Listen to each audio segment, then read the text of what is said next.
terakhir, tetapi seperti rezeki yang berpijak, pada saat-saat terakhir FaZe Clan mendapatkan kawasan bulatan dan itu memudahkan mereka untuk mendapatkan winner-winner chicken yang dipusingkan yang terakhir untuk menutup minggu yang pertama dan seterusnya nombor yang pertama untuk mereka.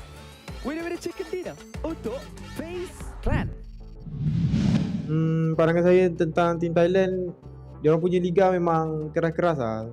Kalau bagi saya, liga diorang antara liga paling terkeras dekat SEA, kuatlah. Terutamanya Infinity lah, diorang power. Dari semua aspek memang diorang lebih, tapi tak jauh. Kalau weekly tu kita orang target at least top 5 lah, supaya dapat bonus poin yang tinggi. So, overall saya tak berapa okey lah. Sedih sedikit.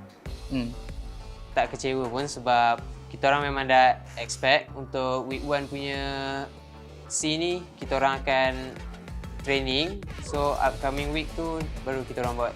So itu tak ada prediction tapi kita orang akan buat yang terbaik lah untuk Malaysia. Kami akan berusaha untuk perform lebih baik berbanding performance kami waktu week 1. So insyaAllah semua dipermudahkan. Liga ni panjang lagi, masih ada 2 minggu. Mungkin dalam 2 minggu ni kita lebih lagi daripada apa yang kita expect ke. So good dah lah. Kita harapkan agar pasukan dari Malaysia mungkin engage dalam fight dengan lebih kemas kerana boleh dikatakan itu adalah antara perkara yang pasukan dari Malaysia struggle untuk minggu yang pertama. Dan dengan apa yang terjadi pada minggu yang pertama membuatkan saya rasa sangat-sangat tak sabar untuk melihatkan apakah aksi yang akan ditunjukkan oleh kesemua pasukan Asia Tenggara ini pada minggu yang kedua. So jangan lupa untuk saksikan PUBG Mobile Professional League SEA Championship musim luruh 2022 pada minggu yang kedua ini. Malaysia boleh!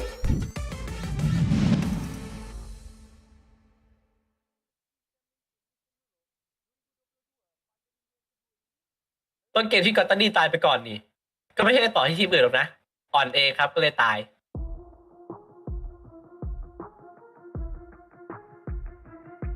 ก็ไม่อยากจะโม้รถหน่อยนะครับแต่ทีมผมก็คว้าไก่แรกของทัวร์นี้มาได้และอีก3 เกมที่เหลือก็ไม่ได้เอาเลยครับต้นเกมที่กอตตันนี่ตายไปก่อนนี่ก็ไม่ใช่ต่อที่ทีมอื่นหรอกนะอ่อนเอครับก็เลยตายอินฟินขอแต้มไปแบบฟินๆแล้วนะครับ Memang sekarang kami lagi di bawah, tapi jangan lupa comeback PMPL ID kami kemarin.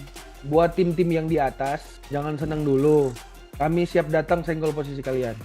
Untuk kita, para tim Indonesia yang lagi berjuang, semangat dan jangan menyerah. Mari kita berjuang sama-sama untuk memberikan hasil yang terbaik bagi Indonesia. Perjuangan kami masih panjang.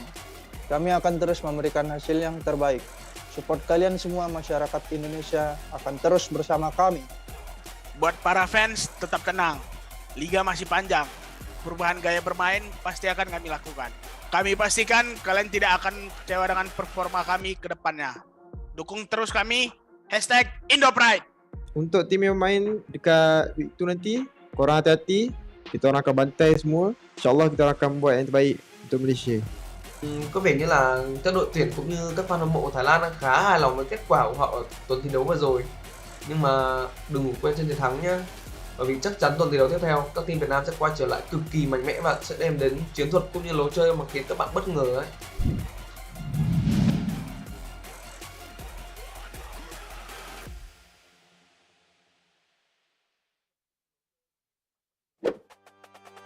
Dear PUBG mobile players, welcome to the new version. In this video, let's take a look at the game's new and improved social system. In the new version, we've fully upgraded the gifting system. An even greater array of awesome gifts are now available. First, we've added popularity rankings and clout value. This measures an individual's generosity by how many gifts they send to other players. As a player's clout ranking increases, they'll unlock prestigious rank perks. Go see which of your friends is the most generous. In this update, we've added Guardian Gifts. Guardian Gifts last for a period of time. Once sent, the players form a Guardian relationship to reflect the significant connection between the players. There will be a dedicated ranking for Guardian duration. The gift wall is another new feature. After players receive gifts, the gift wall will display the progress of gifts received. When a player gets all the gifts of a particular theme, this will unlock a themed medal.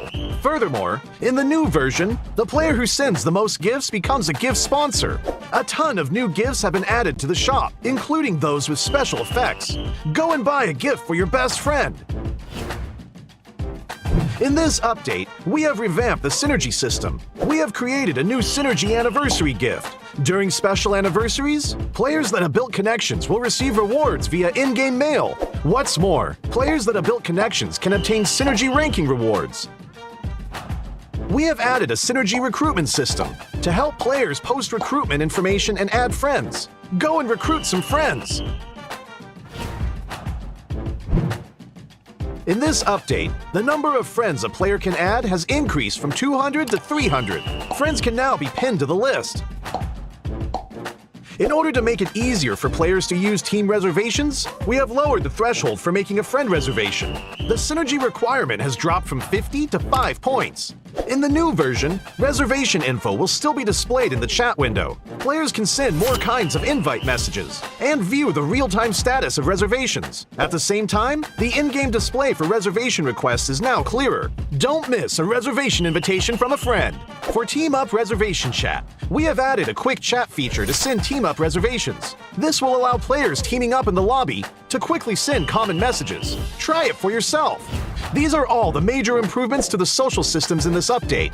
There is more content for players to explore in the game. If you want to learn more, follow our official PUBG mobile community. Winner, winner, chicken dinner. See you next time.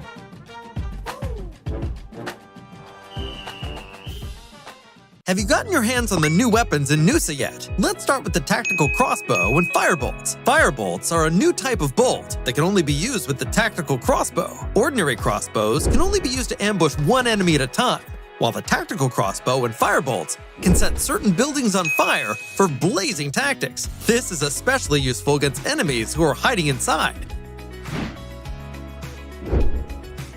Next up is our highlight, the NS2000 shotgun. It uses 12-gauge shells when hip firing and shoots single-round slugs when aiming down sights. If you encounter an enemy at close range, don't bother aiming down the sight. Just take them down with one shot. Even if you're fighting alone in an urban area, you can easily wipe out all enemies by yourself at the tap of a button. You can also aim down sights and use the single-shot mechanics to easily eliminate enemies at a distance. Noosa is a small map, so the play zone shrinks really quickly. Not only is it important to offer exhilarating gunfights, exploring the map has to be fun too. That's why we prepared the quad for you. Climbing slopes is a piece of cake with the quad. Now, you don't have to avoid rocks anymore. Ignore the terrain and charge right up to enemies whenever you see them. They won't have the time to react after hearing you. The quad is fast and doesn't flip over easily. It doesn't matter even if it flips over, as it can recover quickly. Call your friends and try it now. Zip lines in the elevator can both be used to help move about. So what are the interesting ways to use them? Zip lines usually appear at places of high elevation, such as the roofs of buildings or at the top of a mountain, allowing players to quickly travel between them.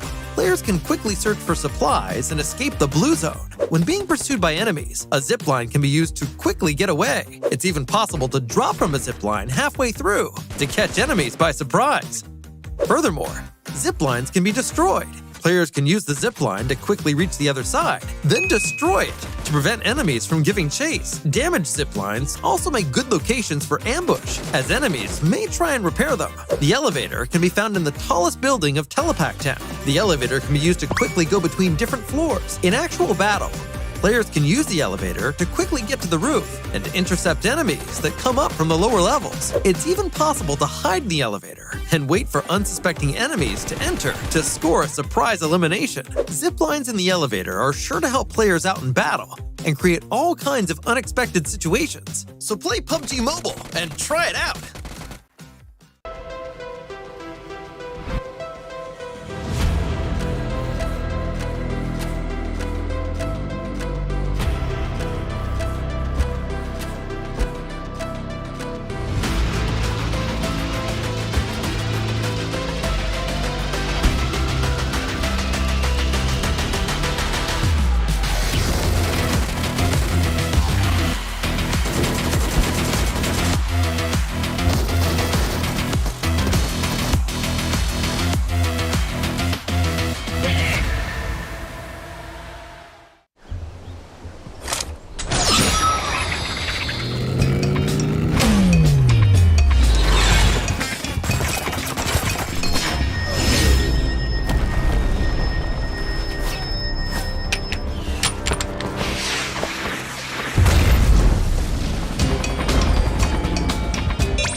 Hey there, fellow PUBG mobile players! Along with the version 2.2 update, we have made a series of improvements on the game's basic controls. Let's take a look at the improvements. First, improvements to the controls and display. We have increased the display priority of the wheel when the throwing wheel is activated. Now it'll be easier for players to select the items they wish to throw. In this update, a countdown will be displayed whenever the play zone is going to shrink. This way, it will be made more aware of the next play zone, and players can plan their routes more effectively. We've improved the feedback effect of marked items. Whenever you tap and hold to mark an item successfully, the feedback will be more obvious when the player is aiming down sights. The markings within the scope have been optimized, so the sight is less obscured.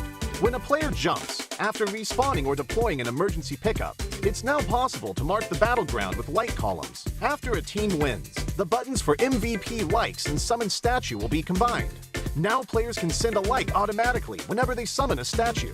On the results screen, we have added teammate numbers, so now players can use the number to identify each other and give likes to their favorite teammates. To make spectating more convenient for players, we have tweaked the button size on the spectating screen.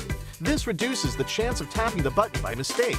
I'm sure firearm balancing is a concerning issue for many players. In this update, we have significantly improved the burst shot of both the SKS and Mini 14 by greatly improving their handling.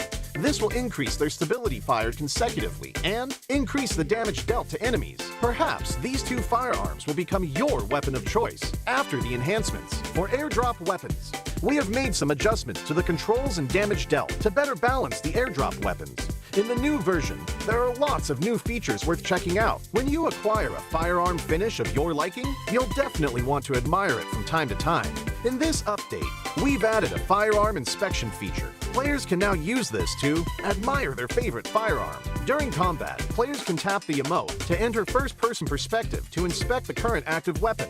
A friendly reminder, never inspect your firearm during combat, or you might overlook the enemies before you.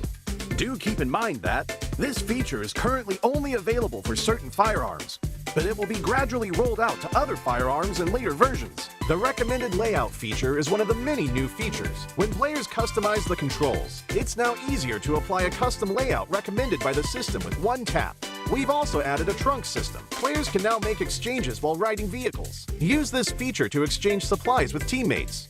But remember, the size of the trunk depends on the vehicle type. The visual presentation of profile cards have been improved. Players can now set their gender on their profile cards. On the results screen, we have streamlined the results process and improved on the layout, as well as the MVP results emote. On the new results screen, assists will be included in the stats. In future matches, you can try cooperating with your teammates. Even if you don't make the final strike, assists will help boost your results. We have added stationary targets to the training grounds. After firing, the damage dealt and bullet trajectory will be displayed. This helps to more closely recreate situations that players may face in matches. To make it easier for players to practice shooting, the most recently used firearms configuration will be applied by default when entering the training grounds the next time. These are the major improvements for the basic experience in version 2.2. If you want to learn more about this update's content, don't forget to follow the official PUBG mobile community. Winner, winner, chicken dinner. See you next time.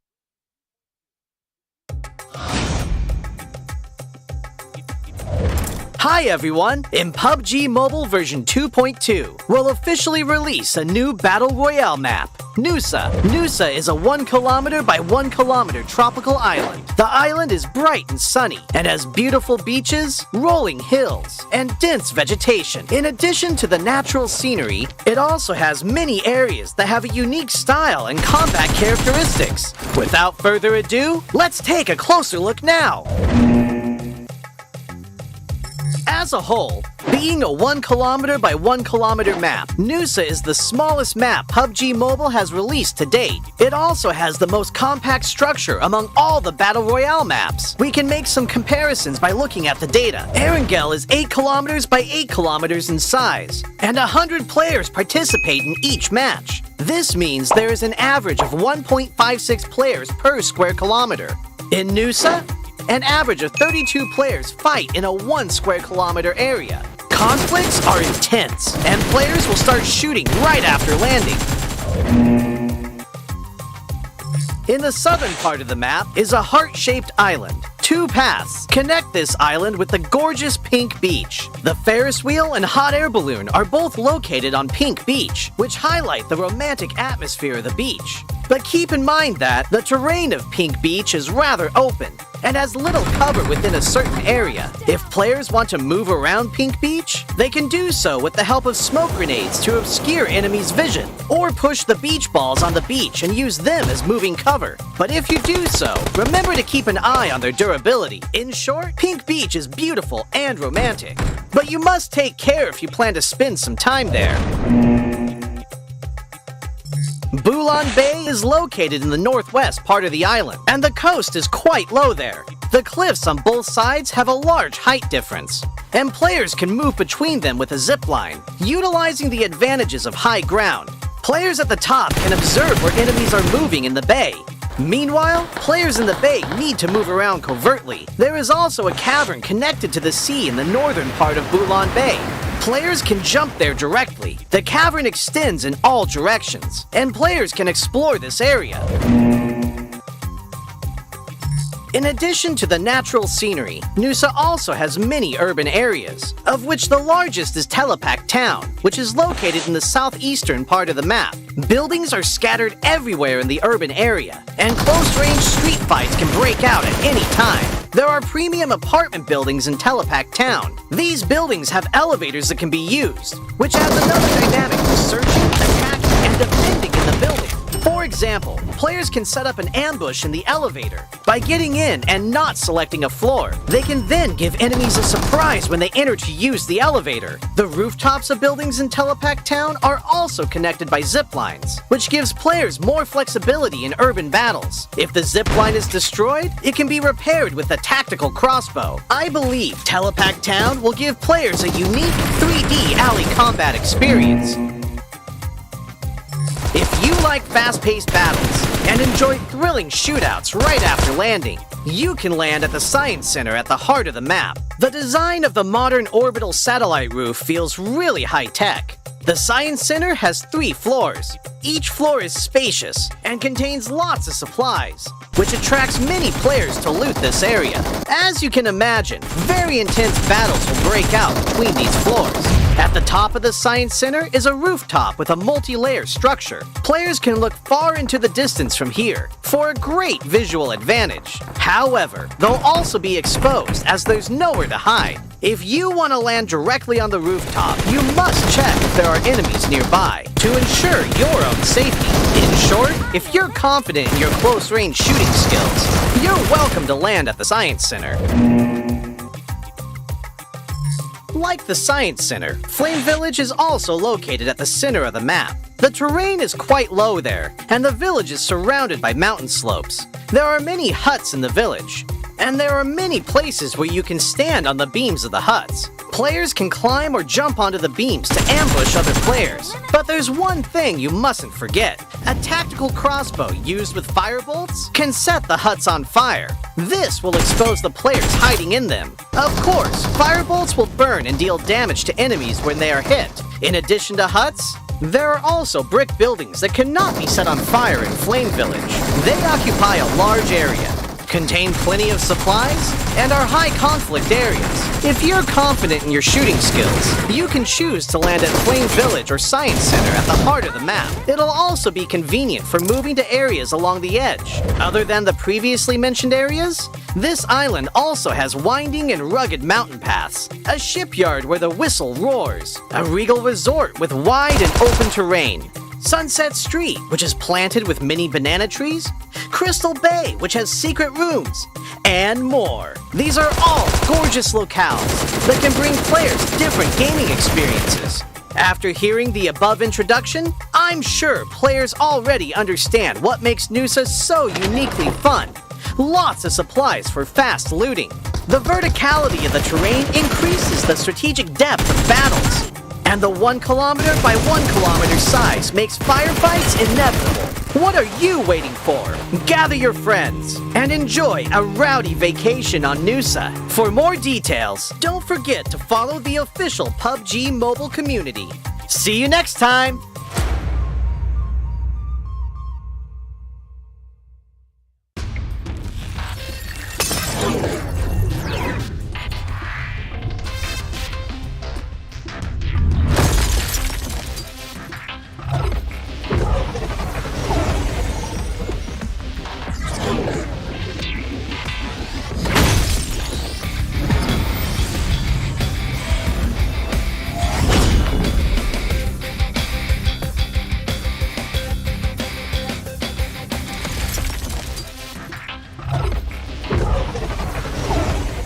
Hi everyone! In the PUBG Mobile version 2.2 update, Erangel is getting an overhaul with changes to the map, vehicles, and modes. Without further ado, let's find out what these changes are. In this update, we made several changes to the map. First, the hospital. It's one of the bigger buildings in Erangel. In this update, the following changes were made to the hospital. How to get in and out of the hospital, its structure, nearby objects, and the vegetation surrounding the hospital. Veteran players should know that some of the fences of the hospital can be scaled to enter the hospital. The ones near the ridges are how most players enter the hospital. Now, 2 spots along these fences will be blown up, and players can enter the hospital area through the gap directly. The building itself also got a new entrance. Players that are on the ground can enter the first floor of the hospital directly through the newly added damaged wall. Those who parachute to the hospital can land on the roof and descend to the 3rd floor immediately. These changes will make it easier for players to spot the entrances and streamline their movements in this area. Those attacking and defending will know where they should focus on as well. On the inside, we simplified the structure of the hospital. Originally, the 3 floors had different layouts, and there were many rooms on each floor. So, searching the rooms was very tedious, because players had to go into each room.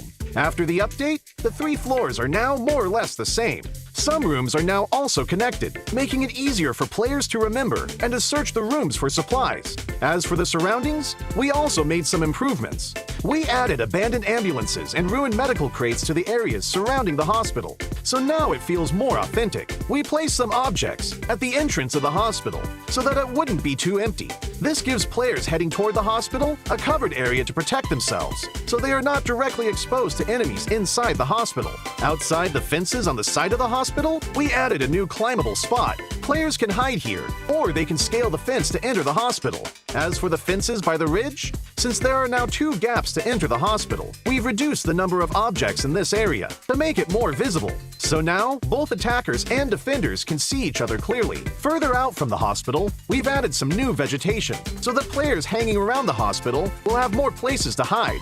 Milta Power also saw some changes that are mostly in the generator area. Players who are familiar with this area should already know that this section was quite a choke point and was not easy to get in and out of. Those who entered either came out the same way or had to take a detour to the other 2 buildings. In this update, we added a new entrance on the 1st floor to make this area more reachable and easier for players to get in and out. The layout was also modified. We simplified the complex floor plan so that players can see more and plan their routes better. When battles break out in the generator building, players will have more offensive options, making these battles more exciting. In this update, 3 new ports will be added to Erangel. The first port is by Ferry Pier.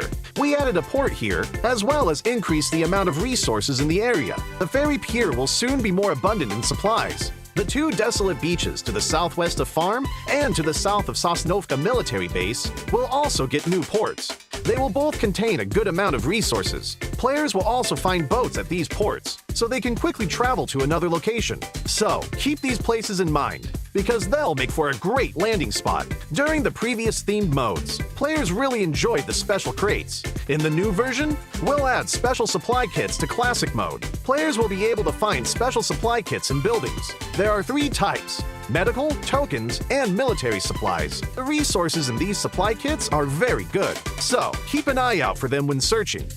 In the new version, bikes will become a staple vehicle on Erangel. In some of the more remote areas, players will find bicycle sheds. Each shed will have 4 bikes initially, and they're first come, first served. These bikes can be collapsed and put into the backpack, so they're really convenient for traveling to other locations. In addition to the sheds, players will be able to find bikes in other areas. With a bike, players no longer have to worry about being too far from the play zone.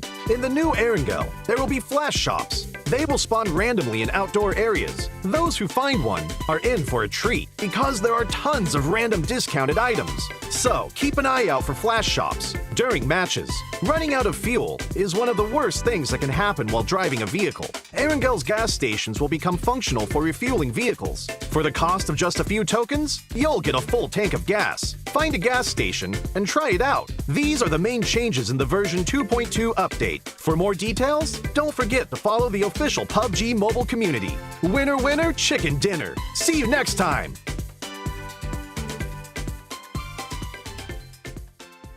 It's here! The long-awaited new Noosa map is finally finally here. With a size of only 1 by 1 kilometer, Nusa is currently the smallest map in PUBG Mobile. It may be small, but it definitely offers a massive amount of content. Not only are there new firearms, what's more, there's also the highly interactive tactical crossbow. Setting huts on fire and repairing zip lines are not a problem. Speaking of map interactivity, Nusa is simply full of surprises. An elevator that lets you go to different levels of a building, a pool that restores your health, fast-moving zip lines, and crates in the wilderness can all better assist you in drawing up tactics to defeat enemies. Even if you get careless and get defeated, there's no need to let it get you down. Nusa's Super Recall will allow you to respawn once more. The small, fastest-paced map lets you rank up faster. Alright, I'll leave it to you to explore the rest of the content for yourself. Hope everyone ranks up and gets that chicken dinner. The new map officially launches on September 13th. Stay tuned.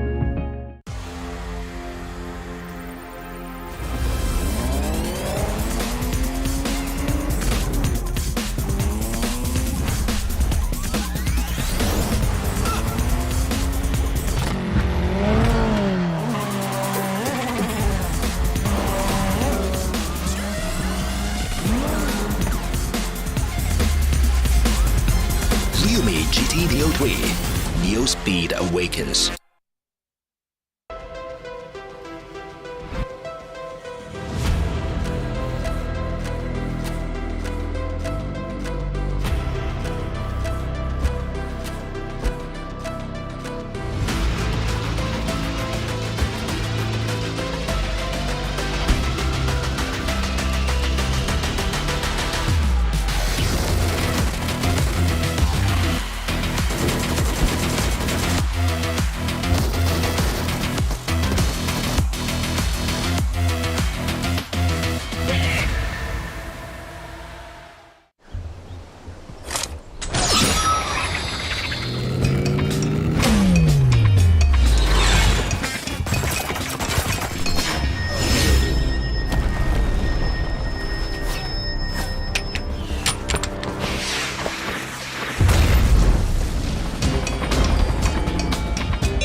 Welcome back to the weekend show, ladies and gentlemen. This is the 2022 PMPL Southeast Asia Championship Fall, brought to you by PUBG Corporation, Tencent GIDS, as well as Lightspeed and Quantum Studios. My name is Sir Cloud, together with the amazing Choo Choo beside me.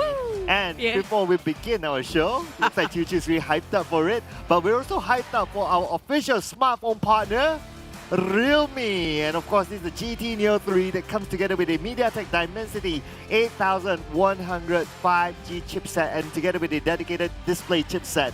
And not to forget as well, official livestream partner TikTok, hashtag be the one, TikTok challenge. Join in now and you'll probably be featured. Don't forget to follow our official PUBG Mobile page as well. PUBG Mobile My Official, PUBG Mobile Esports.my, PUBG Mobile Esports.sg, as well as PUBG Mobile Official PH. And if you're just like us, we ordered our drinks through GrabFood, which is also our official food delivery partner. 50% off GrabFood order promo code PUBGM only for new users. Terms and conditions apply. And now, we'll be starting our game really soon. I'm so excited for the weekend show. Woo! Woo! That's all I can say today, because right now, we're down to 2 more days when it comes to getting the league done and dusted. We're in the middle of everything. And speaking of which, last week ended up with a lot of ties in top 6. Oh, yeah. Number one, tie number 1, 2, 3, 4, 5, 6. And so is it going to be the same ending for this week? Well, they're looking hot right now. That's what I can say. Even TEM Entertainment is currently number 1. And remember last week we were always rooting for, was it TEM Entertainment to get that chicken dinner? Finally. Yes, and they got 2 chicken dinners so far this week. Finally. So amazing stuff coming in from the ties again. But we also saw the rise of Geek Fam doing not bad this week. Yeah, but and also there are still teams that haven't had a bit of a taste of chicken, including BN United in this case.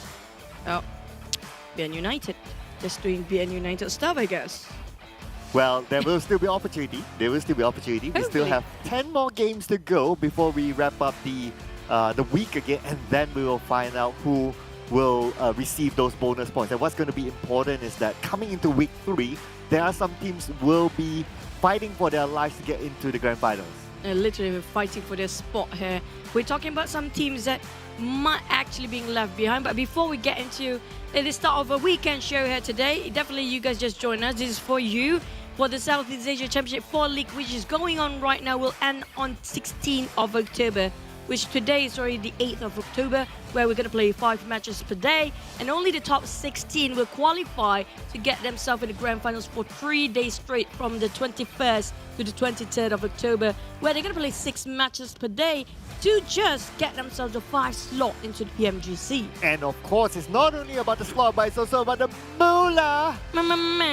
200,000 US dollars on the line. And of course, this prestigious trophy.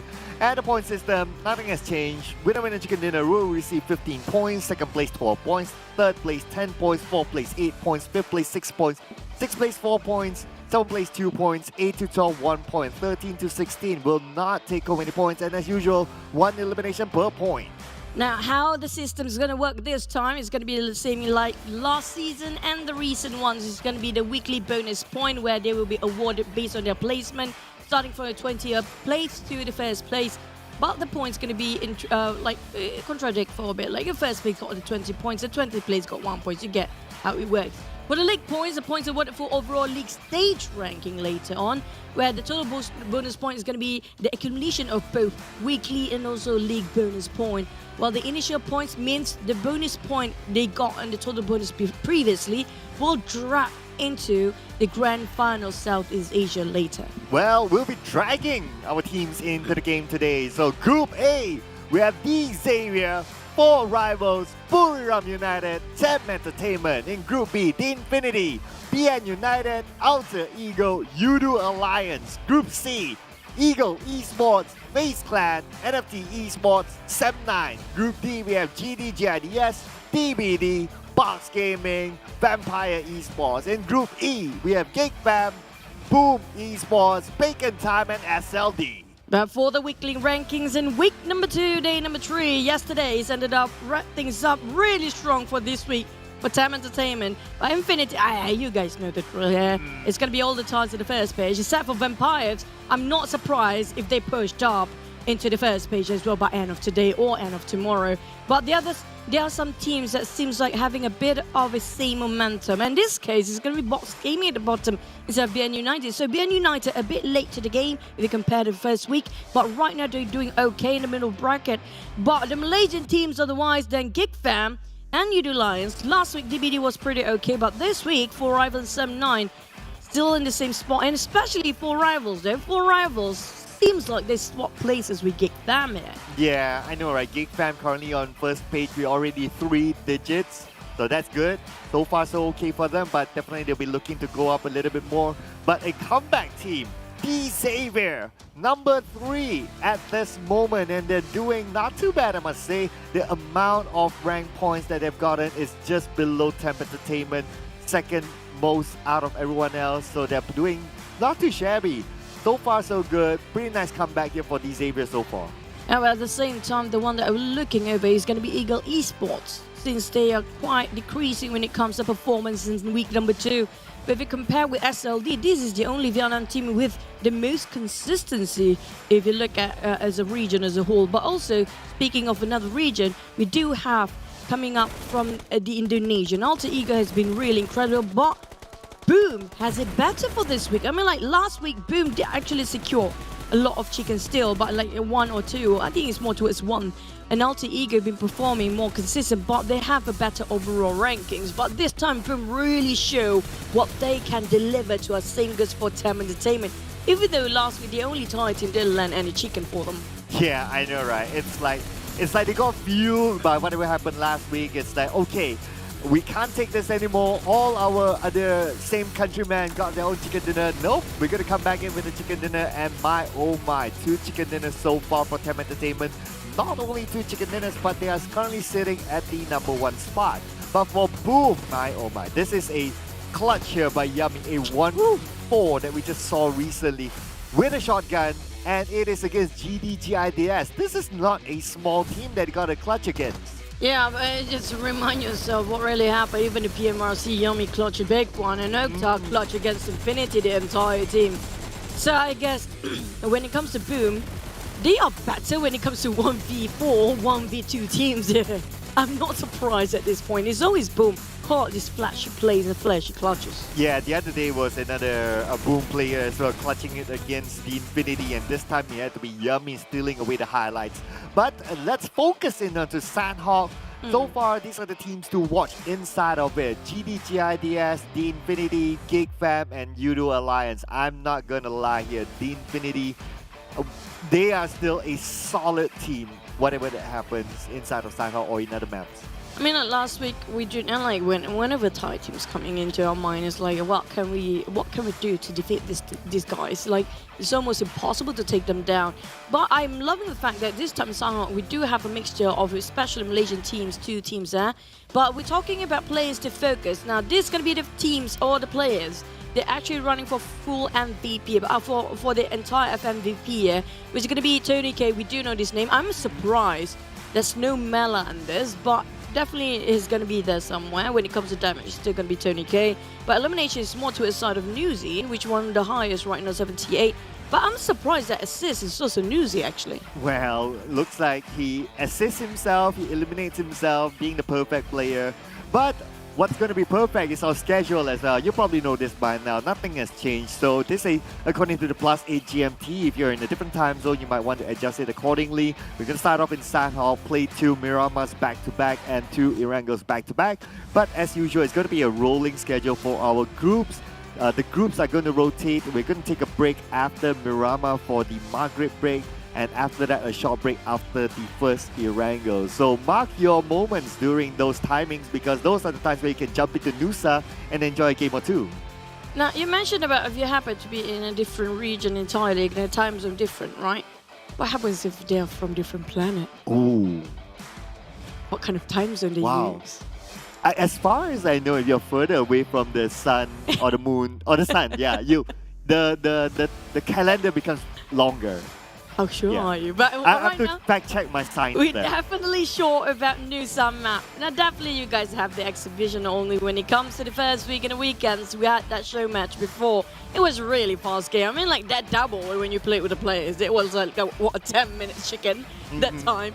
But if you guys play it, we do know that you guys have it takes to be a professional player, because you can end this map within 5 minutes only, because it's just 1x1 kilometers. You guys saw the ads just now giving facts about how much per square kilometer of a player they actually occupy when it comes to 1 to 1 kilometers, with 32 only players going to be in that map. Yeah, I played a bit of Nusa and I really like it because the terrain is very strategic, so just try it out there. But what else you should try as well is the RPM 15 that's currently available right now. Comes together with the Clairvoyant Fox set, together with the Midas Fortune set. So don't forget to get your new Royal Pass. Play it through, gather levels, gather points to get maximum value out of your Royal Pass set right now. What did the fox say? Ding, ding, ding, ding. Ring-a-ding-a-ding-ding-ding.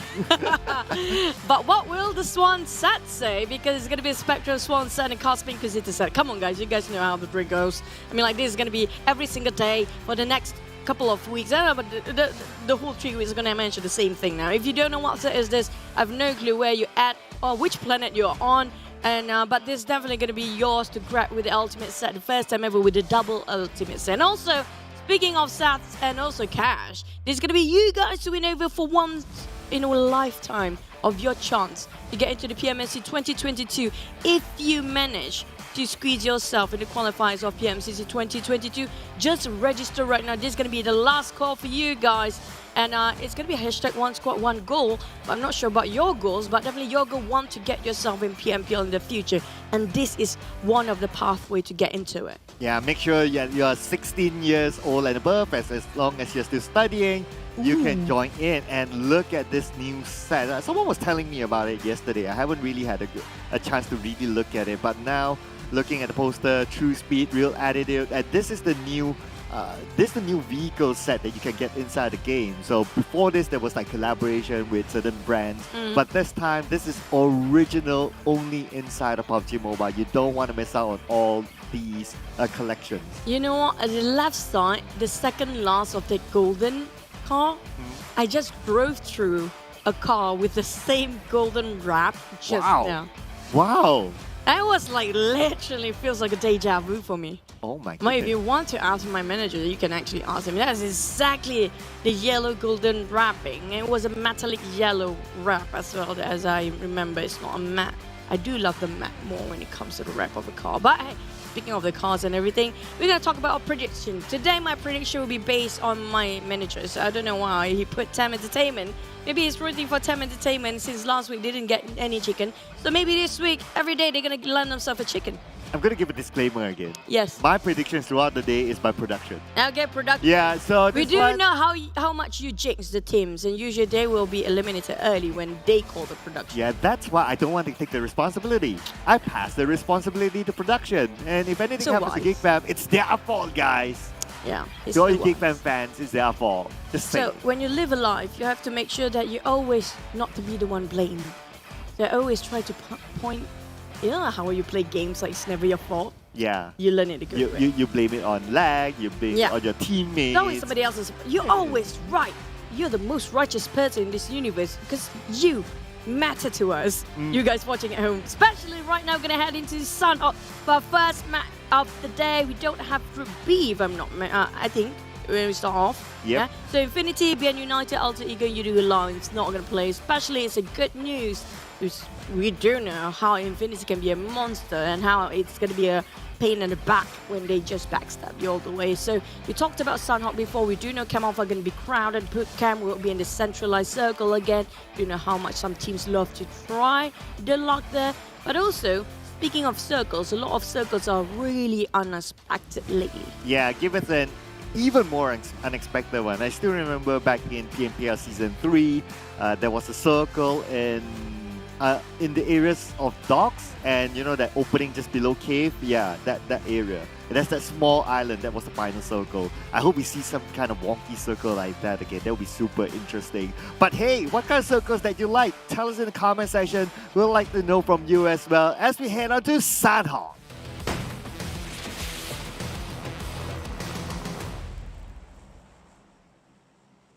That's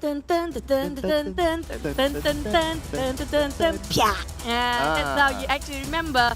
You do know how the game started. I know it's a bit, I don't know, but cheeky with the sound. I mean, like we've only like instead of it's gonna be boom, you know. Oh yeah. It's gonna be more booming stuff. You know, if they implement that next season or something, you know, it's gonna be from us. Yeah, everything's coming from us. You know, we're doing so much, so many ideas. Map. They came out a new map. I know, right? I mean, like. We have so much value here, Cloud. I know, right? We're so incredible. I know, right? We are. And you're so beautiful. Oh, thanks. Well. Yeah. You're beautiful in your own way. Thank you. Okay, we're going to go for Nakam towards the side of Mong Nai. We do have Kamal for only 2 teams this time instead of 3. But it all depends on the circle. We do know always reason one. A circle comprises of all 3 islands. So hopefully that's the case, yeah, it definitely is. I have a feeling we might end up maybe on top of Quarry or on the outskirts of Hainan. I don't trust this circle, you know. It's like, yeah, it's giving you that, okay, we're going to have like a circle that ends up in the main peninsula, but all of a sudden it goes on to the Sami Island or the Ruins Island. But that'll be fun though. I'm not complaining about that as a viewer. I mean, like, circle is sort of a relationship in your life. Wow. That it gives you so much good things at first. Wow. But when you're addicted to it, it stops texting you and start ghosting you. Wow. Like how a relationship does. Wow. So never trust a circle. Wow. That's my advice to you guys watching it. From personal experience? Yes. Oh, okay. That's very interesting. I got a lot to learn. Okay, we're talking about TEM Entertainment 4 Rivals. Now, it's going to be a really fancy one because while 4 Rivals really loves to fight, TEM Entertainment is on the top of a chart right now, and 4 Rivals just square one. Wait, get out. Wait, what? Wait, what? Holy smoke! He got cornered. He got circled to square one. And he managed to slip down. Somebody got to give him brownie points for that. He still managed to get 2 knocks when everyone was charging at him. If only he finished off straight into 1 point. Yeah, if only his teammates were there. Yeah, that's true. Yeah. That's true. Because he only got 2. He doesn't have to have the whole roster. Just one more is more than enough. Yeah, probably one more person gets another 2, and that will be insane clutch against 4 Rivals. I mean, like, not going against anything against 4 Rivals, but that was 4v1. They cornered him. It just shows how witty Onzen can actually get. But TEM Entertainment losing a lot of men. I mean, like, this is not my prediction, so I can put the blame on my manager. Ooh, disclaimer. He predicted TEM Entertainment, and they got only 2 members left. I do like this bag, though, I'm just saying. I haven't seen much of this bag. In fact, it's the first time of me seeing it, especially live. I'm not too sure which I don't know, this bag kind of reminds me of a We Are board.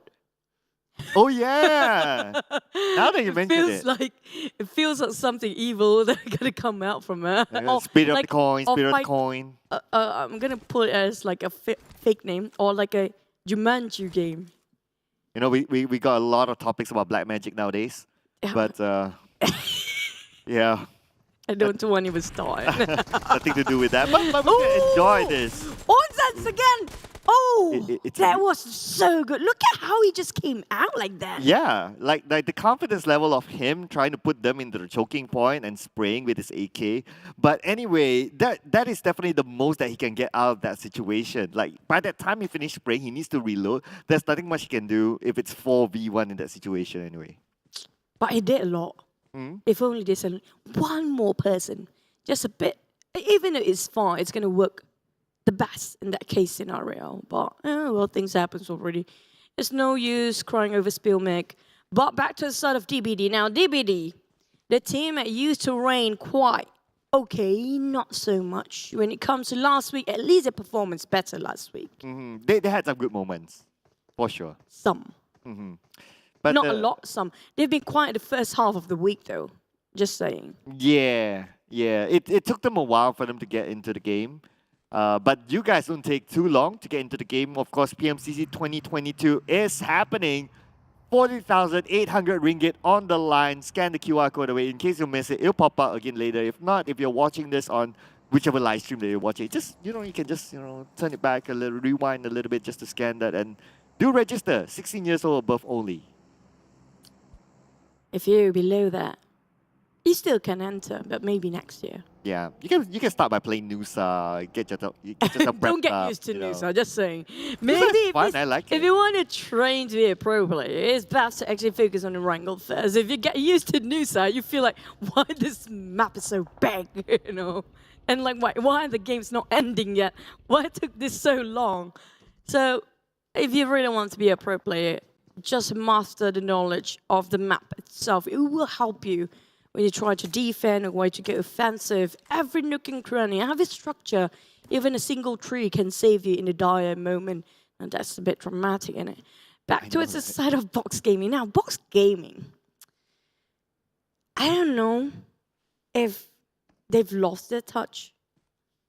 But this really just, this is not the box that we come on, this is box gaming. It used to be like one of the best teams out there in South Asia. But this is like not just fallen off the grave. This is straight fallen into the grave.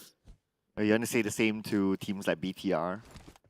I'm not saying it. Okay. It's not coming out from me. But it is a different... They have a big fan base. I don't dare to actually have a lot of people texting me later. What did you say just now? I'm just putting out the question. Yeah. Just say it. Is it a question or a statement? No, it's a question. I was like, are you saying about, say something about BTR? No, it's a question. I didn't say anything. It came with a question mark at the end.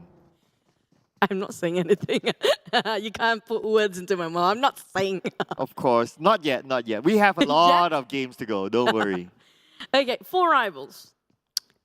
Now, this is a thing that I actually have a chat before in the comment section where I actually watch the game with our viewers. We did mention regarding especially teams that really love fighting or their firepower is really strong. We're talking about 4 rivals specifically because they're so good at picking fights too early. If they're actually working out great, they just might as well secure the chicken for the day. But the problem with 4 rivals right now, they don't have one informant to be outside to give whatever information they can actually spectate from a higher ground vintage to relay back to the roster. And that caused the entire team having problems when they are trying to rotate in the transition of the Great Migration, including the 4th circle. And it caused the entire team to go down early. Now, I'm surprised if they're not trying to change anything when it comes to week number 2. We're down to 1 last week, and most of the teams playing right now don't even have the slot for PMGC yet. So they need to do something. I'm like, you said, don't fix something that's not broken. That's not broken for the Thai teams, definitely, but the others, definitely more than broken. More like 2,000 pieces of, smashed down. What's need to be fixed then for these guys? Wow, you know what? You look right now like a lecturer inside of a lecture hall. Yes, I can see the production start to look at me as well, like, what's wrong with you today? Yeah. Is she okay? We do have a caster cam, I think some of you guys are kind of worried for me right now. Is she on something? I'm like, no. You got black magic? Oh. No? Okay, just checking. Just checking, We're having too much fun today. Yeah. I guess. It's just the first game, Hey, stop cracking the jokes, guys. I mean, like, we don't want to get sued later on. But okay, so far it's going to be still quiet. We do have teams coming up from some. And just now we saw the circle still comprises a lot of in the center, which comprises a lot of 3 islands entirely, but still majorly towards the ones on the main peninsula, which can be more towards the right side. We mentioned before Korean Pioneer. Now, if it ended up on top of Sunhawk's quarry, now that's a risky one because of how steep the cliffs are. Yes. How can I help you, sir? Go ahead. Okay. I mean, just for the benefit of our audience, she wasn't talking to me. Yeah. Just I was talking the other side of the room. That's why I didn't really pointing respond. Me. Something is wrong with her today. Why is she so hyper today? Yeah, I think must be something in your drink earlier on. Maybe I just miss you, Cloud. Aww. We haven't seen each other for a week now. But you know who else I miss? Who? It's like our viewers. Just shouting out to our viewers out there. We know, we know that a lot of you are watching from India. Yeah. Yeah. You guys, if you want to know, I have a lot of Indian friends. They always tell me to eat dosa masala. And we have a good place in Malaysia to actually eat that. You can't beat the original Indian dosa. No, that's the original place. I'm talking about authentic. They actually imported suppliers from India to actually make the dosa here. It's one of my favorite food in the entire world right now. You know where? Speaking about India, I have this place in India that I'm really curious about that I always wanted to go. Yeah. It's called Nagaland. Oh, what is it? Yeah, it's on the northeast side of India towards the Himalayas. Oh, wow. Yeah, I know, right? And there's a lot of that kind of like cultural thing there. Like people are very colorful. And yeah, there's what do you mean when people are, what like they're wearing? Cultural dressing is colorful. It kind of reminds me of if in Malaysia it's like in Borneo, that sort of like setting, but it's like in the Himalayas. It's pretty cool. They have very unique of culture. Yeah. It's quite different from the others. Yeah, I always wanted to go to India one day. Even though I do have a friend who studied there medical, but it was a different place entirely. But I do have a wish to actually go there. Hopefully I get to see you guys too, just watching at home. You know how? How? Hopefully PMGC is there. Yeah, they should have made PMGC in India for once, really. Yeah, and they invite us there to cast at the PMPL Oh, in that was India. so great. I want to meet the Indian casters too. They're super, super nice. I'm like, I have a lot of friends I played with a lot of games throughout the entire time. Most of them are actually coming up from India. And they're always like, you know, very friendly. And most of the Indian players are really good as well. Yeah. So I'm like, there's a lot of talents, abundance of talents, potential pro players down there. So you guys actually watching at home, if you are Indian and you love PUBG Mobile, take every opportunity you can get to be in the pro scene, because I know you guys are so good. I've seen these guys playing and they're just incredible. But back towards the game we go. Quiet. No team being eliminated yet. 16 teams still on the run. And the circle shrinks even further. The blue zone coming in. At the same time, who will actually have a few clashes, including the Xaviers, who's just around the corner. Now, speaking of the Xaviers, what changed if you compare them with last week?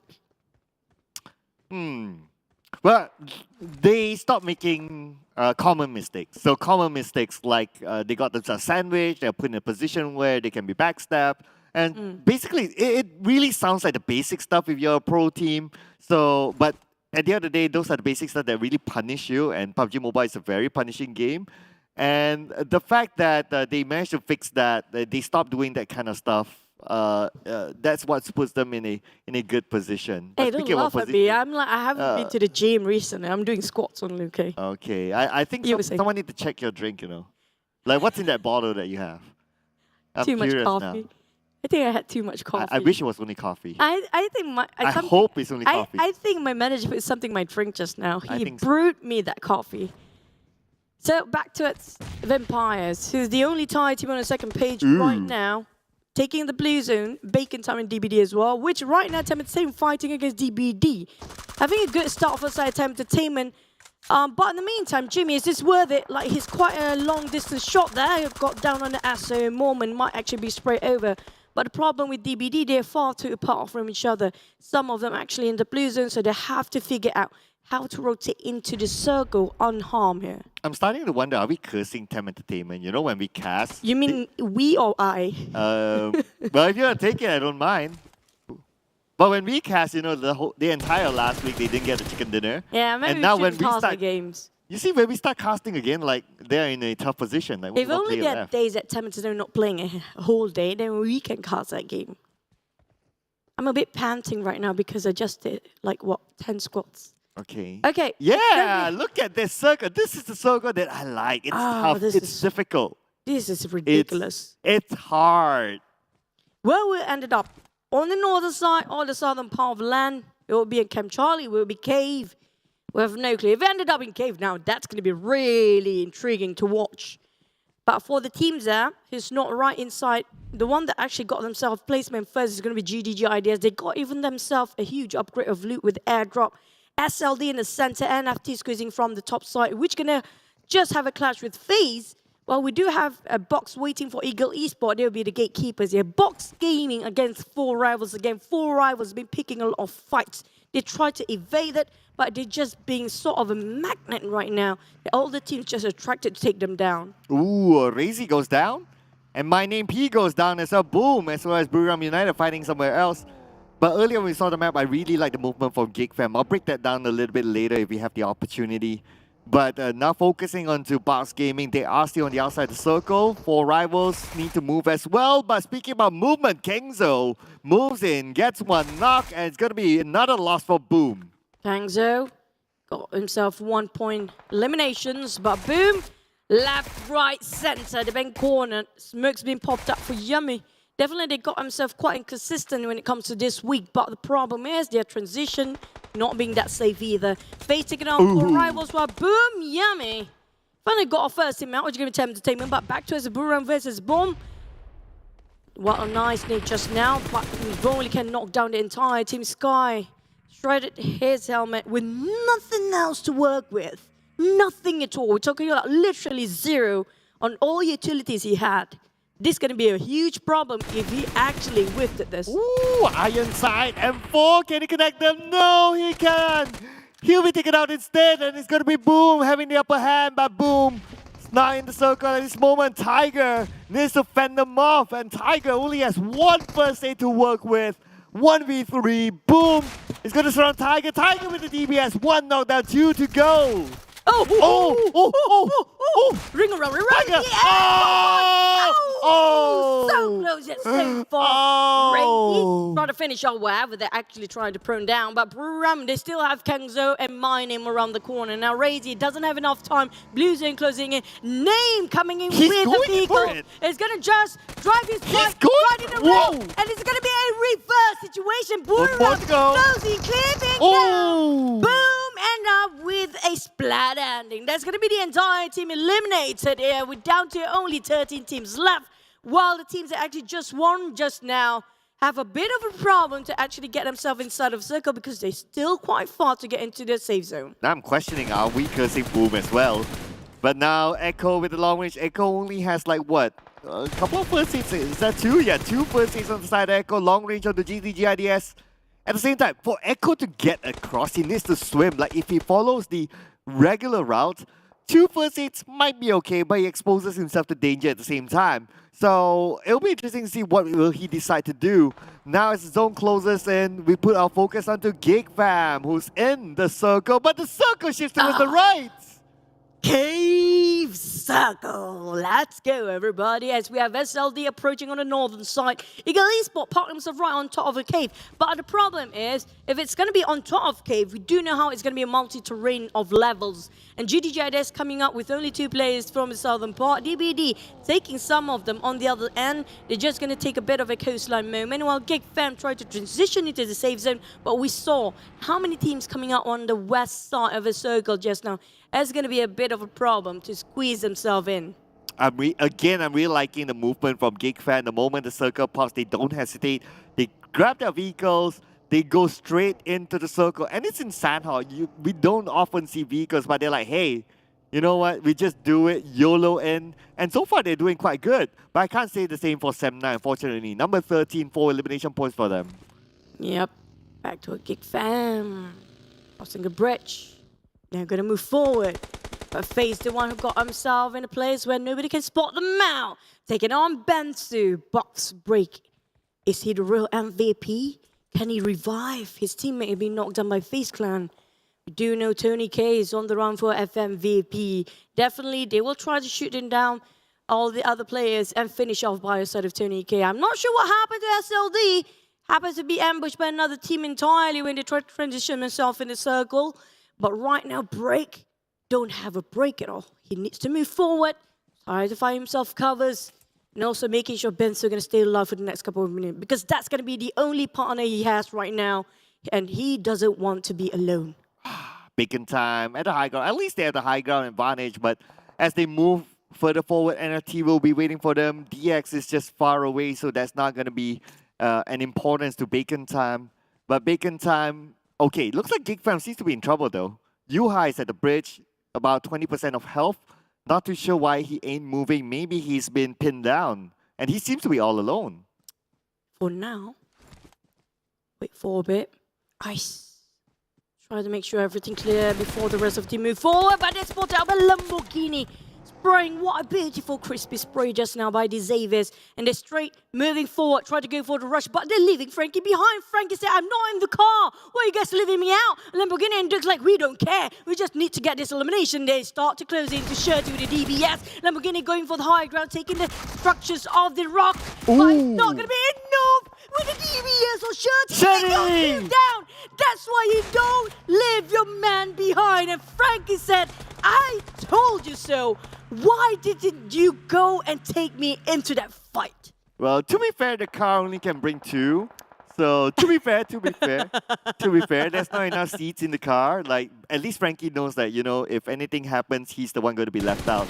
But SLD has a circle, has a compound, perfect location for them. As long as they can defend this area, they are still a full squad. They could probably be, they're in a good running to get the chicken dinner. But not forget about FaZe Clan. then a decent spot as well. The high ground just above cave, that is a good spot for them to come into the circle. But at the same time, talking about SL, they got themselves the strongest compounder circle. Now, they got that sort of a stronghold, you can just play time. Well, side of Box Gaming finally give it all, and he couldn't make it with it. Only 10 teams left. Definitely for FaZe, they start to move forward where the rest of SLD are. But hopefully, they're not too late into the party, and definitely they are not. If they can spot a couple of teams, they try to transition themselves into the circle. Now, NFC do have a bit of same spot of vacant time, but they need to cross that bridge. They need to get over where SLD at. And we do have Chuang waiting on the other corner while we have Ego Esports, Namshin, Spot out and FaZe. And this is where we don't want to be late the party because there's too many gatekeepers waiting at the edge of it. Well, the only one wetting right now is Frankie because he's in the water, but he got eliminated, so he's no longer wetting there. But Rabbit is the one playing the healing game on behalf of Xavier. Now focusing onto the Eagles, they are on the outside of the circle as well. The zone will start to close in onto them. And they're putting focus on the FaZe Clan, the long range from Chua hits onto FaZe Clan. FaZe Clan, they're actually not too shabby. They're playing by the edge of the circle. Now the pressure is going to be on the Eagles. Oh, they try to push forward by the Spot and Venturas. They're having a bit of a spot difficulty to just angle their sprays since there's so many structures and vegetations in between. Still trying to get one, but Ego Esports goes down first with the pressure of the blue zone as well. Living out to the last member, try to revive here. But here comes an 8 from Lycan. Seems like a perfect angle. Just tosses around. It's going to be one down, one more last one to go. I'm not sure how many first 8 he has. It's going to be 8 for Namshin, but the 8 should just get him over and just go for a longer rotation, not facing FaZe Clan. He doesn't have the firepower. I'm not too sure what his options are like. Looking at Buriram, is one of them waiting on the other side. FaZe Clan right in front of them. I think he'll just like go for the 8 first 8 healing game and see how far he goes. Maybe he can make himself to the top 5 if he's lucky enough. Bye, Namshin. Okay, never mind. Okay, yeah, thank you. Yep. Thank you, Snissel. Never mention it. Never mention it. Caster's curse in effect. Geek Fam right now exchanging fires towards the side of NFT, but I have to be extra careful because not going to be just one team looking over. SLD trying to take advantage on the other side. There you go, they start to move here with the one Nate. Kind of hit a lot when it comes to the Geek Fam. Mika and also Snipes will be taken down by Chuang. And this is what we mentioned before. The moment they cross over, they have the gatekeepers coming from SLD. They're going to have wiping off a Geek Fam Slayer. It's going to be SLD this time. SLD had the compound in a good position. Snissel, on the other hand, 3 first 8s. That's going to be it for him. Probably a top 5 finisher for GIDS. And there's nowhere that he's going to go anymore. He's just going to run down his first 8, and that's going to be about it.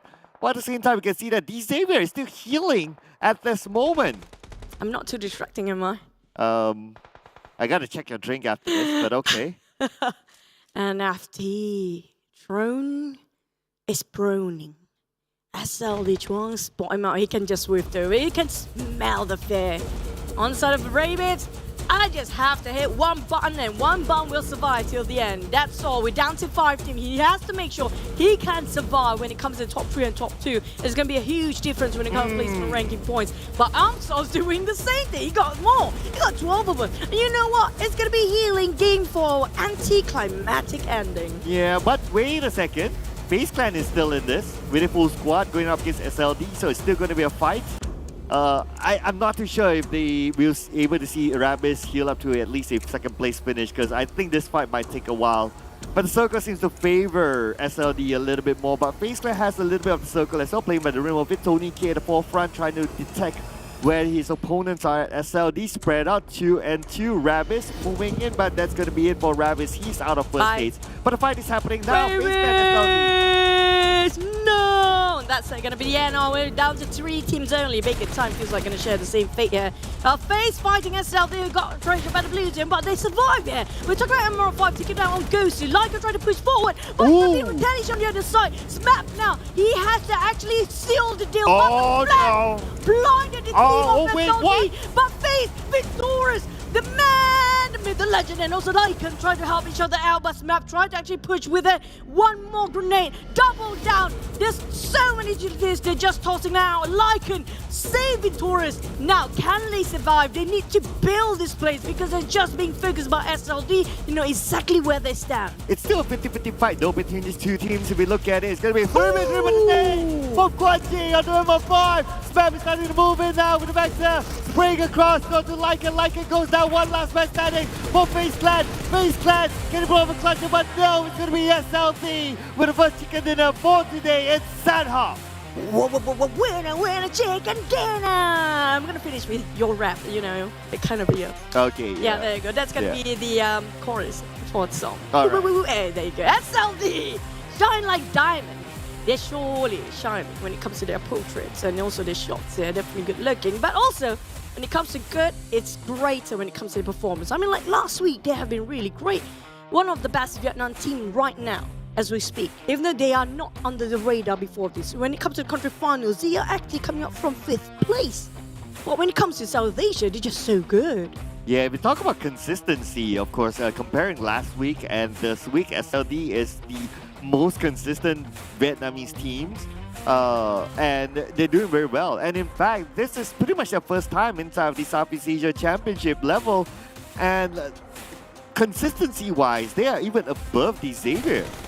Oh, well, they said, no experience is going to be a big problem. Not going to be the case of SLT. But looking back, I'll highlight when it comes to our first match of day number 4 here, definitely a lot of teams, as we predicted they should have chicken, they will be the one that predicted S2 soon. So wherever you see the prediction today, yeah, just keep your eyes out. This team might be the first one to be wiped out. I mean, like, we have nothing against them. You know what? We got the curse. So blame the curse, not us. Back to the side of the Xavier. They had a very good run, but this is where they got it really wrong. The problem is they left Frankie too far behind. They're going in as a 2, and Frankie just too late to catch up. The entire team just obliterated like that. Well, you can't look down on the power of the DBS, especially inside of Sanhao. It's like, although it's only one player, but with the DBS, clutch can happen. We have seen this time and time again. In a close quarters combat like that, DBS is just dangerous. It's just difficult to fight against. But yeah, I mean, even though if they try to open up left and right, like what we saw earlier for the Xavier, they came in together, but they still lost the DBS because the reload time for DBS is low.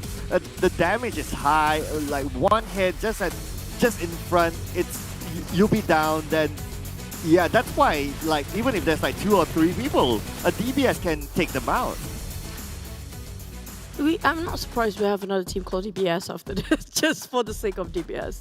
Now, we are going to be the team to focus for our first match just now. This is going to be at today's SLD FaZe Bacon Time and Xavier as well. Surprise, surprise, the Tide's always taking a lot of advantage and also really dominant when it comes to a Sunhawk map, as always. But this time, they're not getting the chicken. Instead, it's going to be SLD taking it away, and they got quite a number of times in the center of the circle. We mentioned before SLD, they got a strongest compound to start with. They got themselves right in the center, and they can defend their fortress really strongly. Bacon Time, on the other hand, also the Xaviers, has been traveling quite a number in the blue. We're talking about they're trying to get themselves really late, but it just didn't work out when they have so many gatekeepers on the other end. Yeah, Bacon Time surprisingly didn't use any of their utilities or their throwables. But SLD with 12 eliminations, bringing them out to 27 points. We got FaZe Clan not too far away as well. 21 points in the bag. Definitely will put them into the #1 spot, considering that TEM Entertainment is the only team to not receive any points at all in this round. For sure, FaZe Clan will be up there. But honorable mention as well to Bacon Time again, another Thai team. I mean, the Thais are just titans, as usual, at this point. Now, you know what? I feel bad for casting today. One of the main reasons, because whenever I cast TEM Entertainment just couldn't get a grip for themselves. I hope it's not going to be on me. But back to our MVP here, SLD Chuang. Well, we did mention about Chuang before. Well, he was the one who gatekept whoever tried to cross the river, and definitely gatekept 2 teams in a row, including DBD and also FaZe. I think FaZe coming out on the other end, but never mind. 8 elimination for himself. And it comes to damage-wise, it's not really tally up towards the eliminations here, but because of how wise he chose to when to shoot, waiting to be the third party and not just, you know, wasting his resources.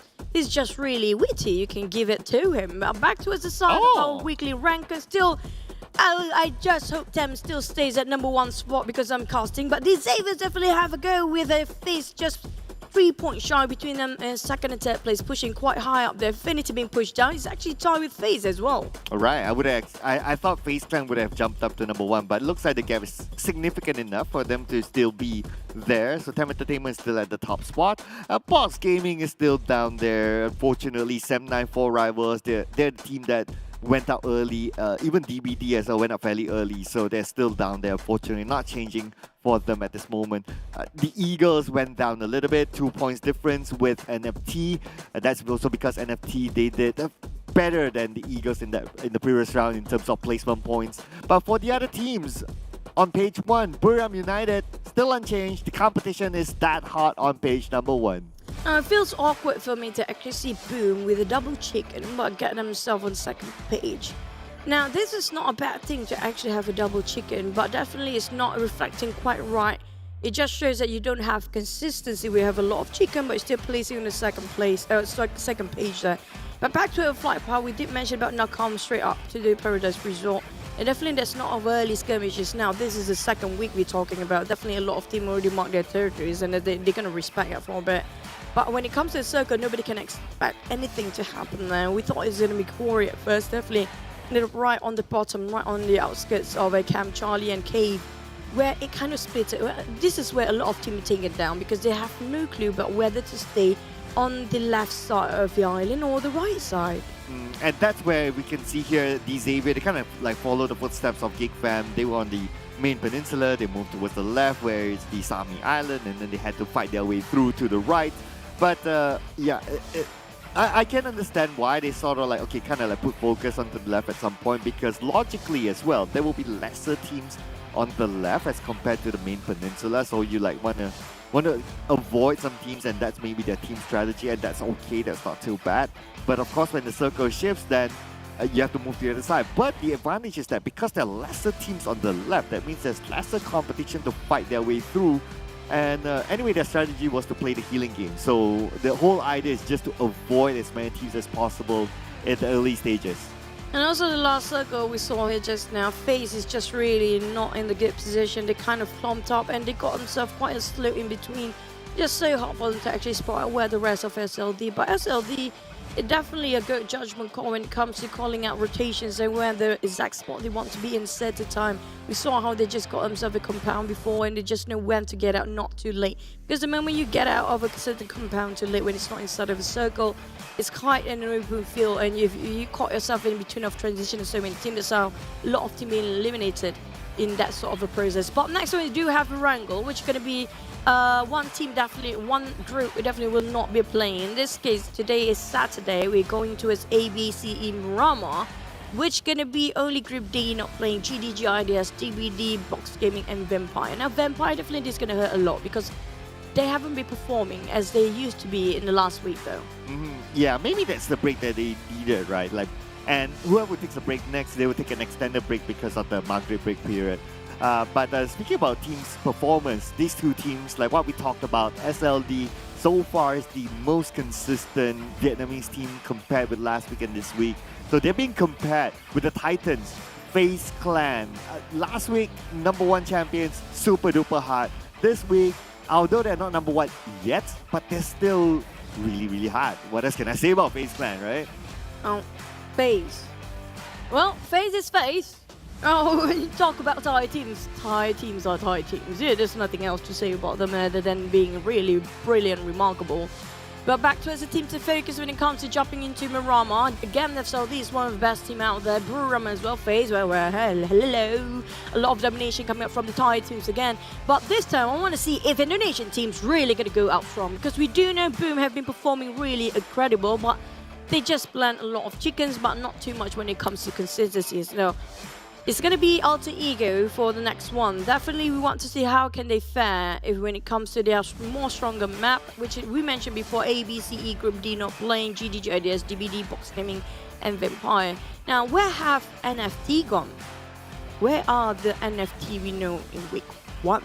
Oh yeah, good point. I kind of miss NFT all of a sudden now that you mention it. Like this week is not really their week so far. But I guess it's kind of like the trade-off, right? Like you gotta have some teams at the next page, and you gotta have some teams on the first page. So probably they like traded off their position, like with teams like D-Savior, for example, who last week wasn't that good. But this week so far, it's really, really good for them. I guess it's just the whole switcheroo sort of thing. And when some teams tend to do better, that's why some teams tend to suffer. And I feel that NFT was the one that had to feel the wrath of the rise of other teams. That's kind of like a trade-off there. Hopefully they can actually work things out. While we're not suffering, we're looking at all the graphics later on, because you guys know, this is sort of a routine right now. It's going to be PUBG Mobile and also collaboration with a local animation of Boy, which is going to be already. Is it already in though? Do we have any trailers yet? We don't. Not yet. So it's going to be still a surprise. In which date of October? We have no clue. So just wait the entire month to see. Maybe it's just on the 31st October, 11:49 p.m. Like, that's going to be the last minute of October. But yeah, okay, maybe. Yeah, to be fair, they say October, so it could be anything or anywhere inside of October. But the Rabu Padu, this is of course the last month. So make sure you get enough points. And if you play every Wednesday, you will get extra points to get freebies inside the game. Whenever you have your moments, your clips, don't forget the hashtag Rabu Padu Menang Selalu. And you could be featured on our official TikTok channels one day. Make sure you guys pump it in, the games, the points, until end of this month. 31st October will be the last day of this Rabu Padu Phase 2. So yeah, it's still not Christmas, just saying, but you still have a lot of gifts waiting for you in PUBG Mobile, as long as it's still in October. What can we call the festival of PUBG Mobile when it comes to October? Since it feels like a lot of gifts within just this month, because we have a lot of tournaments as well. But we're jumping into Buriram for the next one. So we talked about the Indonesian team has been very quiet. So what happened to them? Used to be one of the best in the world, but right now they're just nowhere to be seen. I'm waiting for somebody to wow me. Yeah, a lot of 1v4 clutches coming from Yummy and Okta. It's not going to be enough to win them the entire tournament. And now also they need to book themselves in top 16 first. You know, we're not talking about PMGC yet, because it's always one step at a time.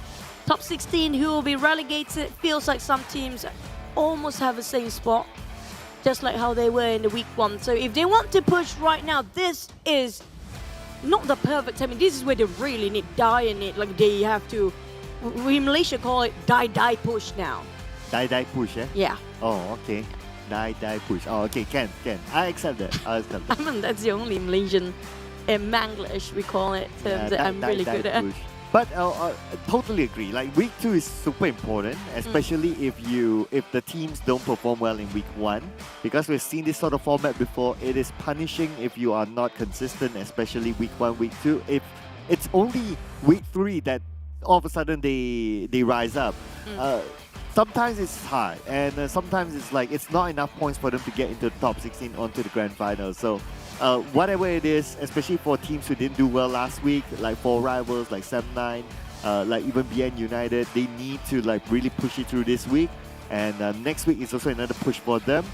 And then we'll see who's going to be the top 16. It's so hard to tell because of this point system will be played until the end. Yeah, we're talking about push. It's not push like, you know, last week you got 20th spot, and this week you got 19. That's a good push. No, not like that.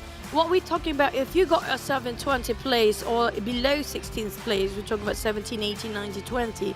They need to push themselves in the top 5 this week. If not, their all rankings of their bonus point will not add up to be in the top 16. That's just how crucial and how much of a push they need to get themselves when it comes to week number 2. So it balances things out when it comes to heading into week number 3. Right now, from the current state of being, I don't feel like they can push within 2 days yet. Yeah. Well, unless they come up with like multiple chicken dinners, that sort of insane move, like what we saw Boom yesterday, but that was pretty much only their main highlight. Hey, just saying. Just cut it out. Okay. Damn it, they get chicken last week. They still got themselves the top 5 anyway. So you don't have chickens, but you have to really go all aggressive at it. Okay, so your point is that to get more elimination points. Yeah, they definitely. With the current, like we saw how much TEM Entertainment do. This week they got chicken. That's why they got so much firepower last week for TEM, right? Okay. They didn't get chicken, but this week they got chicken plus eliminations. Look how far they can actually get.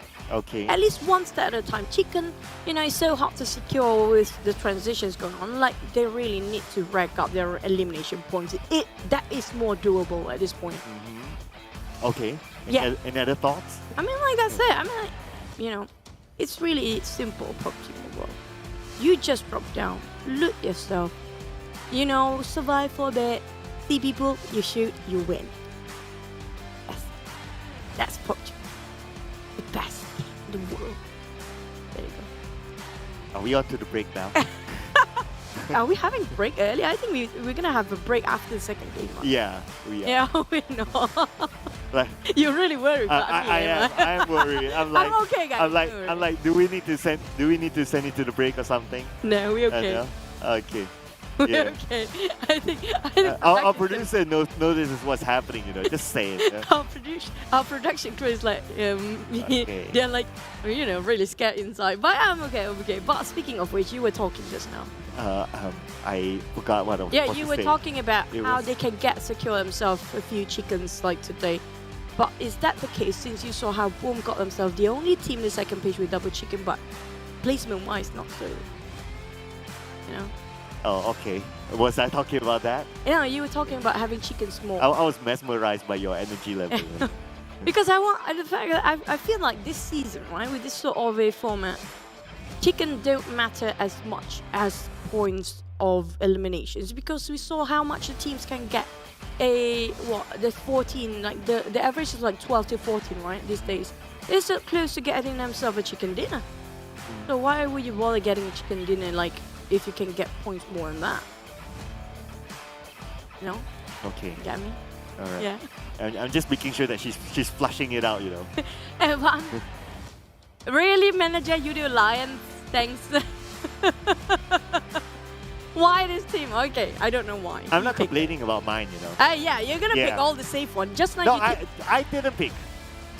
Who did you select before this? Again, I'm trying to remember. Geek Fam. Let's stay focused. I didn't pick. Oh, you pick it. Let's stay focused. I didn't pick. Yeah, I mean, like, it was production that picked. The moment it Let's popped stay right focused. beneath you, you'll be responsible for it for the entire day. Okay. All right. Because our faces are with that logo. That's why I gave the disclaimer. I didn't pick. Yeah. The blame to Yeah. everybody. Stop putting black magic onto me. I'm still Wow. focused there. Wow. Just I saying. didn't say it. Right. Okay. Yeah. Yeah. Who was it in just now for us? For me, it's gonna be Yoodo Alliance and Buriram. Buriram's really strong. I mean, like, just to flashback, they won quite a number when it comes to Mirama. Yeah. Oh yeah. That's it. I mean, like, I'm really unusual today, guys, so that's why they are kind of in awe about what I'm saying. What words coming up from my mouth today is really ridiculous, by the way. Yeah. Yeah, I can Thank hear. you. I can You hear someone haven't heard laughing that, just okay? now. But You it's not heard your that. voice. Who is that? It's What obvious. sorcery is this? Yeah. It's black magic onto you. You just you gotta flush it out somehow. But Okay. but anyway, just to little bit of a recap inside of Mirama itself. Even though the Thai teams don't get the chicken dinner, they will always get a top 5 at least or a top 3, something like that. They will be there. But here we go.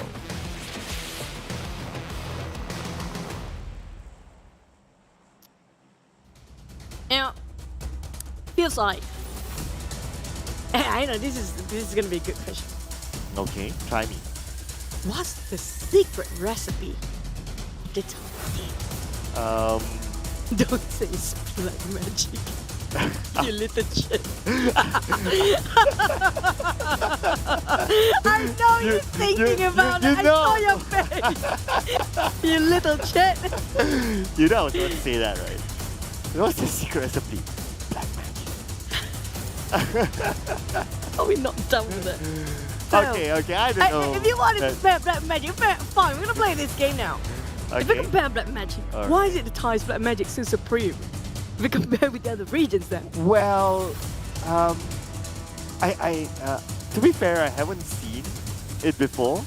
Really? I mean, Come on, there's so many good horror movies with that. Are you kidding me? a lot of them from Thai, right? Yeah, that's really. I mean, like Thai Oh, is that the reason why they're really strong? Not the magic part, the players. Like they're used to horror stories, Okay. so they're not surprised by anything anymore. Wow. I like the way you think. It's like it went like all the way there to the other side of the world. Because, you know, that's kind of true. Okay. If you actually, you know, maybe this is what we should implement for the teams in Malaysia. Alright. Because we are locally from Malaysia. Maybe if they watch more horror movies, like during their training, they just brainwash with horror movies. These guys don't get panicked when they're being ambushed anymore. Anyone wants to hire Chuchu as a coach now? Yes, please. It's like that's Very gonna be unorthodox. her first task. It's like everyone's not gonna scream, everyone's not gonna train, everyone's just gonna watch horror movies. Yeah, we're gonna watch the worst horror movie, or not the worst as in the movie production, but maybe the worst when it comes to the scares. You know, like the most scariest. Like what the most scariest thing I actually watch? Which is? Disgusting, I remember. Okay. The most horror one, I can't actually pinpoint though. Okay, yeah, understand. I think I did watch the first horror movie, the scariest, coming up from the ties. I remember a lot of them. They're actually really good. They really look like very realistic, by the Yeah. way. Not like I have seen them, but it does look convincing. All I Yeah. can say. Yeah. I do love horror movies with actually like the real footage in it. I don't know why we would like to scare ourselves with horror movies, right? Have you ever thought like why you're addicted to horror movies? I'm not a big fan of horror. Like I can watch, I'm okay, but I won't like, ooh, the next new horror movie. You know, I'm You're not like that kind. my manager right now. He watched horror movie through his fingers. Oh really? Literally, he even hug a pillow and just not watching. Just because, and then he asked me, what is happening? I'm like, why you don't watch yourself? Well, it helps that his fingers are, you know, a little bit more meaty. Meaty? Meaty. Meaty. Yeah. Yeah, he got quite a buff finger. Yeah, you would know, right? Definitely. Hey, naughty. But like, we do have 3 teams going on. I know we are sidetracking quite a lot, but we do have Baker Time Noise, the only person from Baker Time, which is surrounded by 2 teams at the same time. I assume that's going to be Yoodo Alliance plus TEM Entertainment right now. That's yeah, but actually inside of Lost Learners, it's like we used to seeing like 3 teams inside Lost Learners by now. If back then, I remember it's kind of like started in PMPL season 3. Yeah. Before that, it's like only 2 teams. Back then, I kind of like always ask this question: like, is Lost Learners enough to have 3 teams? Like, is there enough loot? But the best part is that no one has ever went out early inside Lost Learners despite having 3 teams. So by now, I've accepted the fact that Lost Learners, you can fit 3. It's okay. I have seen 4 before even, like they haven't got any clashes because of how much of a building it's there. And it's a huge building to provide enough for 3 to 4 teams. Like at least the basic of it. You might actually just get level 1 or something, but it's enough to survive in case you need to rotate later on. So it's quite equipped with enough for 3 to 4 teams. So Lost Learners, everybody had a truce in it. But in this case, okay, Yoodo Alliance. Well, you know what I'm looking at this season, PMPL South Asia, it's a bit frustrating for me that there's a huge gap between the Thai teams, the Thai region, and the other regions out there. I do want to see a high competitiveness when it comes to between the regions. Like maybe we feel like, oh, there's a shot for this region too, and there's a shot of this. Everybody have a bit of their pie. Feels like a bit equal, fair trade for everyone. But in this case, it's very different. So back to the topic we started out earlier. Yeah, I know your face is like, oh man. I'm just a viewer right now, you know. Now, what changed so much for them that they increased their performance tenfold if you compare it with the previous ones? We're talking about roster changes, not so much. Still the same player. But why is a team with the same player for other regions just so different if you compare with their performance?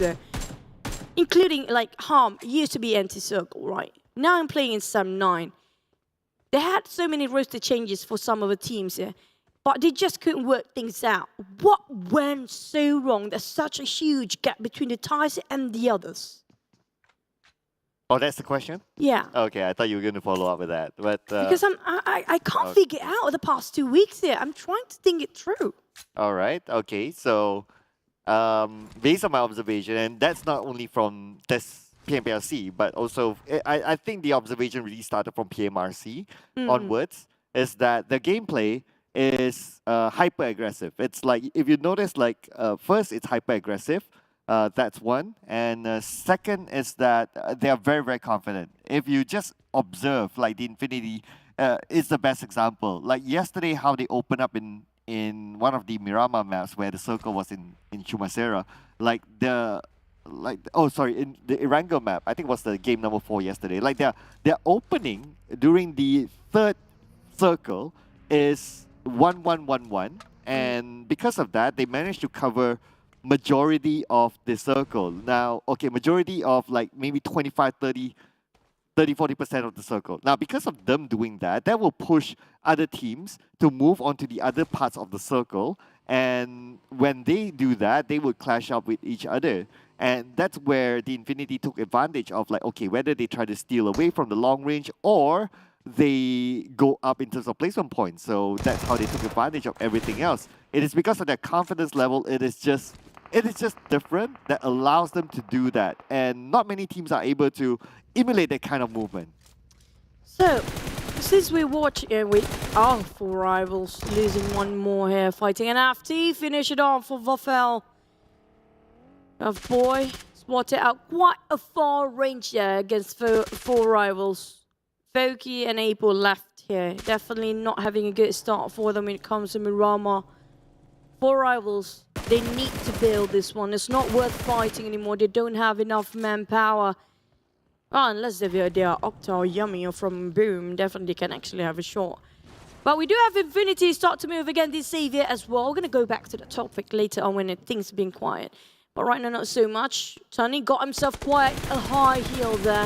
Infinity spotted a lot of play of these Saviors, but couldn't clip, quite whiffed it there for some time.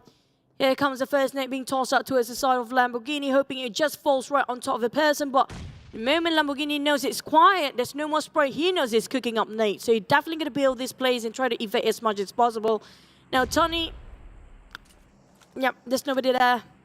So it's a bit too late to actually witness the escape, the greatest escape of the Saviors. Now, this is the example that I mentioned just now. So although they look like they're close inside the minimap, but actually they're quite spread out because of how the geography of this location is. One person on top, one person at the bottom, one person behind, and their spread is in that way that they cover a lot of these areas that it makes them hard to be penetrable. But of course, the risk is that you cannot get knocked down. If you get knocked down, especially if you're on top, then you're pretty much a goner. So you have to be first is you have to be super confident. Second, you have to be super skillful to not get knocked. You need to know how to play with the terrains.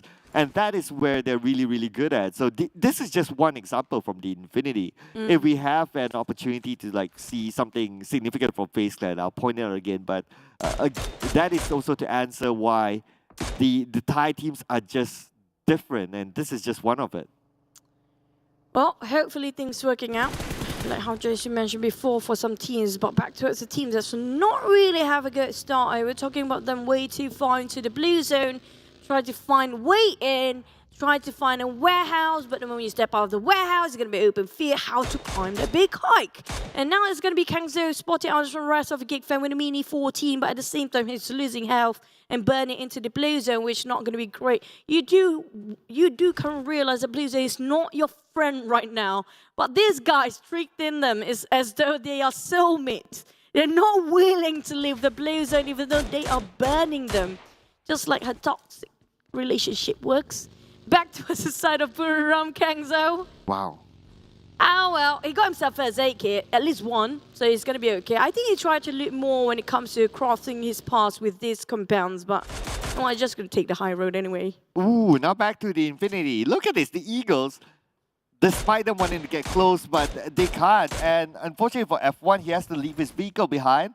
And the Infinity, because of that kind of spread, again, they are dominating this kind of area, this kind of circle, and they are so confident to still keep it despite teams starting to get closer. TEM Entertainment, another team that's currently hard putting pressure on the Bacon Time traveling into the circle. TEM Entertainment, on the other hand, still on the outside of it, getting ready to fight their way through. Oh. Didn't fight their way through. They were just waiting on the high and waiting for the fight to come into their way now. Having a very confident seat for the side of TEM Entertainment. Alter Ego spotted out an Ego Esport. Now, Ego Esport, what happened to them?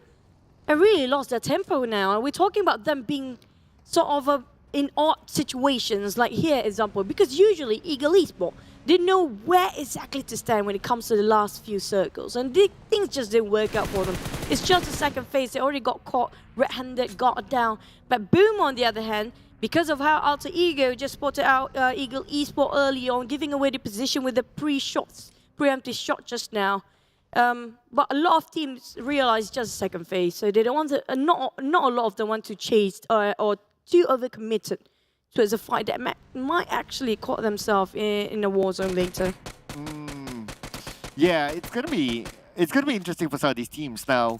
Like what you mentioned, right? Like for Eagles, just look at where they are just now. They wanted to like get onto the high ground, they want to get into the prime positions, but so many teams are just there, and because they kind of like, it's not that they're rotating late. It's because of like their position versus where the circle is. Naturally, they will arrive into some of the main checkpoints later, and that will also mean that some teams are already there. And look at the circle. With this kind of high ground sort of circle, we got like what, the Infinity, we got Sam9, the Eagles got a little bit of a scrap at the bottom of the hill.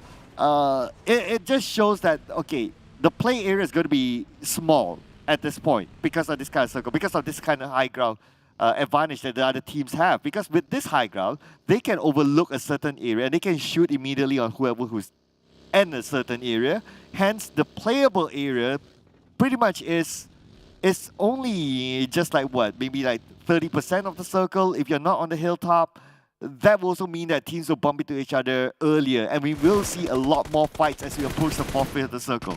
Yeah, we can call this a scrappy circle, since there's really a lot of scrappy fights in between them. With Alter Ego caught Infinity, there's going to be a huge win for the side of Alter Ego. Infinity Mela's just too far. He couldn't possibly reach there on time. Yes, he got himself vehicle, but the moment they reach down there, they're going to be willingly being the sacrifice in the hands of Alter Ego, who might finish off Logan. They got himself Mela, and never mind, the other person, I think it was Newsy, was it at first?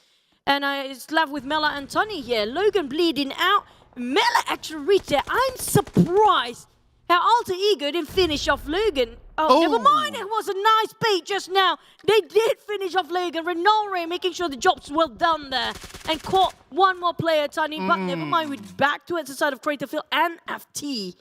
Will stop. That was the 4 Rivals last member. That was a very questionable move from 4 Rivals because of the timing is too late. And he paid a price for it. Gatuni managed to get a revenge for his teammate. And now Mela is still down though. Gatuni at the high ground takes his buggy, probably going to go in for the save.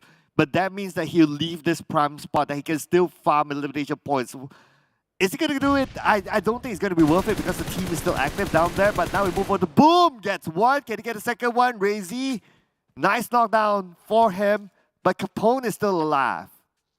No. It's always Capone the last member for them. Always. Every single time.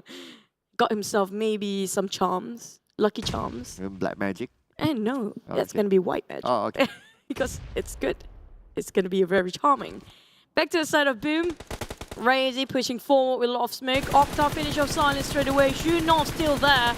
Alongside with Capone trying to push forward. Keeping support fire too far off. And Capone trying to wrap around things here with Max just next to him. Problem is, can he pop the smoke right on time to actually revive Max? But I don't feel like he can actually do that. Razy spot him out. And it's going to be entirety of Boom being stopped by Shunos. The fact that Shunos can just make sure they can't finish off the rest of Vietnam United easily. It's just such a vintage point he's holding on to. Razy spot out Shunos. There's going to be crucial. He couldn't just come down. Oh no!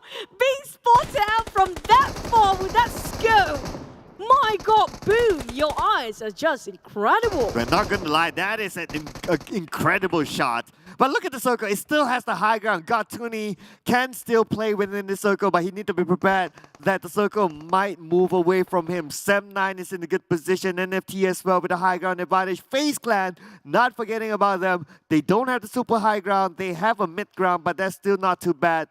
At FaZe Clan, they just need to deal with Yoodo Alliance right behind them, and they will have an opening for them to move around.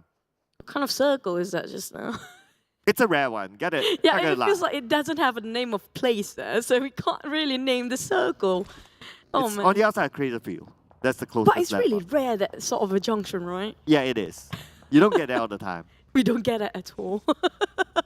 Buriram got himself quite a number of damage done. And while we do have Sam9 up dips, waiting on high ground. Now, if he stands on this sort of a pit on top of a hill, he definitely don't get any information at all. So it's going to be a waste if he doesn't try to pick, because that's the true potential and true purpose of having a high grounds. But I'm not sure what happened to FaZe Clan. Feels like Ego Esports fighting them, and they're having one man already lost. Was it Tony K at first? It was one of the most crucial players of FaZe Clan being finished off straight away. Yeah, it was Tony K, and it was against the Eagles, which they're on the other side. So it looks like it's going to be a long range from the Eagles. But speaking of a long ranges, Yuhai gets one for Geek Fam. SLD seems to be in trouble as they lose Gosu. Now it's down to Smap and Kwang Ji, the last two coming in from SLD. They have a couple of teams on the other side they need to be careful of, but at least they're currently in the circle. Not going to move for sure, since some of them have not only circle, but also the compound. So that's going to be okay. But NFT still with a high ground advantage. FaZe trying to push forward. Adek looks really crucial for him to hold his ground now. Making sure that FaZe cannot breach in. TEM Entertainment fighting against these Xaviers at the same time. We do have a third party coming out very soon. Coming up from behind, I have to be extra careful for Yoodo Alliance. Feels like really close enough now. Rapper Boy tried to get more high ground, but he couldn't get any sort of information there. MR5 spotted out on the side of Yoodo Alliance, Dick Luke. But the others of Yoodo Alliance, they need the information. They can't open fire because of the valleys and also the pits in between this sort of a hill. We do have Bacon Time taking on Sam9 Lot Harm at the same time. And there's going to be a lot around the corner. TEM Entertainment taking a fight against SLD. FaZe is still fighting Yoodo Alliance. And I think look, just couldn't see them where they're actually at. They got Lycan. MR5 Victor is just too far from the rest of the team right now. And SLD, who just got that chicken dinner inside of Sand Hall, has been eliminated. Number 15 with 1 elimination point. Oleo with a long range onto MR5. MR5 down to 50% health, putting pressure onto MR5, and Oleo gets it.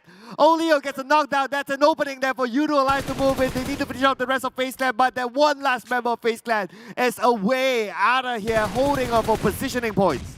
Now Dick Luke tried to finish off last member in the smoke. He wouldn't miss that one, definitely, and finish off MR5. Vintorius realized how much he has to actually bear the responsibility for the rest of the team. But how can he get himself right on top of a circle? Because there's so many teams left, right, center, circling him down. And this is a nice hiding spot, by the way. But at the same time, it's not nowhere now in the safe zone. Sam9, they actually might lost Putra Lot Harm before, with Putra left the remaining members. But he got himself quite a good spot. We're talking about right in the center of a circle, not really center, right at the rear of a circle. He had taken out all those views come out from afar, including Bacon Time, finish off Boom as well. Whoever's not on the high ground in this time, it's going to be really tough because there's no compound in between, not too much. And also, the moment you spot yourself out of the compound, it's going to be open field, looking over by this guy, so actually having the high vintage point here. Ooh, you asked where NFT is at? Looks like NFT had the advantage right now. They have the circle. They still have a full squad. Xavier enters, but Xavier is not a full squad. They have a little bit of a handicap there. The long range shot onto Gatuni. Gatuni, 20% of health. Gatuni really, really far away from the circle. Alter Ego on the left. The Eagles on the right. Gatuni. It's going to be tough for him to get in. Same time, Vintorius being chased down by this all guys coming up from Bacon Time and wait, He's got Bacon Time first. He whipped it. Oh, they were so close of getting a clutch there. Back to the side of NFT, taken out on Bacon Time, being eliminated. Never mind, it's going to be dominating the side of Bacon Time right now. FaZe the ones being eliminated with Bacon Time, the one leading off the chart. Same goes for Alter Ego, also on domination's role. Back to those actually are not on the high ground. We're talking about NFT, got really a good point of view here. Oh, beautiful spot there for NFT, not gonna lie now. The long range coming in for Shirty. Onto the other side, boom! seems to be facing the ramp, but NFT, they're not done yet. Now it's going to be NFT onto Bacon Time. Long range onto Alter Ego for Shirley. Look at the amount of coverage here for Bacon Time. They have Boom to deal with as well. Now Almstar with the long range. It does connect, not going out to taking it on down just yet. Fnatic goes down to Adelu. Yoodo Alliance, let's not forget about them. At the southern side, they are still in this and they have an opening into the circle. Armstall shirt in the rest of us sharing a bit of compound with Tron. It's going to be Mika, finish off Pavi, eliminated again early on for TEM Entertainment. We're down to 7 teams here. Alter Ego, even though they got themselves quite a number of eliminations, 7 by now, but didn't land themselves a good spot to take a defense. And Geek Fam taking down on NFT drone. El Renora still taking the blues in for a bit. Ramon spotted out. It's going to be Bacon Time. Noise really low, but he just let it slip by. Could have secured 1 more eliminations there. Well, he didn't get a good angle there, and he was smart as well from his opponent to kind of slip by, using the turret to his advantage. Bacon Time now, they do not have the circle, they need to deal with Boom.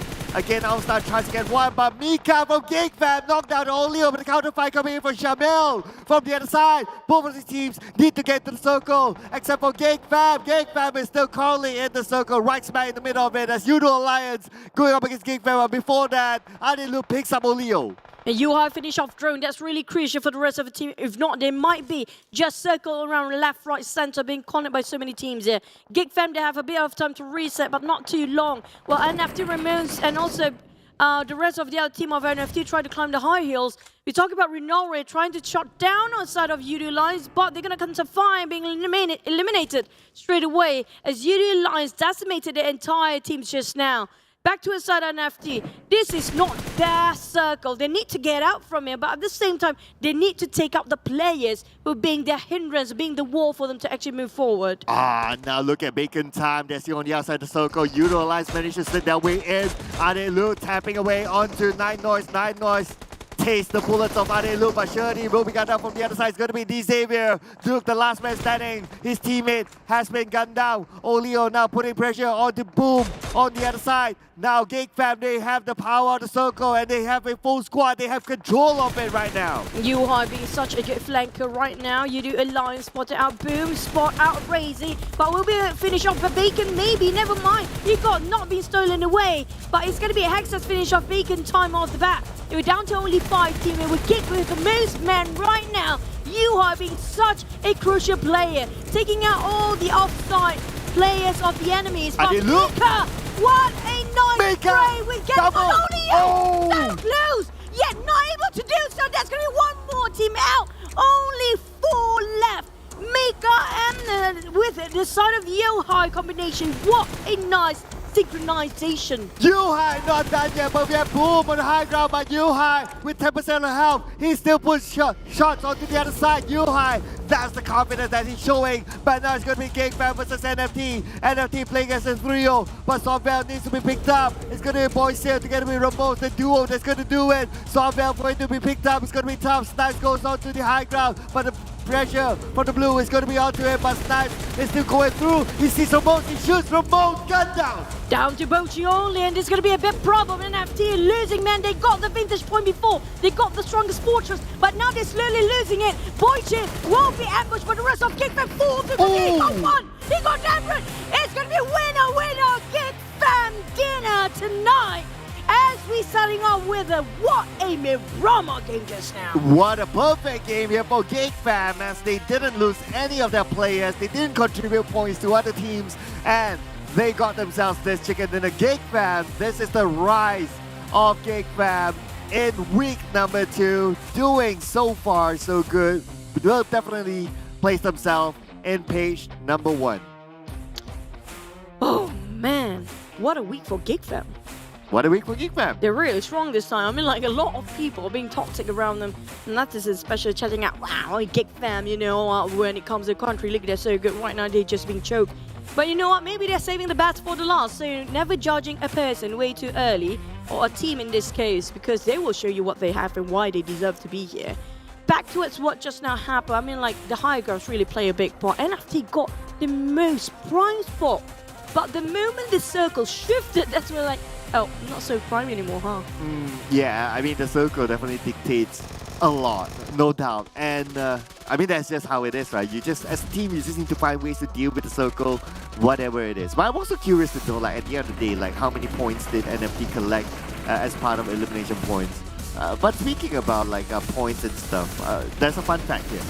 Yeah. So the fun fact is that, and this was, so Papa was, I was chatting to him recently. Hey, explain to the audience who's Papa Okay, so Papa Moss is the father of Snipes. Yeah, thank you for reminding me that. So Papa Moss is the father of Snipes. I was chatting with him recently, and he says that whenever he watch the English stream, because he switches, he watch both. Whenever he watch the English stream, Geek Fam does well. So I'm pretty sure he's watching right now. I'm just saying, right? Papa Moss, if you're watching out there, shout it out to you. Geek Fam Chicken Dinner, I hope you get a new phone. Oh, wow. Yeah, there's a meme conversation between us. Just gonna relive a moment a bit before we get into the stats and all the numbers going on. Thank you guys for the love coming up from all the chat. I'm actually reading it. I have too much love. You know what I emphasize on love, right? Oh, well, love or hate me, it's okay. I'm here for you guys.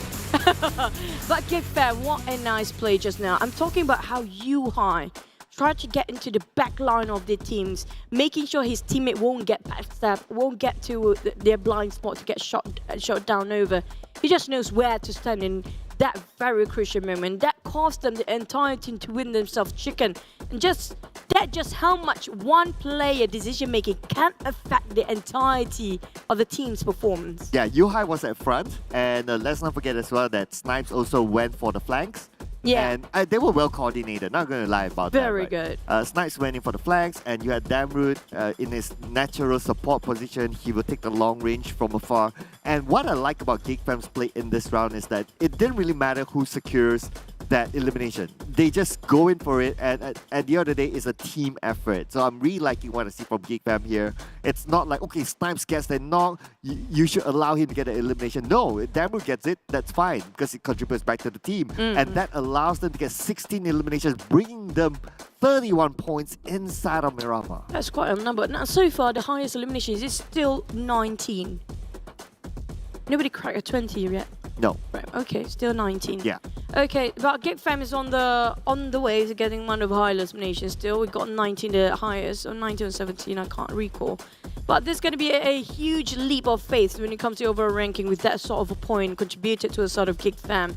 Mika will be MVP this time. I mean, like anybody in Geek Fam right now, if they got MVP, they're well deserving. You told us just now how well coordinated they are and moving in such a unison that it's just really what a clean win coming up from Geek Fam. Yeah, it is. It is very well coordinated. But of course, at the end of the day, we only get to choose one MVP. Happened to be Mika. And well, it's natural for, like, if you're like a fragger, your chances of getting the MVP is higher. But we have seen that with Damroot before, but that's another conversation. But anyway, now this is the weekly rankings. This is where it all matters. Look at where Geek Fam is shooting themselves up to number 3. Slowly enough, they can actually replace the second place though and then push down the Xaviers. But it's all down to consistency. But if you compare with how, I think like last week performance and this week, the gap with the first place is not too big. We're talking about FaZe really downplaying when it comes to this week. They've been not as aggressive as they were in week number 1. Yeah, I mean, the stats don't lie as well. So they got 69 elimination points. Let's see. We got Geek Fam with 82, Infinity 73. That means they're number 3. But just one place below them is TEM Entertainment, 68 elimination points. So they are kind of like, they're still above average, no doubt, but they're not like super duper. If we make comparison, even Geek Fam got like 82 elimination points in.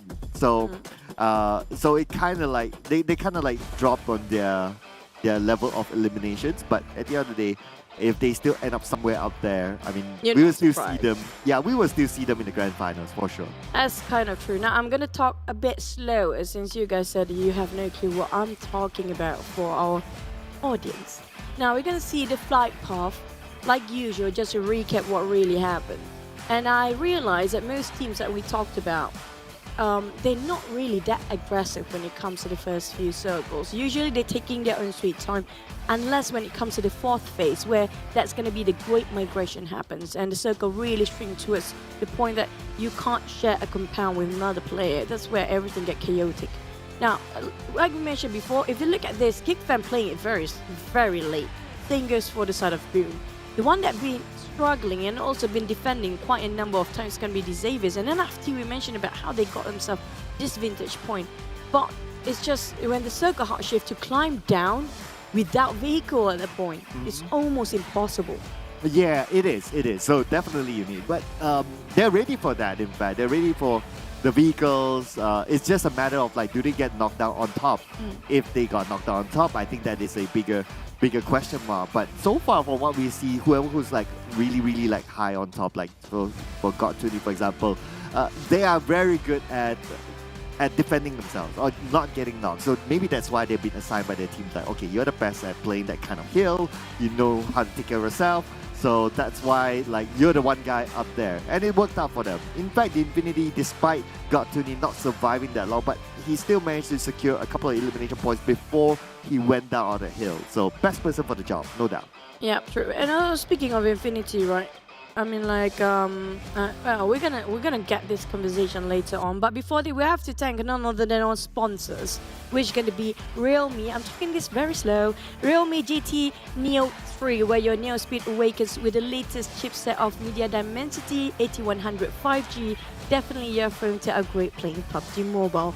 And also don't forget to also, update your social media, which can be specifically TikTok, our partner, official stream partner, and hashtag Be The One Challenge. And also don't forget to follow all the pages coming out from PUBG Mobile. I lost that. Can you just take away this part? Oh yeah, of course. Don't forget hashtag Be The One TikTok Challenge, and don't forget to follow our PUBG Mobile pages inside our TikTok. That is PUBG Mobile My Official, PUBG Mobile Esports.my, PUBG Mobile Esports.sg, as well as PUBG Mobile Official PH. And don't forget, now it's about dinner time, and don't forget to use our official food delivery partner, that is GrabFood, with 50% off GrabFood order, promo code PUBGM only for new users. Terms and conditions apply. But speaking about grabbing some food, we'll be grabbing some food after this. We hope you do that too. So don't go anywhere. We will be taking a little bit of a break here. We'll be seeing you after this break.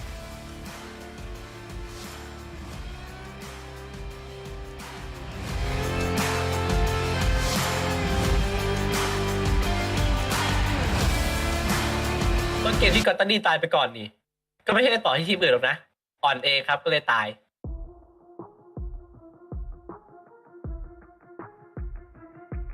ก็ไม่อยากจะโม้เรื่องนั้นนะครับแต่ทีมผมก็คว้าไก่แรกของทัวร์นี้มาได้และอีก3เกมที่เหลือก็ไม่ได้เอาเลยครับต้นเกมที่กอตตันดี้ตายไปก่อนนี่ก็ไม่ใช่ต่อที่ทีมอื่นหรอกนะอ่อนเอครับก็เลยตายฟินขอแต้มไปแบบฟินๆแล้วนะครับ Memang sekarang kami lagi di bawah, tapi jangan lupa comeback PMPL ID kami kemarin. Buat tim-tim yang di atas, jangan senang dulu. Kami siap datang senggol posisi kalian. Untuk kita, para tim Indonesia yang lagi berjuang, semangat dan jangan menyerah. Mari kita berjuang sama-sama untuk memberikan hasil yang terbaik bagi Indonesia. Perjuangan kami masih panjang. Kami akan terus memberikan hasil yang terbaik. Support kalian semua masyarakat Indonesia akan terus bersama kami. Buat para fans, tetap tenang. Liga masih panjang. Perubahan gaya bermain pasti akan kami lakukan. Kami pastikan kalian tidak akan kecewa dengan performa kami ke depannya. Dukung terus kami, hashtag IndoPride. Untuk tim yang main dekat week 2 nanti, korang hati-hati. Kita orang akan bantai semua. InsyaAllah kita akan buat yang terbaik untuk Malaysia. Có vẻ như là các đội tuyển cũng như các fan hâm mộ Thái Lan đang khá hài lòng với kết quả của họ ở tuần thi đấu vừa rồi.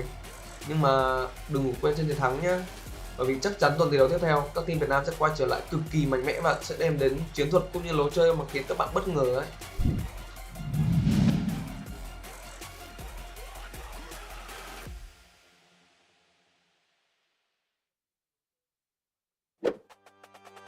Dear PUBG mobile players, welcome to the new version. In this video, let's take a look at the game's new and improved social system.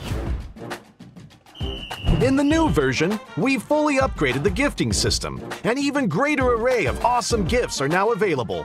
First, we've added popularity rankings and clout value. This measures an individual's generosity by how many gifts they send to other players. As a player's clout ranking increases, they'll unlock prestigious rank perks. Go see which of your friends is the most generous. In this update, we've added Guardian gifts. Guardian gifts last for a period of time. Once sent, the players form a Guardian relationship to reflect the significant connection between the players. There will be a dedicated ranking for Guardian duration. The gift wall is another new feature. After players receive gifts, the gift wall will display the progress of gifts received. When a player gets all the gifts of a particular theme, this will unlock a themed medal. Furthermore, in the new version, the player who sends the most gifts becomes a gift sponsor. A ton of new gifts have been added to the shop, including those with special effects.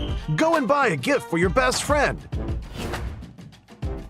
In this update, we have revamped the Synergy system. We have created a new Synergy Anniversary gift. During special anniversaries, players that have built connections will receive rewards via in-game mail. What's more, players that have built connections can obtain Synergy ranking rewards. We have added a Synergy recruitment system to help players post recruitment information and add friends. Go and recruit some friends. In this update, the number of friends a player can add has increased from 200 to 300. Friends can now be pinned to the list. In order to make it easier for players to use team reservations, we have lowered the threshold for making a friend reservation. The Synergy requirement has dropped from 50 to 5 points. In the new version, reservation info will still be displayed in the chat window. Players can send more kinds of invite messages and view the real-time status of reservations. At the same time, the in-game display for reservation requests is now clearer. Don't miss a reservation invitation from a friend. For Team Up reservation chat, we have added a quick chat feature to send Team Up reservations. This will allow players teaming up in the lobby to quickly send common messages. Try it for yourself. These are all the major improvements to the social systems in this update. There is more content for players to explore in the game. If you want to learn more, follow our official PUBG mobile community. Winner, winner, chicken dinner. See you next time.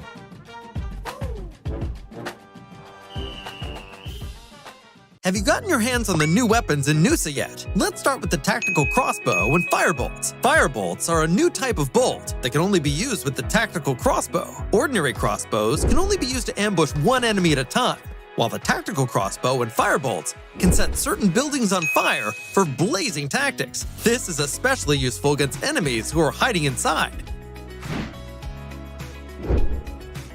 Next up is our highlight, the NS2000 shotgun. It uses 12-gauge shells when hip firing and shoots single-round slugs when aiming down sights. If you encounter an enemy at close range, don't bother aiming down the sight. Just take them down with one shot. Even if you're fighting alone in an urban area, you can easily wipe out all enemies by yourself at the tap of a button. You can also aim down sights and use the single-shot mechanics to easily eliminate enemies at a distance. Nusa is a small map, so the play zone shrinks really quickly. Not only is it important to offer exhilarating gunfights, exploring the map has to be fun too. That's why we've prepared the quad for you.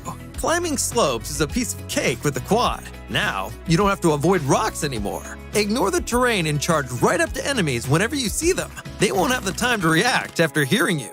The quad is fast and doesn't flip over easily. It doesn't matter even if it flips over, as it can recover quickly. Call your friends and try it now. Zip lines in the elevator can both be used to help move about. So what are the interesting ways to use them? Zip lines usually appear at places of high elevation, such as the roofs of buildings or at the top of a mountain, allowing players to quickly travel between them.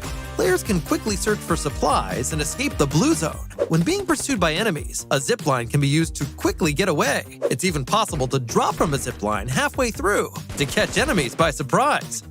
Furthermore, ziplines can be destroyed. Players can use the zipline to quickly reach the other side, then destroy it to prevent enemies from giving chase. Damaged ziplines also make good locations for ambush, as enemies may try and repair them. The elevator can be found in the tallest building of Telepack Town. The elevator can be used to quickly go between different floors. In actual battle, players can use the elevator to quickly get to the roof and to intercept enemies that come up from the lower levels. It's even possible to hide in the elevator and wait for unsuspecting enemies to enter to score a surprise elimination. Ziplines in the elevator are sure to help players out in battle and create all kinds of unexpected situations. So play PUBG Mobile and try it out.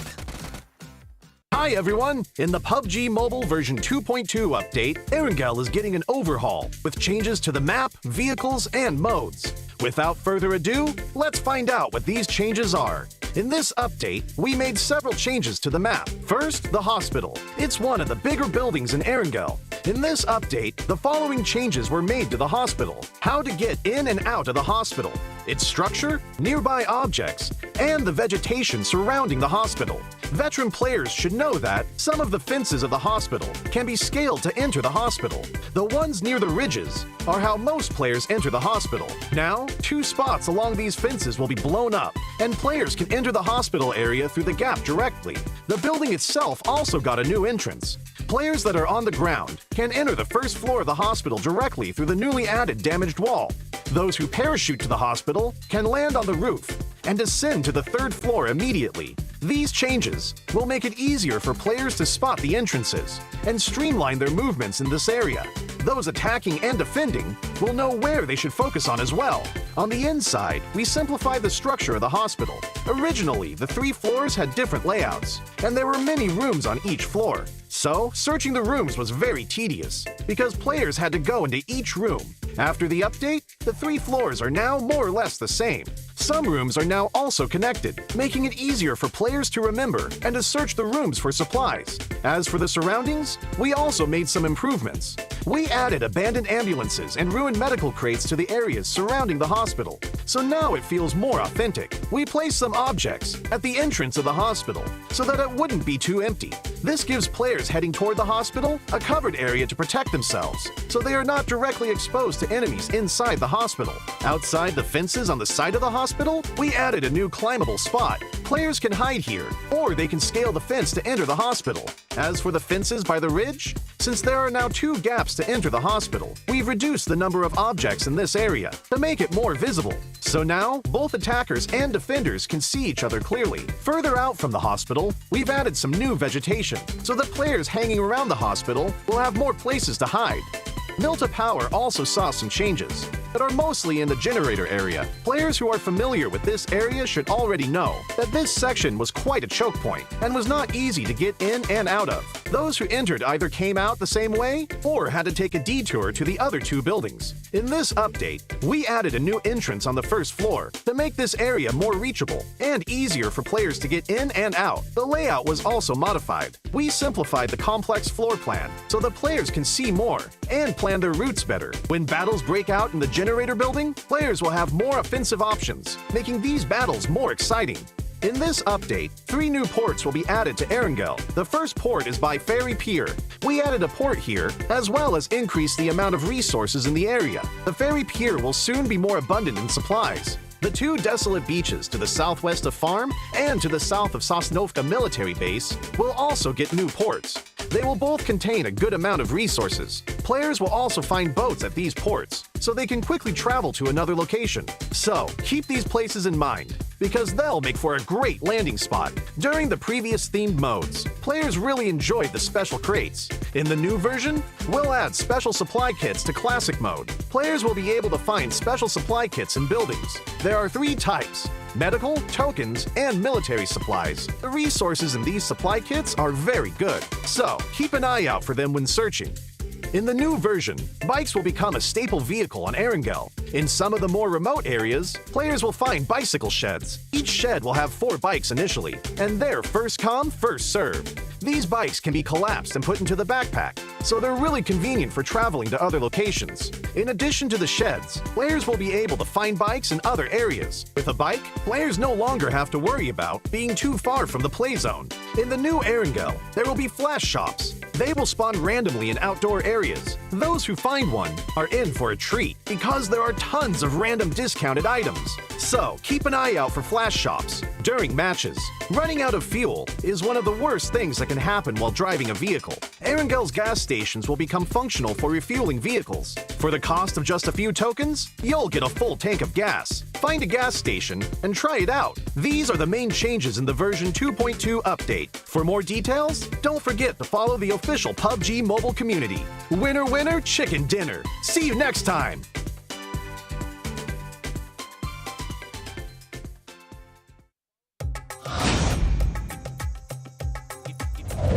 Hi everyone! In PUBG Mobile version 2.2, we'll officially release a new Battle Royale map, Nusa. Nusa is a 1 kilometer by 1 kilometer tropical island. The island is bright and sunny and has beautiful beaches, rolling hills, and dense vegetation. In addition to the natural scenery, it also has many areas that have a unique style and combat characteristics. Without further ado, let's take a closer look now.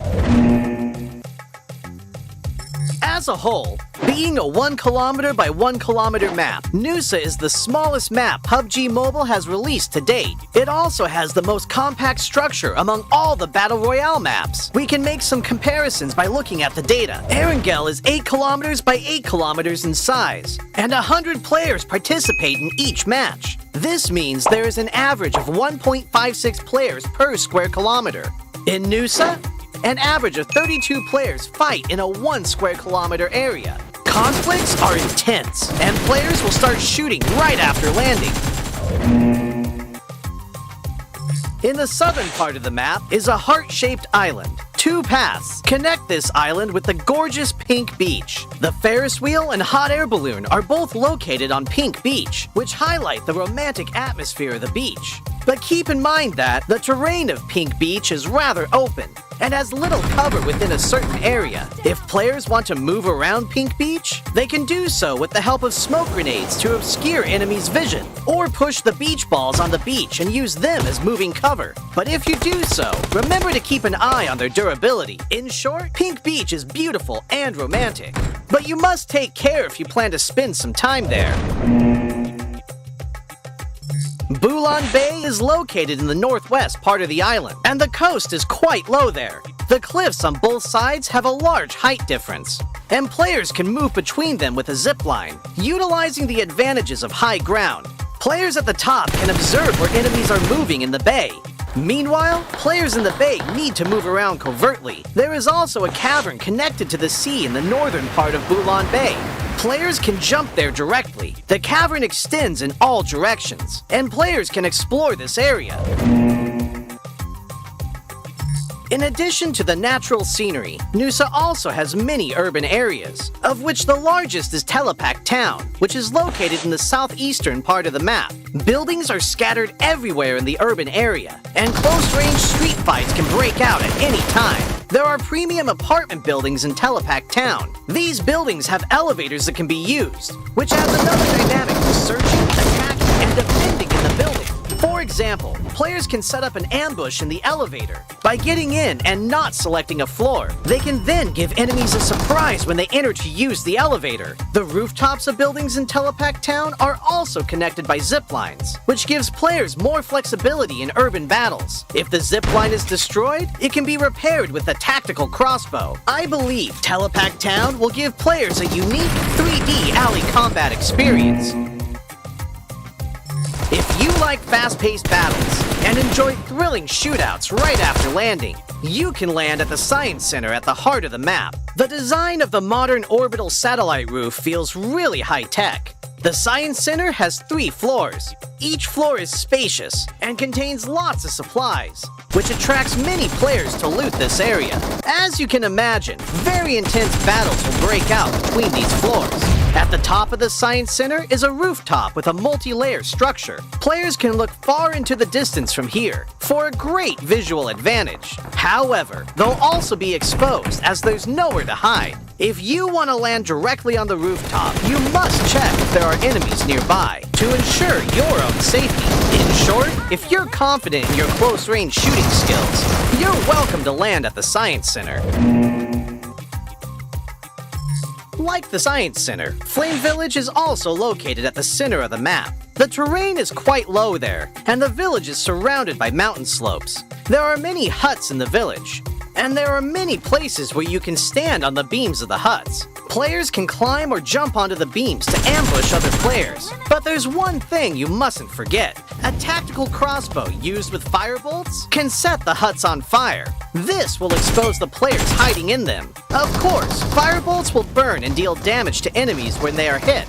In addition to huts, there are also brick buildings that cannot be set on fire in Flame Village. They occupy a large area.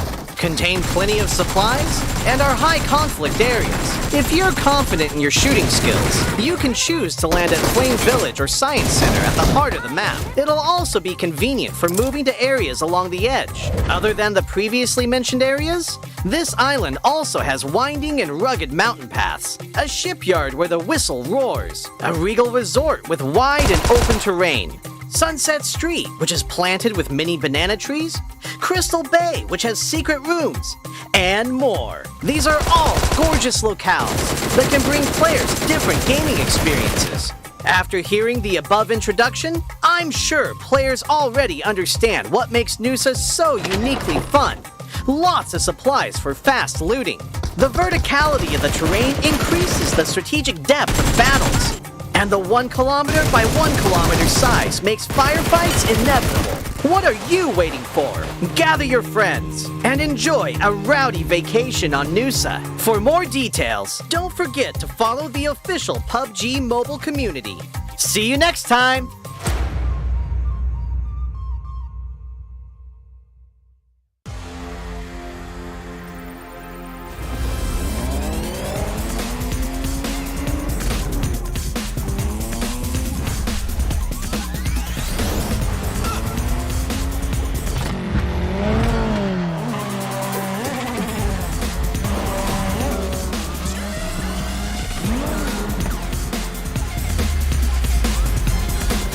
GTD03, New Speed Awakens.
Assalamualaikum, welcome back ladies and gents, and you guys are tuning into the 2022 PMPL Southeast Asia Championship Fall season. I'm Chichu and this is going to be Cloud will be your casters for today, and this is brought to you by Tencent Games, PUBG Corporation, Lightspeed and Quantum Studios. But before that, we're going to do the formalities as usual. This is also, we need to thank our sponsors, our official smartphone partner Realme, and also our official live stream partner TikTok, and also our official food delivery partner GrabFood with 50% off of GrabFood order promo code PUBGM for new users only. Terms and conditions apply. Definitely you guys already have your fill of the dinner. We're going to head into the recap for a bit when it comes to our first Buriram map just now, where we're going to head into a second Buriram later on of our day 4 of week 2 PMPL South Asia. Yeah, but before that, let's have a little bit of a recap of whatever happened earlier on. So Geek Fam got the chicken dinner, 16 eliminations in the bag, and of course that comes together with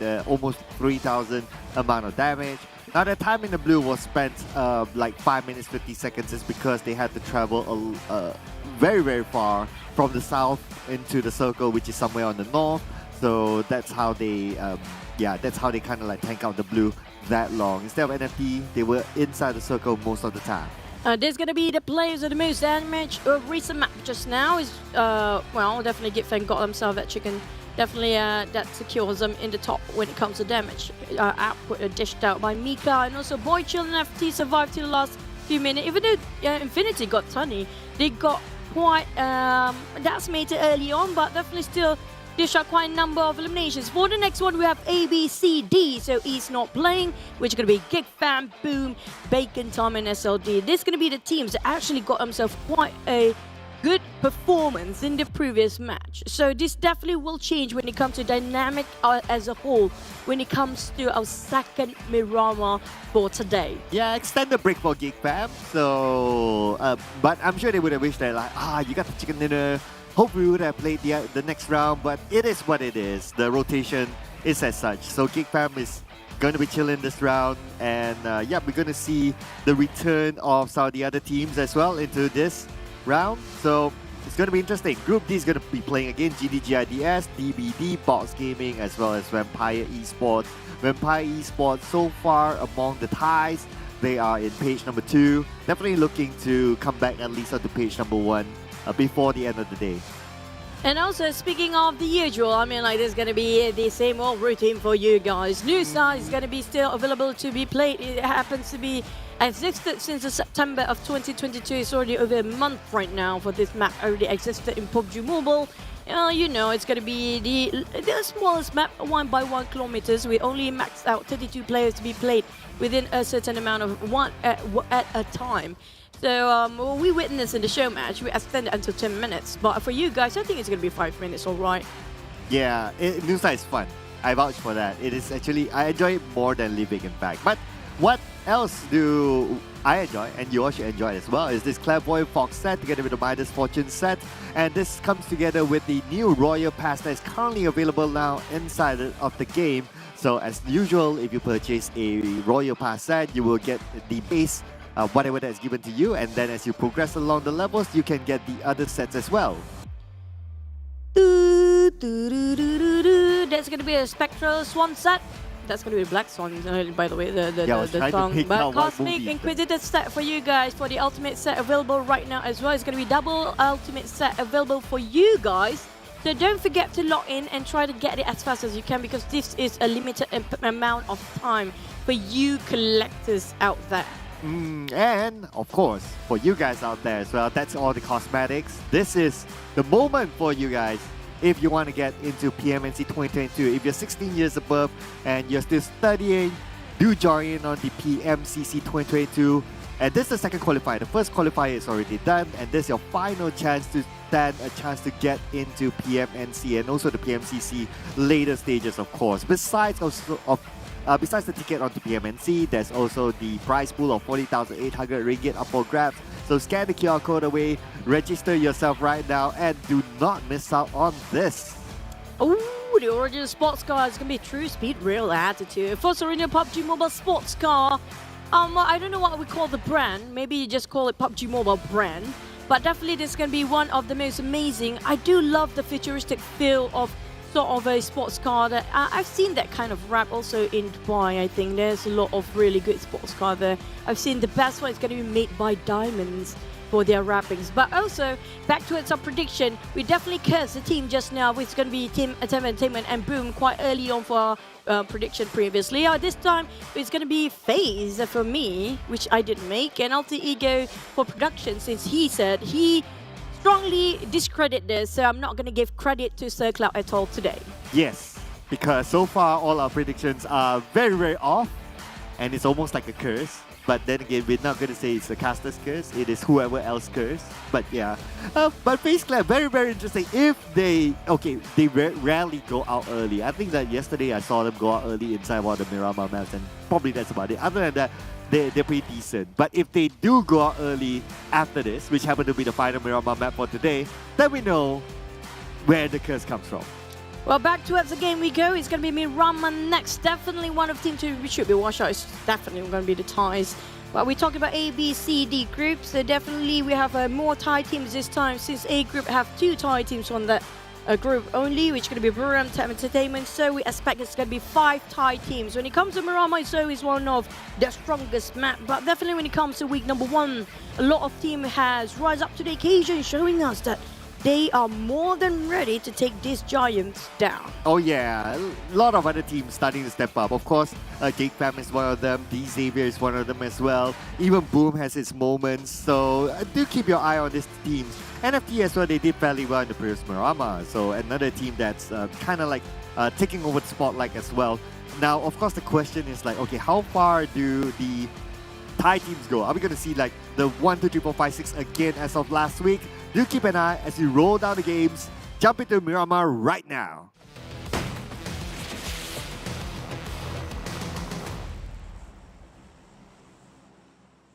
We are back to the Dusty Dunes. The biggest map of them all is going to be Miramar. This is definitely going to be an interesting one. We mentioned about how the circle gets really odd and, well, peculiar at times. For this time, hopefully, it's going to be a generous one, because even the last one was very hard predicted by the players.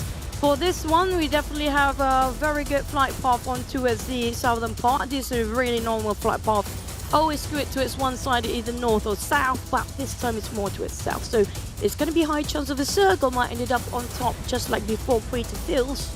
I don't know, feels like it, maybe.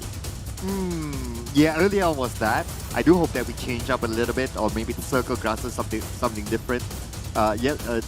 This week as well, we saw like a Chupacera circle, and then we saw a Crater Field sort of fish circle. We haven't seen much of a Porto Paraiso like down. Oh yeah, in fact we saw a Porto Paraiso like recently when we were not casting, so that's pretty much done. Now that I kind of think about it, like everywhere inside of Miramar so far has been kind of covered. So do you have like a favorite? Oh, does it matter if I have favorite or not? But back to us about the game. So definitely the players are dropping to their respective point. So a lot of teams that want to drop around the northern side. If it's going to be a northern circle, it's going to be worth it. If it's not, then it's really not going to be worth it. Like we mentioned before, Crater Fields, maybe St. Martin again, but high chances we might end up Hacienda del Patron, because that's where the usual circles. And it's kind of a pattern early on. Okay, so since you don't have a favorite, we're granted the regular favorite, which is like in the middle of the map. Kind of like a pretty nice circle, I would say, so far. It's not going to be too... There's a lot of room to play in this kind of circle, so we can probably see a good spread later on, unless when the circle gets a little bit wonky, if it goes to like some of the hard-to-reach places, then the conversation will be a little bit different. But for now, we can expect some of the teams to like just play it as a fairly good spread in the circle. Yoodo Alliance do share a bit of it with TEM Entertainment just now on top of Los Leones. So far, feels like last match just now kind of give them a sort of marking their territories, invisible line, respecting each other and just having a truce for a bit. If they want to fight too early, definitely too much unnecessary fights early on. So if you saw the pattern when it comes to PUBG Mobile, Southeast Asia recently, you notice that most of the team up there, they don't want to have engagement too early on, especially in first phase. So they will try to drag it out, try to survive and play it safe until when it time for them to open fires. We're talking about the third or the fourth circle. So definitely a lot of teams that kind of get the idea about the recent pattern. We try to avoid overcommitting to few fights because it's not worth it to actually get a couple of eliminations early, but the entire team jeopardizing the positions and not getting, you know, the moment that the whole team or even three of your teammates down, you're just shutting the door for them to get any more points after that. Yeah, that's why it's especially during the early stages, it's important to try to keep your team intact, like as far as possible. But of course, we have seen like so many, we've seen a lot of occasions whereby, okay, you place a duo and then all of a sudden you get the chicken dinner. Although it's not the ideal situation and it's not easy to pull off, you don't want to put your teammates into an unnecessary stress, right? So I guess at the end of the day, everyone just needs to like really try to keep it together and try not to make those very, very early mistakes and not go out like during the first or second or third phase of the circle. If not, it's going to be really tough towards the end. Back to the teams. Very calm right now before the storm as usual. The PUBG Mobile is all down to drop loot as fast as you can and try to build up around your gears. At the same time, survive. But in the meantime, while surviving, you have to have sharp skills and very cautious about your every move, making sure that every single bullet will translate into sort of benefit for the entire team, not just giving away your positions. And so all the players are playing a very, very safe games for now. Because right now we are in the middle of the week. We're talking about the middle of the league, the second week where everything matters for these teams. If you're left out in the second week, you cannot catch up when it comes to the final week in the next one. So this is where they want to gain as much point as possible, especially the teams on the bottom one. But we have a feeling this might be actually a bit of a kerfuffle. Well, it's no fun if you don't have any hiccups. So when it comes to hiccups, it's always something good later on. But I worry that this is a hiccup for Adibs. But is it getting away? Did he manage to? Yeah, it should be okay. But what's also going to be okay is that we are here. We're okay. We're together with you. And literally what I mean. We're together with you again. And we're okay. Still, hope you guys are okay too. Yep, and well, we're gonna have a bit of a time here to wait for the players. We're gonna have a remake. I'm just gonna say out loud anyways, because there must be a reason for this to happen in the first place. So while waiting for the players to get back into the lobby, we saw how quiet that was, and definitely nobody being eliminated. So it's a very fair remake, by the way. Hopefully things gonna start off really smooth sailing after this. But well, nothing much happened just now. Well, at least we're going to have a reset of the circle, so we will likely to see a different one. It was a kind of nice circle, like in the middle. It had a lot of areas that a lot of other teams get to play, and there's a lot of room basically. So it was kind of like a nice circle. I'm pretty sure like the teams would have wished that if only we kind of kept that going through, then that'll be kind of nice for most of the teams. But the reality is that it could reset. Whether they get the same one or not, it'll depend. But if you get a wonky one, I wouldn't mind that. But also, since we're waiting for the next one to start, the highest elimination by far is going to be BN United and also Geek Fam with 16 elimination. I kind of confirmed that with the production team and the stats team just now. So that 16 is still the magical number for the players to actually get themselves extra after this. And the shortest live is still going to be DBD, 1 minute 12 seconds. I guess it's going to be it. So we haven't got any break of a record so far when it comes to the middle of the league. And speaking of the league, I do know you guys, maybe new players, want to learn about a thing or two when it comes to PUBG Mobile, hence you are here watching the game. So we try to give as much information for the new players about what's happening, how the rotation going on, because there's so many patterns of formation. Depends on the flight path, depends on the circle, how the players approach to certain fights. So down to us the things that they cannot control, which going to be circle, the flight path. Yeah, so that is of course like the key thing, and like what you mentioned, like in the previous round, right? Like NFT got a good advantage because of the circle, and that's how they got themselves kind of way up high. But of course, Geek Fam, on the other hand, they kind of show that, okay, we don't have the circle, but yet again, we can fight our way through. We know how to manage ourselves, and that's how they got the chicken dinner, of course. It is, for the players' mentality side, it is, the thing about the circle is that it shouldn't be like the key thing in their head. And this is conversations that often hear. It's like, okay, you cannot like hope for the circle to be yours. If you get disappointed, you kind of lose focus and so on and so forth, and it becomes like a, it just rolls all the way down. So they would need to always be like prepared for like, okay, what if the circle goes here? What if the circle goes there? And just need to play around it, and that's just how the nature of the game is. Okay. And also, speaking of next one, we do want to see, one of the many reasons is it going to be ended up with also the slot for, 1 to 6 slot. Is it still going to be the ties? Because we did witness last week, which is going to be taking over all the ties. And so far, they're still performing consistently. So now that's a big spot there for these guys. Because we talked about also, will it be top 5 for the slot in PMGC as well in the future taken by... Now, this is going to be a long shot because first and foremost, definitely the players are playing here in the league right now want to just secure their top 16 spot in the grand final of PUBG Mobile Pro League, PMPL South Asia grand finals, which is going to be 3 days. Now, based on the consistency showed by the side of the Thailand teams, I'm not surprised if aside from Infinity and Bacon, like the other 4 slots, majority will be taken by the Thai teams. There are 5 slots available, but will all the Thai teams, 6 of them, going to a PMGC straight? I won't be surprised. I won't be surprised if majority of them will be from Thai. I mean, just look at like not only like this week or not only like last week, but just because of the consistency that comes from them.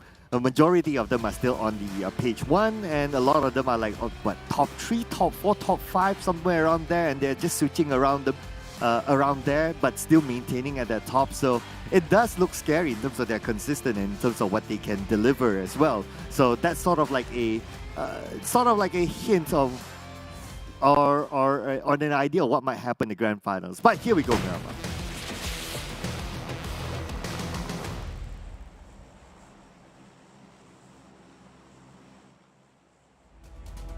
Thank you. We are back into Miramar, by the way. Thank you for that, Cloud.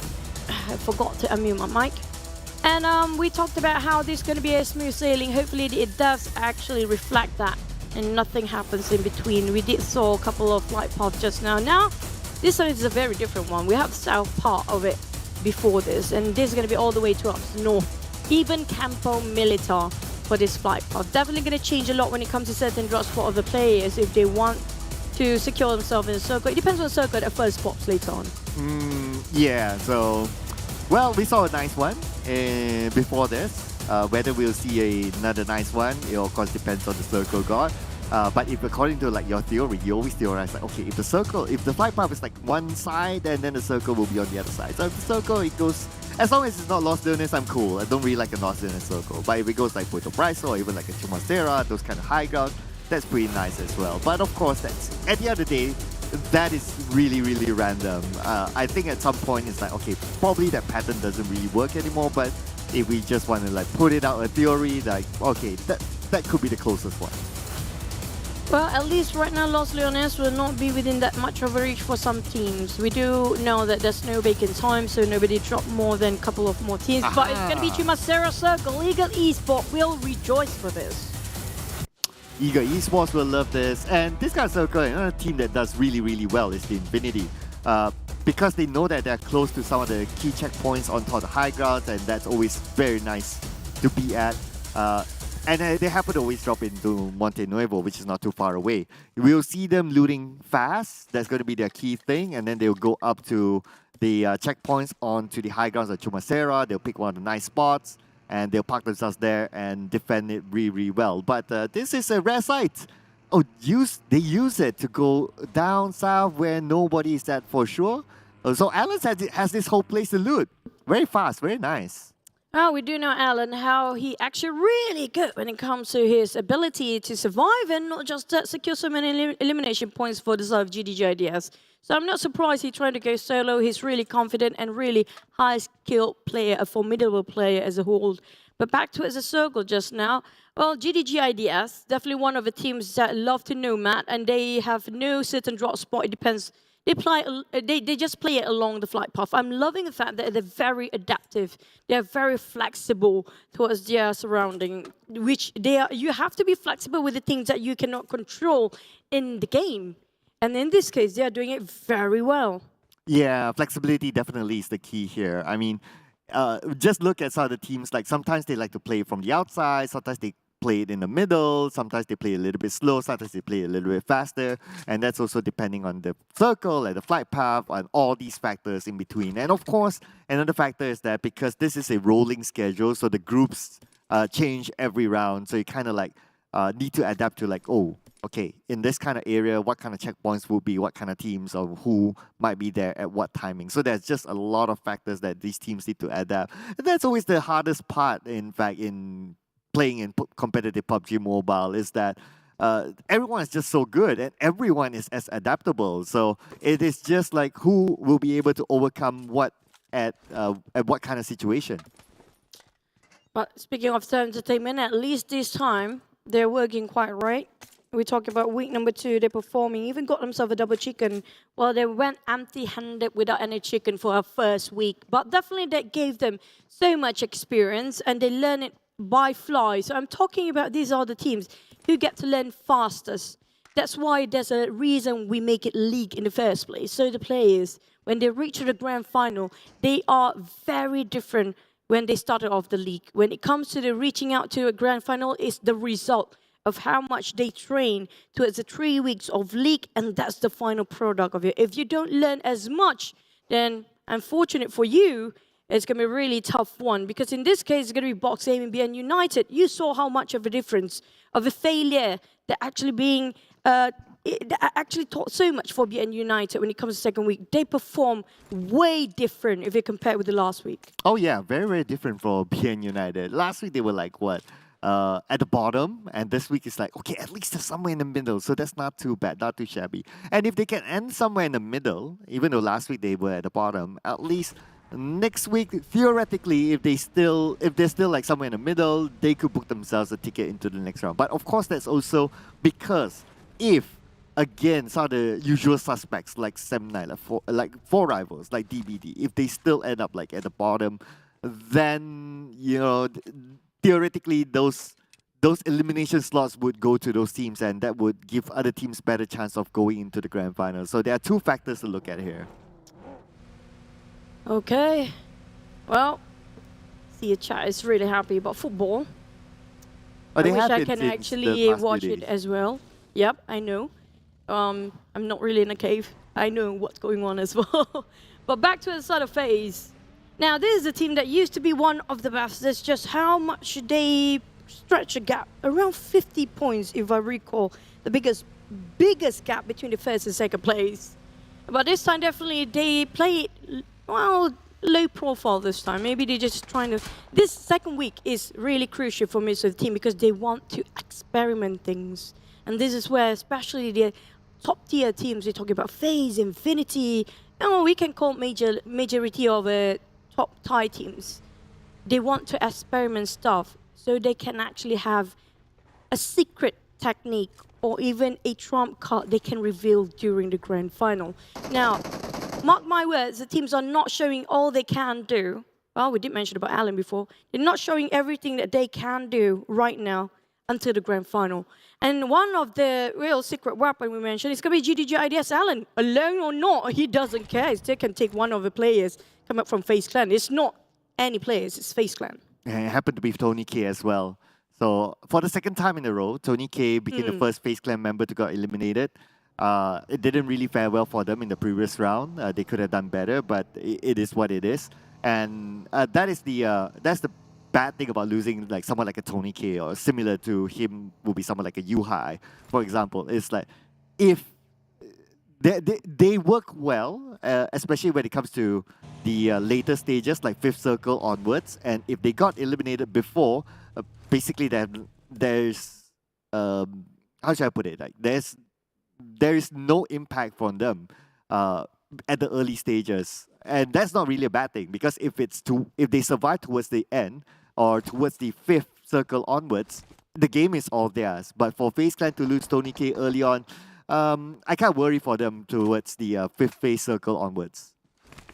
Now the rest of GIDS will try to back up Alan, who are giving a lot of information relayed back to the rest of the team. That on top of Minas Generalist, now FaZe have to build this one out. I agree with you because I had the fact that Cloud yesterday this chat with the rest of BM side channel. We love to have this kind of chat. I asked them, why is it so strong for these guys and why some teams are not performing well? We had the same conclusion saying, especially on the Malaysian side, I asked, what can they do to make it better? So it's always the same thing that they're making themselves caught in a trap, which is going to be they are forcing too much fight in the early match, or first two phases. And once they lost men too much early on, they couldn't survive where the circle matters. Now, how do you know when the circle really matters? It's going to be on the third phase to know where the exact compound will define the last few circles. That's going to be a third one to define where you should stand. The fourth circle is where you should expect what we call the Great Migration. You should expect there will be, if there's 16 teams, all 16 teams will try to get themselves in the circle. So if you're keeping at fourth phase, that will be perfect time for you to form your eliminations. When it comes to the fifth phase, you know nobody will be outside of circle because it's too much of a pain. Circle transition again, I have a feeling we might end up on Chumasera. Yeah, a common spot here so far based on the past few rounds. Whenever this kind of circle, it always goes up to the high ground on top of Chumasera. We can theorize around the areas where GDGIDS is at, BN United is at, perhaps also where the Infinity is at. So some of those key areas. And being up there first, it gives the advantage of like looking over the teams that makes that rotation. So for example, like Buriram United, when they rotate down on this road, even though if they're not shot at, like they will give away their position of wherever they're going to be at. So that's the advantage of those teams up there and the value of it. Even though the circle goes down towards the Chumasera town, it's fine. It's easier to always from up to down rather than, well, down to up. It depends on the terrain in this case. Vampires shifted their place towards the more the high grounds, but definitely they will not having their stand ground here, which means they will not try to defend. They're still trying to find an exact position that makes them most comfortable. Now, if you play a Battle Royale game, you want to make sure the defense that you put up with the prime spot, it has structures you can take covers from. So you do have to know the exit out, the entry in, how many entries there are, how many set of eyes you actually have to get all the entry points. So if these guys know everything to the extent of every nook and cranny and how much of a distance if they have to toss around a grenade, if the entry point is one entry point only, it's perfect for them to got that certain compound. In this case, Buriram I feel like they still try to scout things out with Kenzo. Quite separated for Buriram, but 4 Rivals is a different story. Now, what happened to 4 Rivals? I guess the bigger question is, where is Jumper? We haven't seen him since, like, what, the first or second day or so? So, yeah, he's been missing. Of course, the performance is questionable still. Like, when he didn't play and April played, and then they kind of like, okay, go up a little bit more. But this week is still the same case. April is playing, Jumper is taking a break, but yet the performance is still down there. So could it be only the player or something else needs to be changed? This is still the question mark for 4 Rivals that still can't really see the pattern yet. Oh, well, speaking of warming up, it's already on second week here. Speaking of adaptations, already at the end of second week, so they need to work something out for the teams down there. But also, while we're on live, I want to speak out my condolences towards the side of the Thai region. The recent incidents going on. If you guys actually watch the news, hopefully everything is okay down there. But back towards the side of a game, Yoodo Alliance. Now, this team is always hot and cold here. But right now, they're in middle bracket. Same as for last week, middle bracket. They need to have a bit of a breakthrough. DBD transition themselves inside of a circle. They do know when it comes to third phase. This is what I mentioned. Third phase, they always give an idea about how you want to pick your poison or pick the place you want to go later, because it's going to be really important circle. And the next one, we might looking over maybe Voldemort. It's such a rare circle. Maybe Chumasera. Oh, Voldemort. And Minas de Vel. So the team's not there. If only somebody landed on Minas Delsa. Now this is going to be a perfect one. Earlier on, it was GIDS. Like Alan went to Minas Delsa or Validemar, the southern side. But of course, if that kind of circle, everyone would have been like, okay, let's go to the main peninsula anyway. I'm interested to see which team would commit down to Minas Delsa. The percentage is lower, but if anyone goes there, I want to see what kind of risk who would want to take that kind of risk. But now, speaking about taking risks, DBD. Looks like we have Yen going to take a fight against Buriram United. Gengzo, 10% of health, but cover fire coming from the other side, so he'll be okay. But at the same time, Buriram and also DBD have to wrap things up really fast because we have TEM Entertainment joining in from the sidelines as well. So they have 2 more teams coming up to this direction. Well, DBD, they want to counter fire, managed to get on 1, yes, really low. BN United, D-Xaviers and 4 rivals happen to have a 3-way clash with BN United stuck in between. Max got down in time to take a 1-on-1 versus Lamborghini. Alter Ego happens to be there as well. What is happening? Lamborghini and both Max down, no more to be seen, but BN United try to build, caught up in the process. These Saviors taking on Alter Ego, they have to hold their fort for a bit. 4 rivals the ones getting away. I know, right? 4 rivals like, oh nope, I'm not gonna have any of this unless I can steal some away. But Xavier notices 4 rivals. Voki goes down. Rabis is coming closer and closer. But then again, it's because of Duke. He needs to be picked up. Rabis down to 50% health. Alter Ego is still on the back of Xavier, and they have the high ground, but they can't see where exactly Xavier is at. But that also means that Xavier, they're kind of stuck in this trench here. Voki trying to just boost himself up. Raby's cooking up the nade. It's going to be a few more seconds. He's going to release it. Well, Duke is still on the ground bleeding out. Frank is too far off. Alter Ego's eyes like a hawk watching out 2 teams at the same time. Pombit spotted out the vehicle but couldn't see the player. Pamburu finish off Duke straight away. From afar, there's going to be a long-range shot. Frankie on the other end trying to counter fire, but the thing is, he couldn't spot out. The player's just too far. Yeah, it's not a position that's easy for him to play with. Pretty much Rabis is on his own at this point. A little bit of a cover fire can happen, but pretty much that's about it. But now we move over to Sem9 and Alter Ego. Sem9 with a high ground. Now it's going to be interesting that this kind of circle also splits out the main peninsula and the other side, meaning that the playable area, I'm still looking at it to be the main peninsula. So that means the playable area is like cut down by what? To 60%. But at the same time in this area, we have a lot of red dot scope within 200 meters. Really too hard to just pinpoint them. Rabies, well, he's swimming to his death right now. We're looking over April with around, I think, 300 meters away. It's going to be Frankie. But he got himself a good scope to work with. Definitely saw Frankie coming through, but at the same time, there's no way they can save Rabies anymore. He's going to be down. And also NFT coming up from the back. These Saviors, they are hammed down really hard. The moment we thought like, okay, they're up for it. They're going to get the #1 spot. They probably have it. It's the comeback moment for D Xavier, but you know, they just have to drop this round. But it's okay, it's okay, it's okay. They're still up there, so that's fine. I mean, anyway, they're pretty much sandwiched between like 2 teams, so it's really hard to play this round. But the circle, as most of us would expect, is that they will be on the main peninsula. A little bit of water, maybe about 10 to 15%. So about, say, 80% playable land still. But 80% of the playable land, that also means that a lot of teams they are currently in there, they will hold majority of it because of the high ground especially. Yep. But back towards DBD. They managed to reset amongst themselves here, even though they lost Yen along the process. Echo gonna join in and move with the team as a whole and just try to move forward about how to advance into the circle. Ego Esports put out Yoodo Alliance, they're gonna gatekeep this for a bit because there's gonna be, they can do that. But at the same time, even though they got themselves a high ground, I don't feel like F1 is where he wants to be at right now since it's the blue zone circling over. But on the side of Box Gaming and Sem9, look at how many nades they are cooking up. Ooh, nade from Putra. Doesn't connect though. Molly from Putra as well. He tries to aim onto one from Box Gaming on the left, but it does not connect yet. But oh, hang on a second. Soa still managed to get an elimination point out of F1. That still happened on the other side. But Ripple Boy onto Tuan Z. Let's go. Well, running into the blue zone at the same time, you have to survive and get some elimination points along the process. Chua is really low right now. Got himself first 8 still to work with. Down to 2.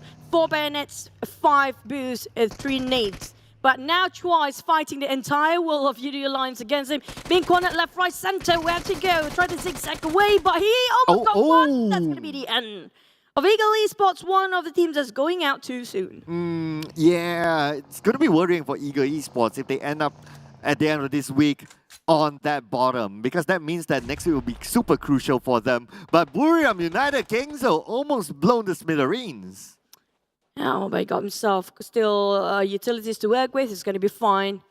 Back to South Buriram. They tried to stop TEM Entertainment from moving forward, but only one of them inside of a circle. Tiger X backfired entirely. Counterfire from afar. It's hit right in the head there. Mormon will be saved by Bavy. I'm not sure how many smokes he actually has. He needs to pop up the smoke because Sky is watching from behind. Bavy's really in danger zone. He didn't realize he's been circled around, and that's going to be the spray coming out from Sky. Take it out on Bavy, really low. And now Esther trying the same trap here. And Bavy knocked down finally by Sky. But at the same time, Esther a bit too late spotted now. A nice clip there. Oh, no. Sky clearly back out, and it's going to be the end of it.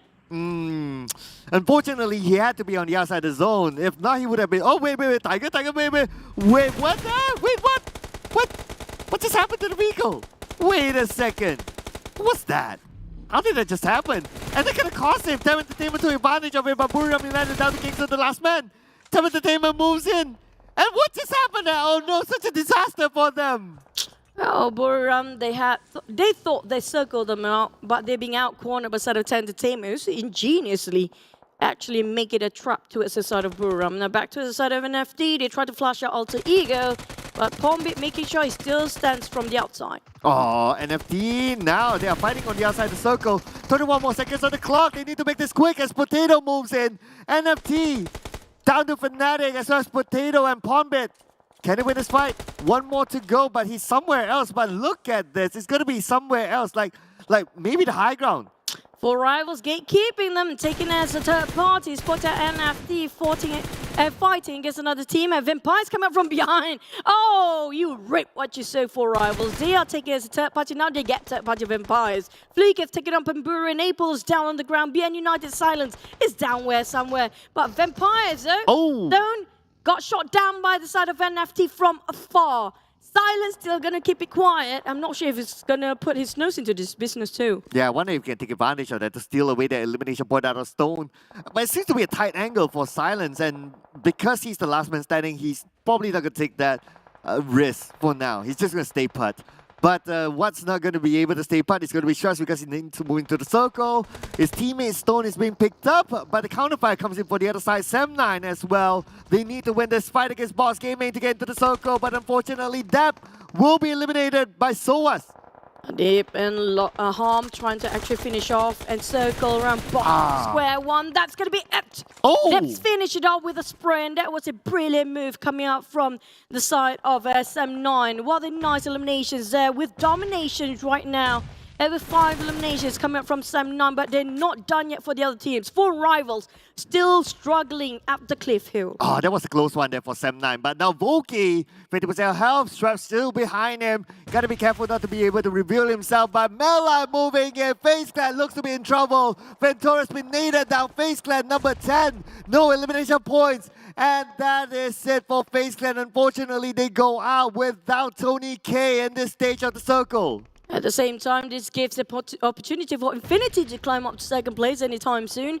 And Vampire still going to lock down on Voki, who's also being pressured by the Blues. And Happy on the other end already knocked down by the side of Sam9. Now, Dibs is everywhere. It's on fire right now for Dibs. But at the same time, Vampires, how can they get out from it? They just spotted out Silence. Definitely tried to spray it down. Fluke tries to take down Silence, but he's just not making himself easy to take down. Trying to backstab by Jamie. Ow, Alan.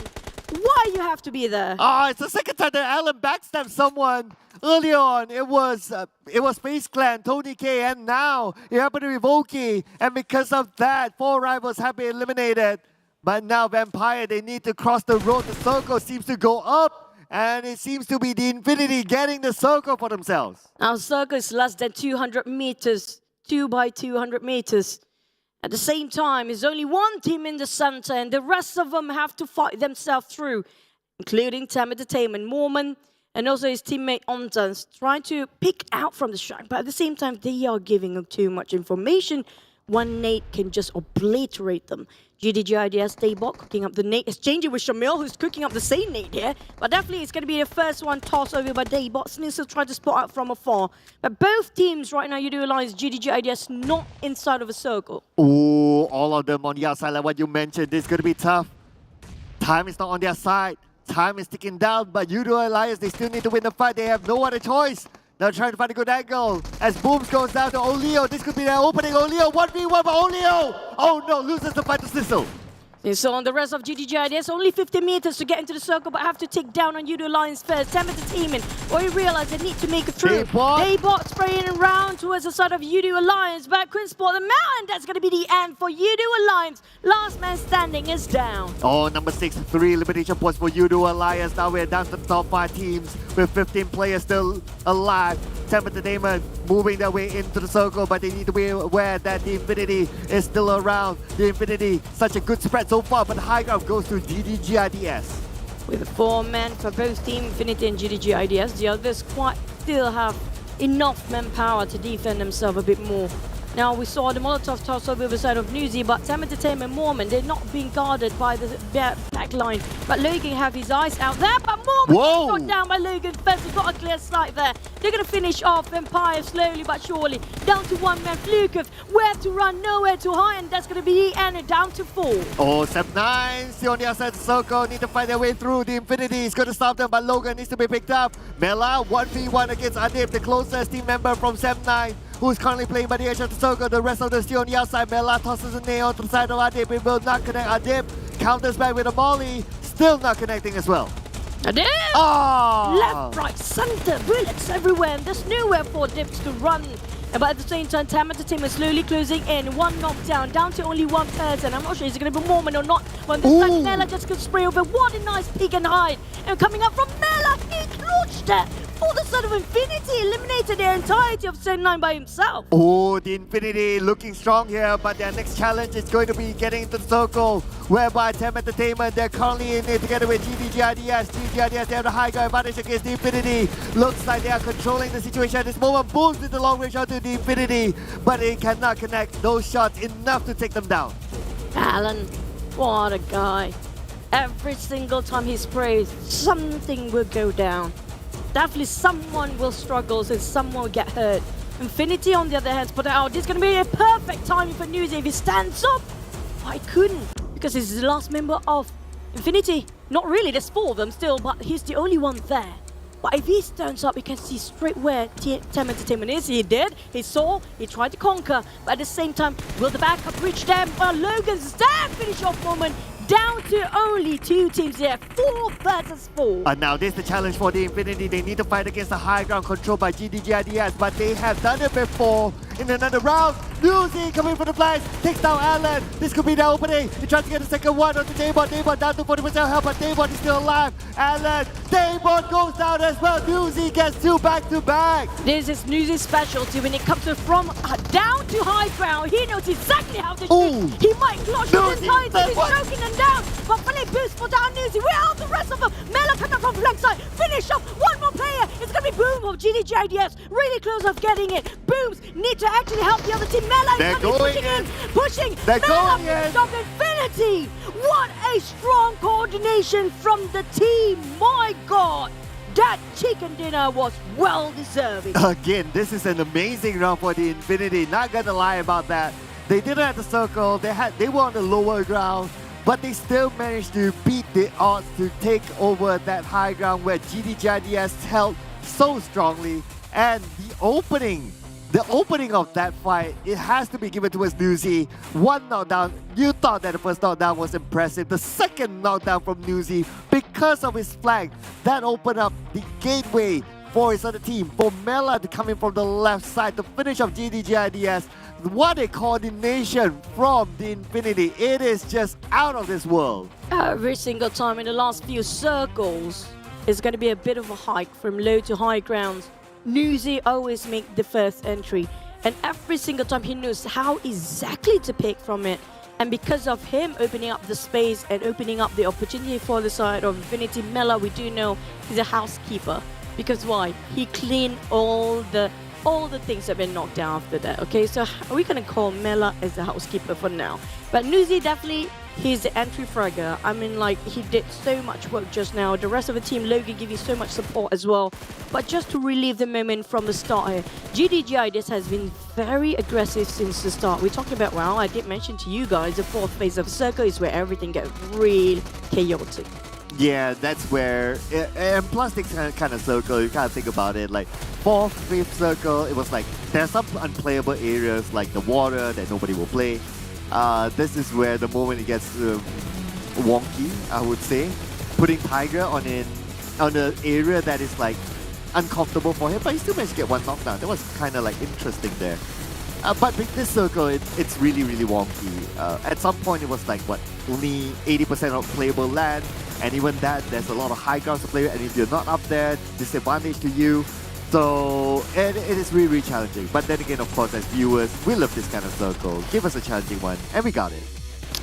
And also, some teams, when it comes to getting... Well, Infinity is just so good at picking terrains in the last minute. They always know where to pick with the hills. They don't like to use the structures like small shacks or like too much trees. When it comes to this sort of circle, they just pick it over when it comes to the uneven terrain. They use it at its best.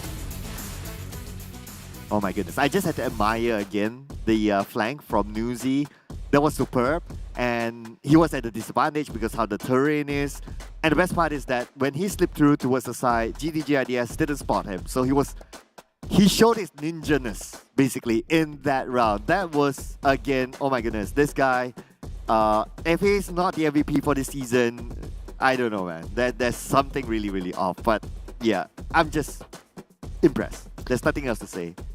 At the same time now, definitely there's going to be, speaking of Nuzi, on the run for, is actually in the run for the MVP, which speaks about Tony K now. I'm not sure about how that will affect the overall. Infinity with 27 points this time, which closely behind GIDS at 18 points, 79 at 16. TEM Entertainment and Vampires, back-to-back Thai teams, they have 12 points each. Yoodo Alliance and 4 rivals, back-to-back Malaysian team with 7 points. Alter Ego at 5 points, Box Gaming at 3. We don't have anybody go empty-handed right now. That's a good round.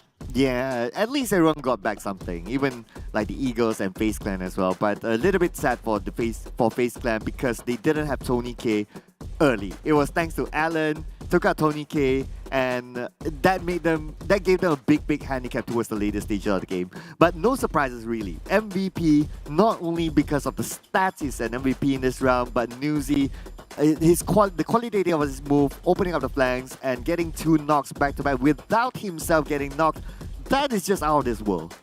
Well, Nuzi, yeah, well, if it's not Nuzi, it's definitely going to be Mela. If it's not Mela, it's going to be like, what, Tony? If it's not Tony, it's going to be Logan. It's always all these 4 players alternating for the MVP. Definitely Mela is closely behind. But when it talked about weekly rankings, this is where everything matters. Look at this, 1 point different between Infinity and TEM Entertainment. But look at the overall. Now, this is where things getting the same like last week. We are not surprised tomorrow, top 6 again for the Thai teams, because Saturday last week, this is what exactly happened, as all the Thais making up for the first page. Yeah, except for Vampires. So they have a little bit of work to do, but we still have like, what, 7 more games to play? Yeah, 7 more games to play. Well, for the team itself, it's like 6 more games to play. But anyway, that's enough if they want to get into the first page. Now, whether they can get like, again, a stacked up of like 1, 2, 3, 4, 5, 6 and become the Titans against as what we saw last week is still yet to be seen. But I won't be ruling that out just yet. I mean, we have seen it last week, so we can't say no to any of that.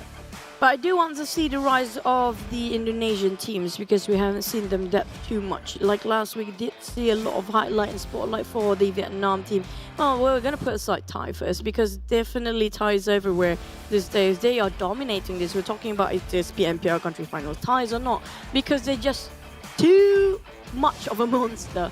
Back to our recap right now. We do have a flight path which is different from before the remake, which is on the northern side, which ended up the circle Minas developed first. Now this is a tricky circle because how much of the valley high grounds are so uneven, it ended up there. Yeah, it just so happened that the top 2 teams, which is GIDS and the Infinity, both of them prioritized the high ground. And that is actually key towards this kind of circle. If you see this kind of circle, go towards that. But of course, that also depends on your positioning. How fast can you get there? If it's too far away from you, from your drop spot, then you might not want to risk it because other teams will be there in the first place.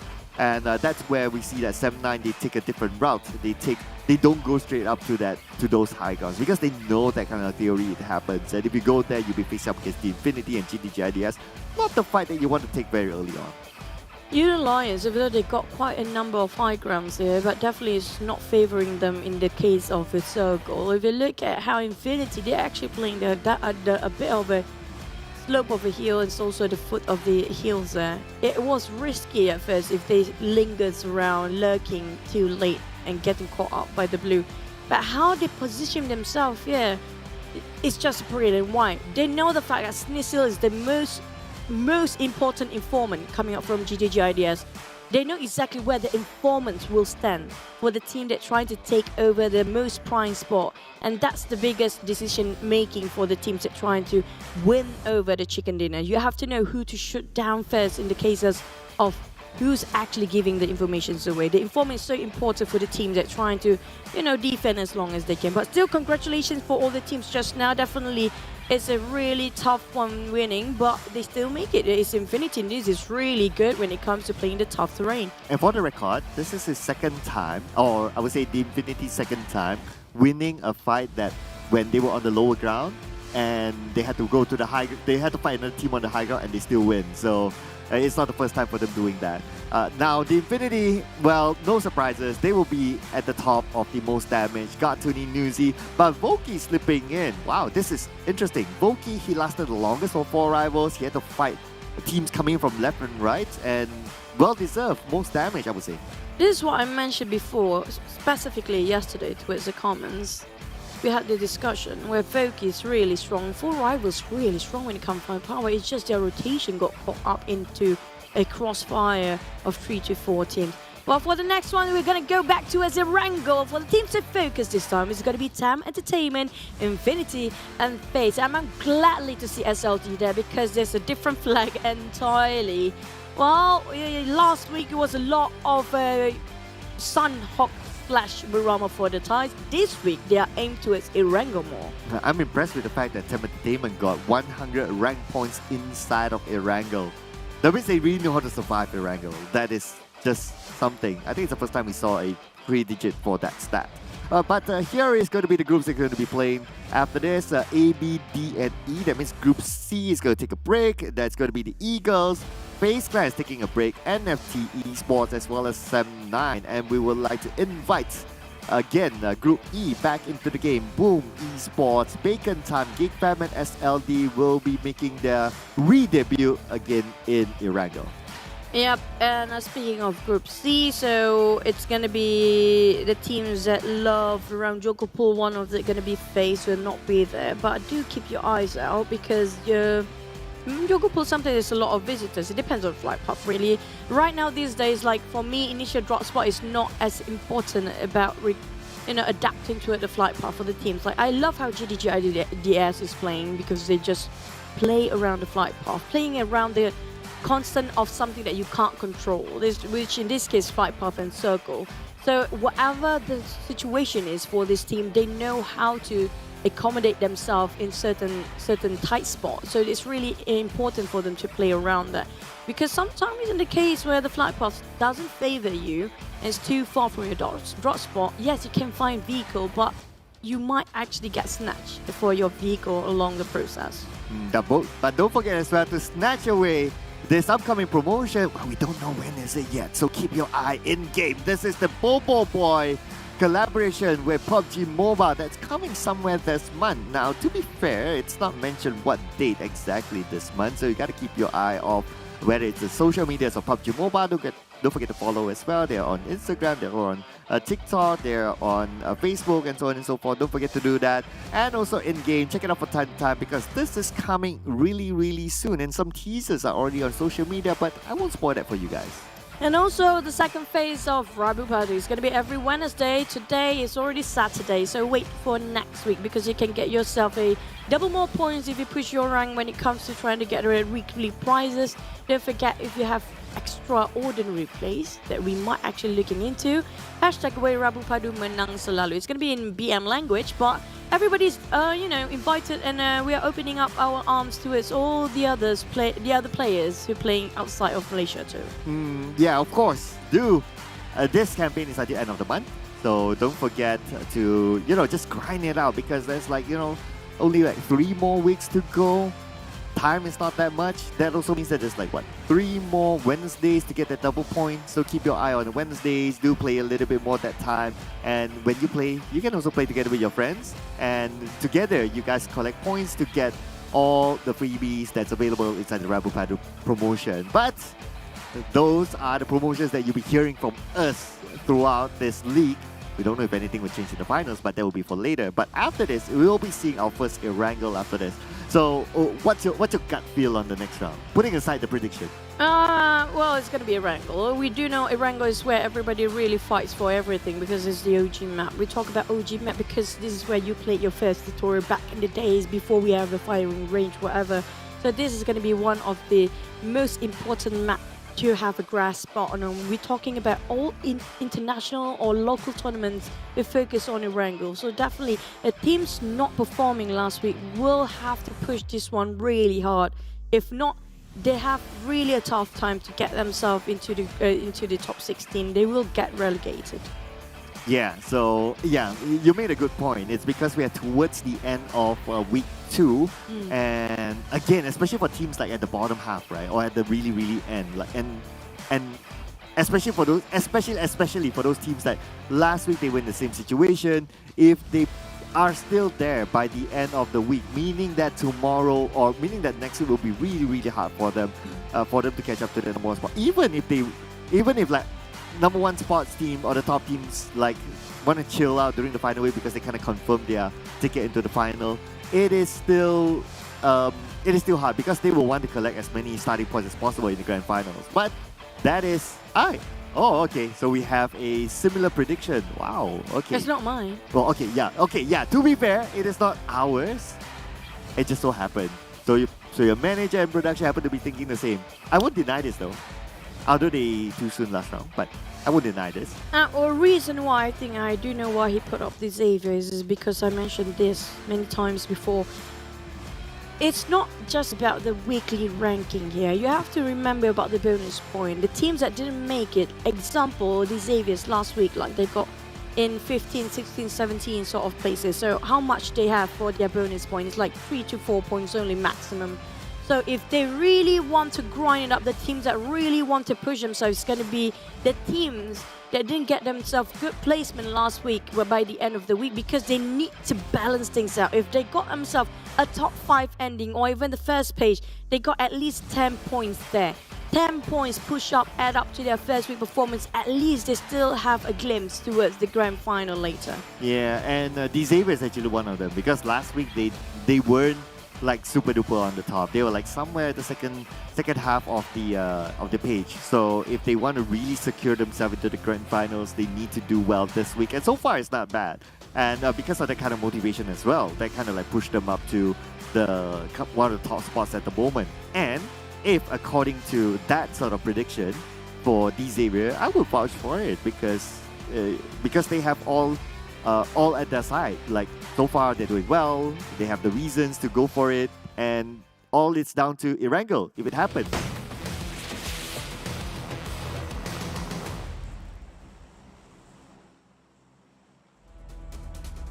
We are back into Erangel, and it's gonna be a feisty one because we're down to 2 more games here, and Erangel will make a big difference for these guys. Like it or not, especially the teams down there. Box Gaming, we're talking about you, but the teams that are up there, they want to open the gap even further more. So this is their time to shine, and definitely they want to do how they did last week. So far, we haven't got that big of a gap yet, but I don't know by the end of today that might actually happen.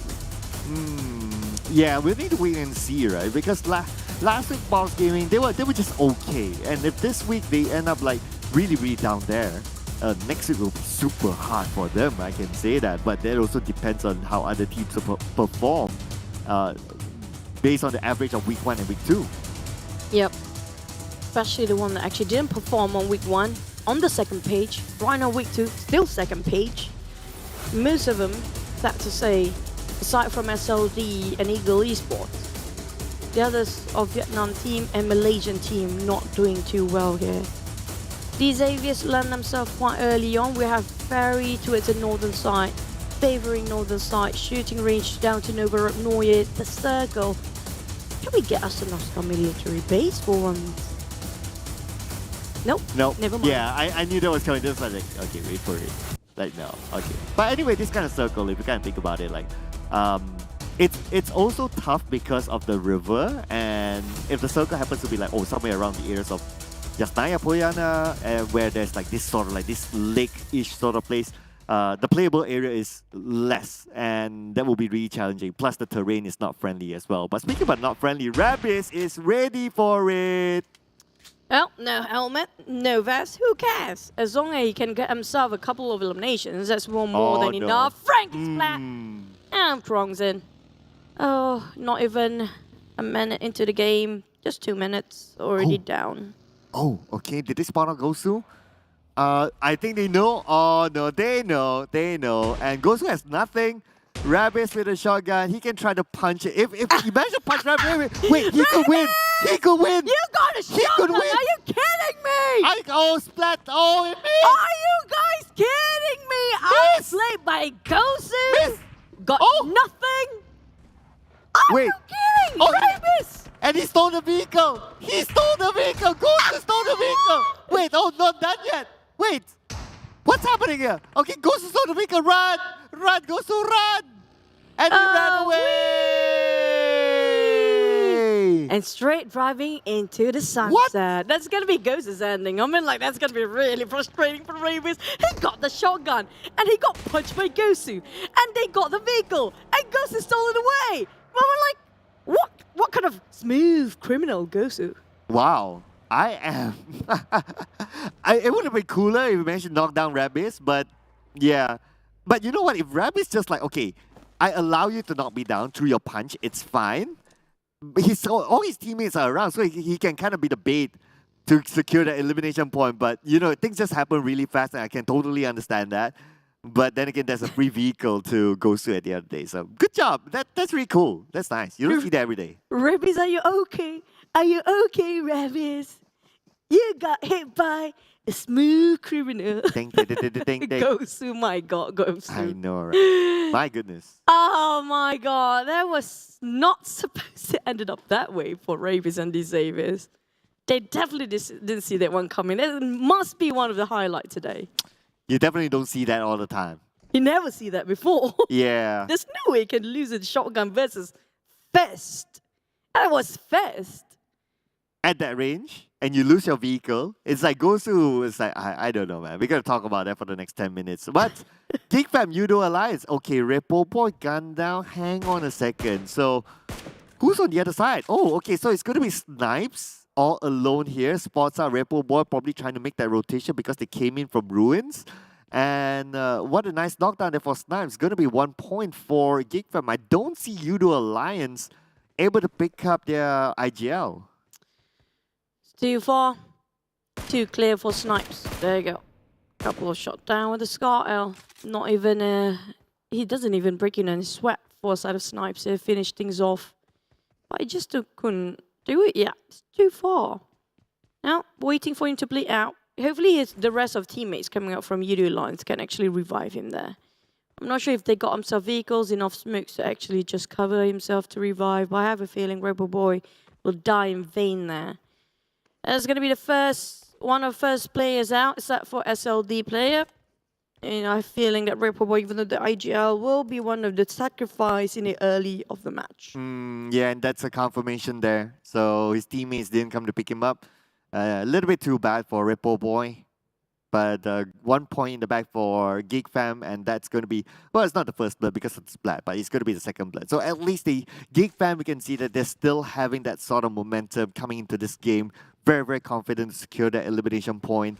And, well, I guess that gives them 1 point up towards getting that #1 spot. If they can take it away from the Infinity, that'd be cool. Yep. But don't forget, yes, I agree with you, Flirty Guy. that #1 spot taken by Captain Jack Sparrow of Newsy. Yeah. So Captain Jack Sparrow never dies. That's why they're #1 spot here. So back to Side of Infinity, they have very good insights when it comes approaching the game, approaching the fight, how to rotate. They always know how to calculate evenly every single match, constantly getting to know how many teams will be there when they try to locate themselves in a certain compound. That's crucial information coming up from their coaches, possibly. Because you can't be a player and try to coach at the same time. Too much work at one point. Rabies! Try another go now, Rabies. Don't fail us, Rabies. And don't fail us, Rabies. You get punched. Oh, this one, the highlight is just... Oh, Rabies. Gosu got stolen away. That was his vehicle. Yeah, we just have to... Yeah, and this knock actually gave damage towards Gosu. But because he's protected by the vehicle and, well, not enough damage to knock it down, but... we just had to see that highlight again. Are we going to see it again? Okay, no. Something else. Okay, fine. That's just, you know what? That's the best content you can do for TikTok. It is. With a funny musical background. I know, right? And a little bit of like speed up. Don't forget the hashtag be the one though. Yeah, you might actually be in our spotlight. I have a feeling we might actually have that in a PUBG Mobile official TikTok as well. Bacon time. Transition himself after 1-to-1 compound, hopping around just to loot himself. You know, the thing that I learned about playing Battle Royale is whenever you drop somewhere, there's always one person or one player of your team didn't get what he wants when it comes to the weapons or the accessories, extensions. There's always something lacking, so they need to compound hopping to make sure everything they're comfortable with. But speaking about comfort now GIDS, we can see Booms is uncomfortable. Daybot is there to back him up. But looks like the Infinity, they're doing like what we saw them do before. Like if they see a target, like they would go like, okay, all out, try to chase them. Unless if they see that, okay, it's to their disadvantage, then they'll probably stop. But if they still have like, okay, that one person who has no covers, no one's there to back him up, the Infinity will chase them down to the ends of the world. But yeah, lucky for GIDS, at least they have backup and they're close to each other in this compound. A player will actually chase down commit if they see only like not enough team members surrounding the one player that they've been chasing down. But that's going to be a good sort of, sense of game if the players know how to use it. Example, usually teams will chase down if they saw only one player because they do know they don't have full force of team waiting to back them up. But that might be the case if they're trying to set up a trap. It's going to be Stalber, Yasnaya, sort of a circle. Bacon time and TEM Entertainment already got himself one of the best spots. It's going to be a bit of a building there. Those coming out from southern part really saturated. And those coming out from the northern side, we do have Vampires, Boom, and maybe Geek Fam moving around that corner as well. Even got themselves an upgrade of airdrop. But they will meet up at the foot of the hill of Stalber towards Vampires and Boom.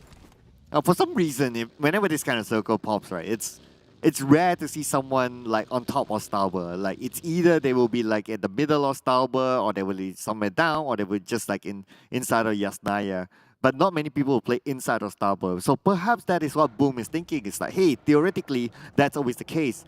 And we happen to be close with the top of Stalber, and if we can make there first, we could make that our fortress, especially if they get the luck of the circle towards the end. And that is exactly what Boom is doing at this moment. And by being on top of Stalber, again, if they have those 8x scopes, 6x scopes, it's easier for them to get information of where movement of other teams are going. The big if there is the crucial point where we talk about do they have enough for that. But at the same time, you do have a team that try to take it as slow as possible, including 4 rivals. Some of them are playing the low grounds like they do and want to avoid unnecessary fights. Not wanting to, waste their resources too much in case things go really south. But we do have visitors, DBD versus TEM Entertainment. Bavi just cooking up the nade just now. And now he's hopping towards one building to the other, playing ninja games here. Bavi spotted out Echo and the rest of DBD. Mormon cooking up the nade, but we'll let that things go by for a bit because Buriram spotted out Infinity along the process. Oh, knockdown from Mormon onto Echo. Beautiful nade there, but now focusing on the Tiger. Tiger almost getting off for himself, but Echo finished off by Baby, so that's going to be a casualty for the side of DBD. Nuzi looks like he's in trouble. 10% of health, but thanks to the sniper tower, he's safe for now, but Logan's going in.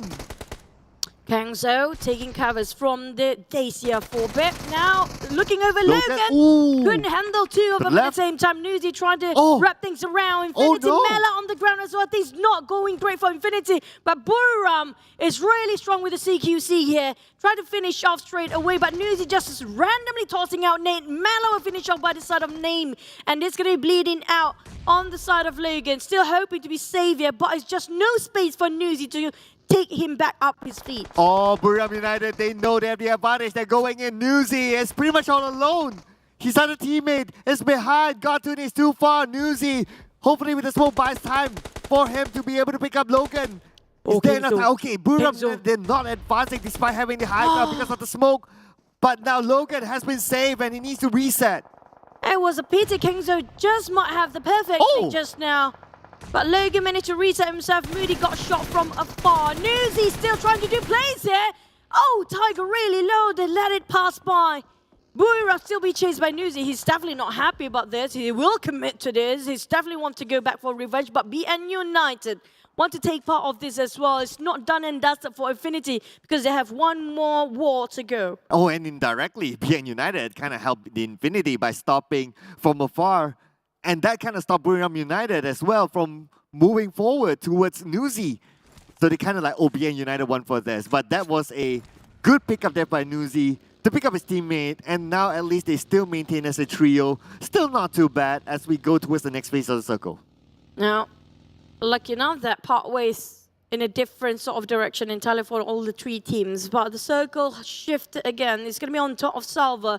Boom! Got himself the prime spot, the high grounds, the elevations. But they have to be careful coming up from behind from a steep of hills. Might be one more team coming up. It's going to be Buriram from that angle. Box and also the Xavier just came in from the south part coming up from Yasnaya. Still DBD. Now TEM Entertainment still taking a bit more time there. We have Yoodo Alliance kind of coming in the slowest if you compare the others. SLD and Alter Ego might have a bit of a skirmish. The moment they try to reach at the rim of a circle, the moment they reach there, will be gatekeepers, maybe 4 teams having a warfare on the left side of a circle. Ooh, Geek Fam going straight up to the top of the high ground. But that's going to be interesting if they're going to shoot anyone from there. Let's see now as Schweppes still tries to get information on where Geek Fam is at. We can see Geek Fam currently on the top of that minimap, but they're not really like opening up to this area yet. So they're kind of playing this cautiously, still sticking as a 4. And that's kind of okay because some of the angles you can't really support each other. And they really want to clear out this area to make sure that it's safe enough for them to be there. On the other hand, Yoodo Alliance making that late rotation into the circle. This is kind of like their regular sort of type of rotation or gameplay. And we will normally see that if it's the 4th to 5th phase of circle, they are still outside, they will fight their way through, and that's where a lot of fights will happen for Yoodo Alliance. Coming out north, they do know that not much team coming out northern side. So that was a wise decision made out by the side of Repo Boy, which already did that, but at the same time still giving a lot of information towards the rest of Yoodo Alliance. They might have to go through Alter Ego. There's like 2-3 teams coming up from northern. If they compare it with the teams coming out from the south, we do have 13 teams down there, so might as well coming up from the northern side. You don't have that much content anyway, and also not having that much problem to replenish your resources. But back to the side of Alter Ego, they spot out Yoodo Alliance, definitely on top of Stalbot already, and Palmbeat tried to get on top of this tower to have a better view with the high elevations for it. Ooh, now Alter Ego is still a very big spread for them, very, very confident coming in from Alter Ego. You can see Renare is taking on the backside, and then the front, we have like the entire squad. So he has a lot of information. At least he knows that if anyone tries to backstab them. So that is going to be key towards their defense of that high ground. Now, what's going to be interesting is TEM Entertainment, DBD, just side by side, and they will be pressured by the blue. Obviously, there will not be as many first aids as like in Sandhawk. So we can expect this fight to happen hard and fast. The blue zone will burn a lot of them, especially in the case of DBD. Unless TEM Entertainment decided they want to part ways because it's not worth it and they need to get into the circle, because circle hot shift towards the left side where 4 rivals make it in. Alter Ego is there coming out. Yoodo Alliance is everywhere. They're coming out from the north, but SLD definitely caught them in the process of getting in the circle. Geek Fam waiting with a high ground advantage, try to gatekeep with Vampires coming up from the foot of a hill. We're talking about Bacon Time and also Boom get himself quite a good spot there. Ooh, DBD, yeah, knockdown to Enzo Zip. Is that enough for an opening? Yeah, he does have a vehicle. He's a little bit open right now. He reveals himself, that's it. That's why he's going to play this nice and quiet, but Quan Chi coming in from the other side onto Yoodo Alliance. 2 of them have to back down. Counter fire on the Quan Chi. And he's still alive, but Newsy gets on the table. The long range, beautiful spray coming from afar. This is an opening for Smap to move in. Here comes the rush. Smap put out a back. It's going to be 1 3 to 1. Gosa just arrived. Gosa is here. Atticus really low. He can't actually just reset himself because his teammate just being taken down. It's going to be N4 once in the hands of Gosi. Spot ring from the rookie. He spotted out. He didn't actually get the reset. No, not going to be enough. Yoodo Alliance knocking down to 2, and that's going to be the first one to be eliminated. Too soon for them this time. What a shame. Yoodo Alliance, their rotation was pretty solid if you ask me. Nice position, but unfortunately they just had to lose to that long range shot from Quan Chi. That was the opening, and Smap going in to finish them off. It was a little bit of a shame, but now it's going to be tough for DBD as they're being gate capped by TEM Entertainment. Building up bridge of smoke for Onza to climb up the hill. Make sure he will not be spotted out from the elevations of the teams up there, including Bacon Time. Alter Ego spotted out on the side of April. He's being, one more team eliminated with 0. It's going to be Infinity with nothing getting out from their hands this time. This is definitely TEM Entertainment advantage to open up the grab, but spotted out Fnatic. There comes the tap of Voki, but close enough, he can reset still for Alter Ego. Well, for some reason, April needed himself, so not too sure what happened there. And it was at the moment where they're facing up against Alter Ego, so not the timing that you want to do a boo-boo.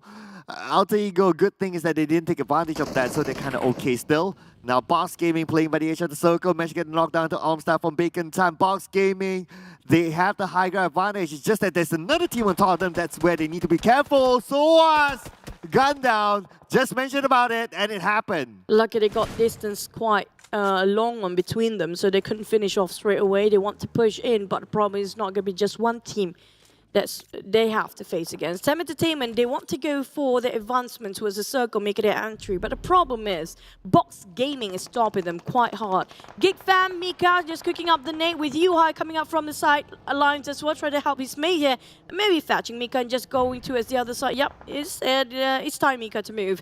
For Buriram, they have a bit of a problem. They do have vehicles. I'm not sure if they can make it in, but Mika shot down by Vampires, who's waiting on the other side of the hill. Oh, Vampire, they're playing the gatekeeping role, but the bad news is that they're on the lower ground. Geek Fam, unfortunately, needs to pick up Mika, and now Stone tries, and Stone, second time around, but Stone will be shot down from behind. It's going to be Snipes, taking down Stone from Vampires. Flukev is still alive together with Rainbow Claw. Flukev could probably take out Stone, and while being covered by his teammates, the nade from the other side, Shrem tries to counter Nacy, Snipes, and guns him down. Yuhai now have to make the play for the entire team. Slowly Vampires choking down the side of Geek Fam.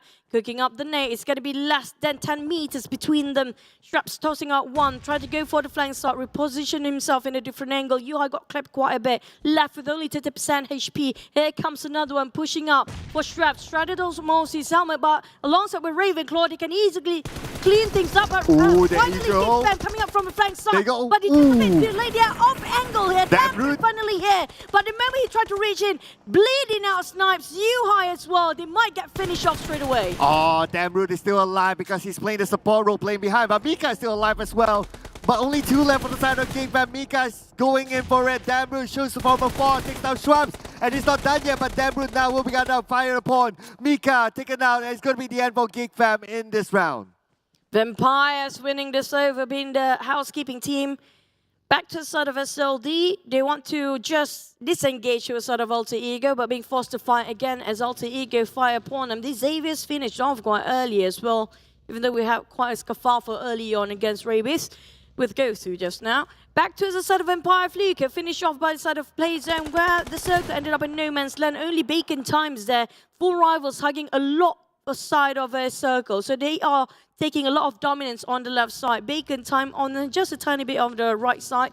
Alter Ego coming full force on the northern part. Boom! Will actually be gatekept by the side of Alter Ego, SLD as well. While we're looking over, Boom is taking a fight against the team on the right side at the same time. So this is going to be a hindrance for them to actually make it through. Wow, Renaure, okay, managed to survive this. Of course, Alter Ego, they're still a full squad, but SLD only down to Gosu. Gosu getting into the circle, going straight into the middle.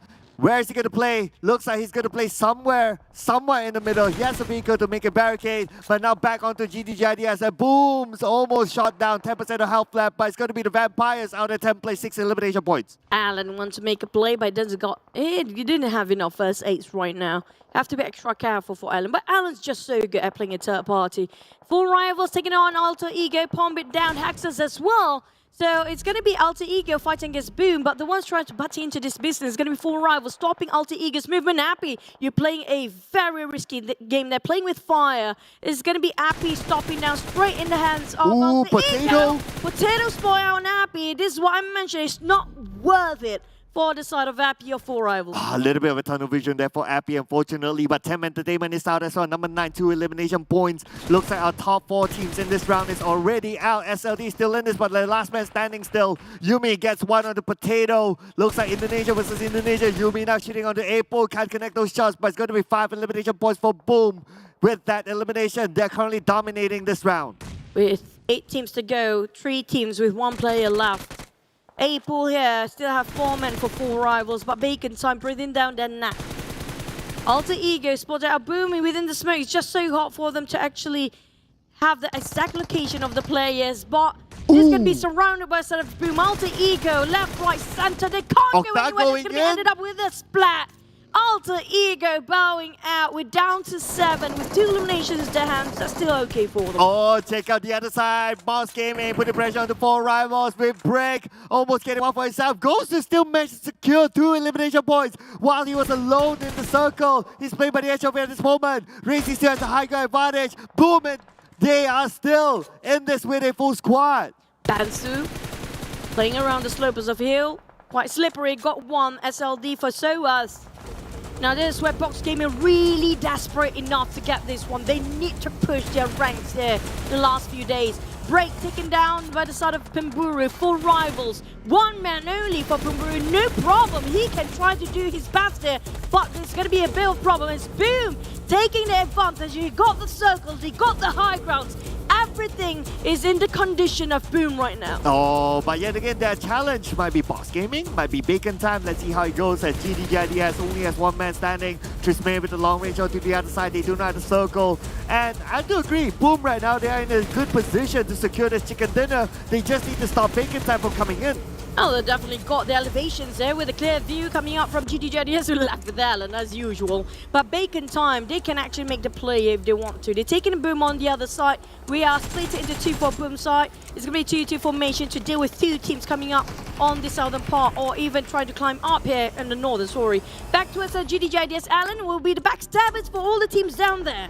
So Alan will be the wonder kid here. Ooh. Alan spotted out. Wait. He swapped over. Lucky enough, he got enough time, but Ice will finish off the job, and that's going to be the end of Alan. He couldn't secure the elimination point, unfortunately. He managed to get a knockdown, but that's about it. No points still for him in this round. But now Bacon time, they need to reset quickly as Boom has the high ground. If they know exactly what's happening, they could take advantage of it. Boss Gaming is on the other side. Based on this count circle, everyone is in it. We will see where the next circle goes, and that will determine their chicken dinner with Boom having the advantage still. Now Box trying to spot on Bacon time. They try to take the fight, the one that closest to them, which is going to be Bacon time on the right side. But Boom, the one that's winning. They are untouchable right now. They're quite in the high ground. They are just having the elevations advantage. They can see everything that's going outside, taken down by X-Stars. Now this is really hard for the side of Box and also Bacon. They need to work things out. Do they have enough smoke to climb up here? If they don't, this is going to be a huge problem for them. Box Gaming, they probably need to deal with their neighbors first before focusing on the Boom. Because even if they go up, they show themselves. Bacon time can shoot Box from the other side. So they probably need to deal with Bacon time first. But that's going to be a tough one because it's going to be 3 more seconds before the zone closes in. There's not enough time. Boom can just wait there, wait for them to come towards them at the high ground. this is pretty much it for both teams. It's going to be super tough for them to counter onto Boom. He's pushing forward, being the frontline entry fragger here. Force a fight towards the sort of Trisme.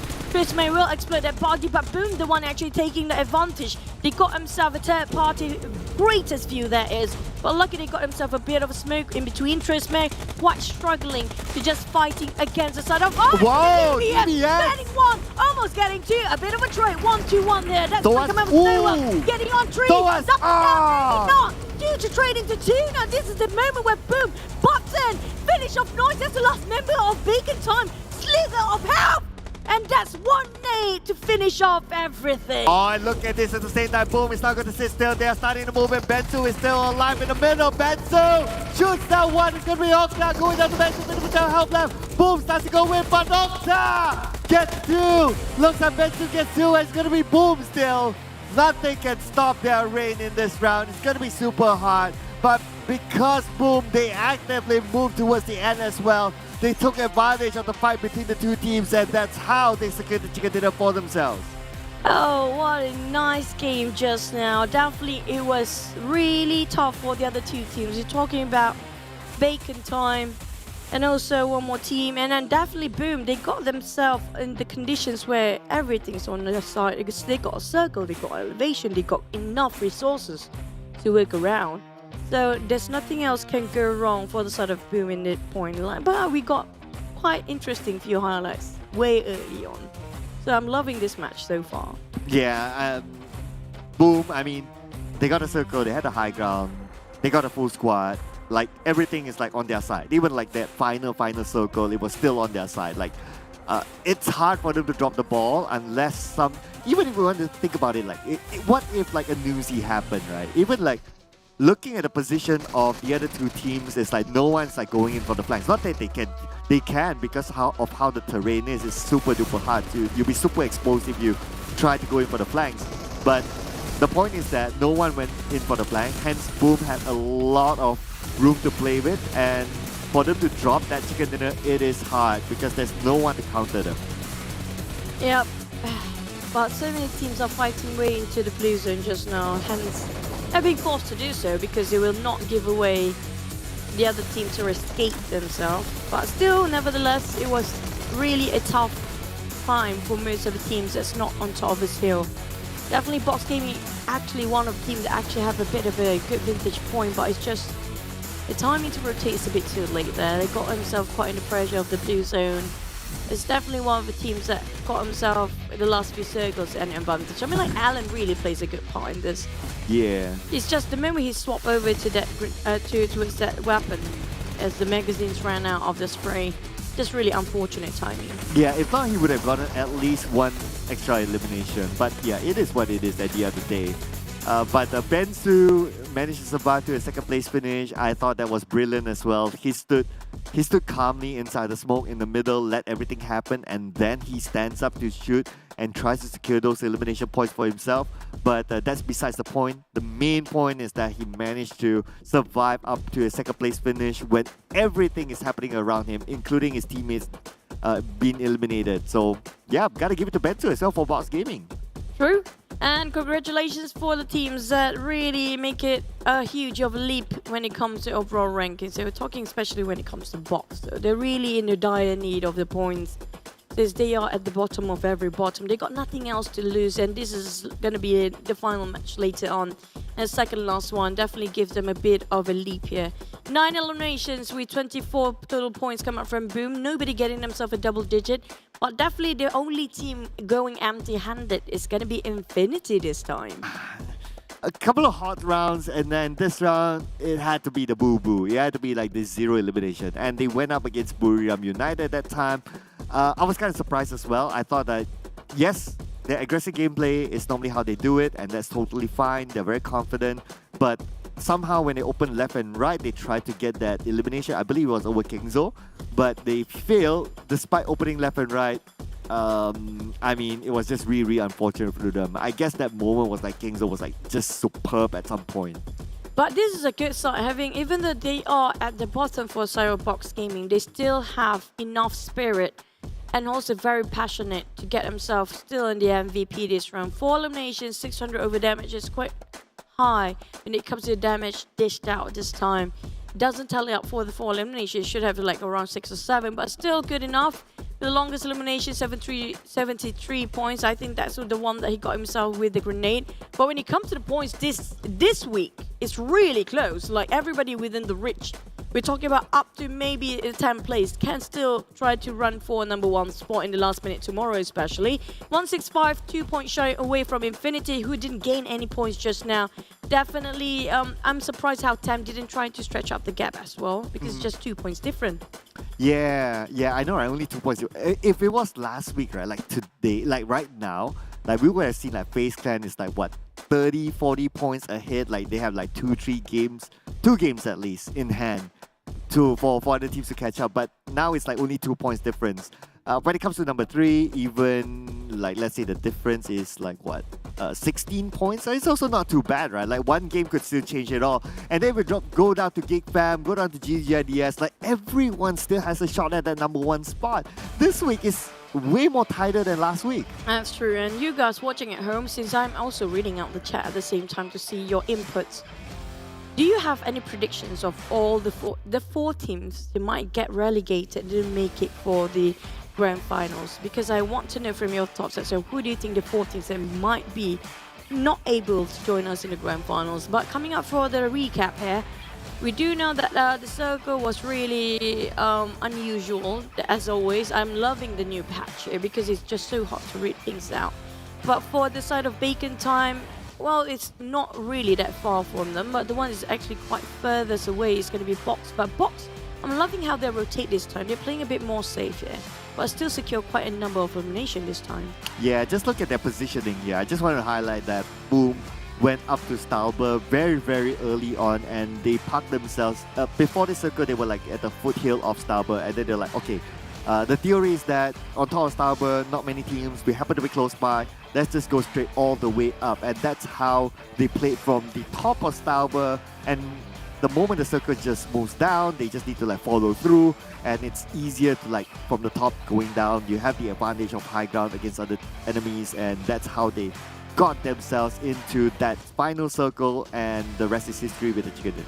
I want to comment on the sort of Boom rotation timing. They do know just now they're quite not in the center of the circle, but they're not taking things recklessly. They're not rushing into the safe zone as fast as they can, because they do know that they got themselves quite a high ground if you compare with the others when they're fighting against Alter Ego.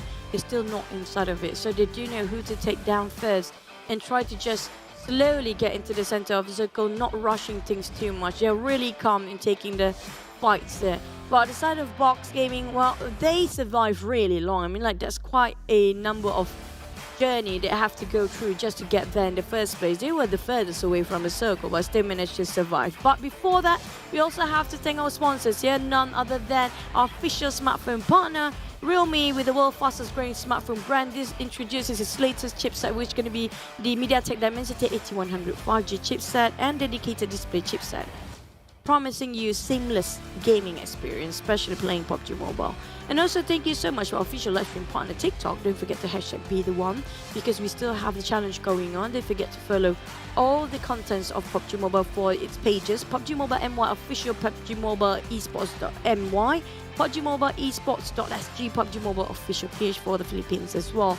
And if you guys happen to be wanting to have a late supper later, don't forget to use the 50% off GrabFood promo code, which is going to be PUBGM, all in capital letters, especially new users. This is for you, because Grab, for our official food delivery partner, thank you so much for this code, because you guys can get 50% off for your supper. That's quite a lot, by the way. Yeah, and we're going to take a little bit of a break, not too long, but still enough for you to play the new Sun map. So we'll see you after this break for the final round.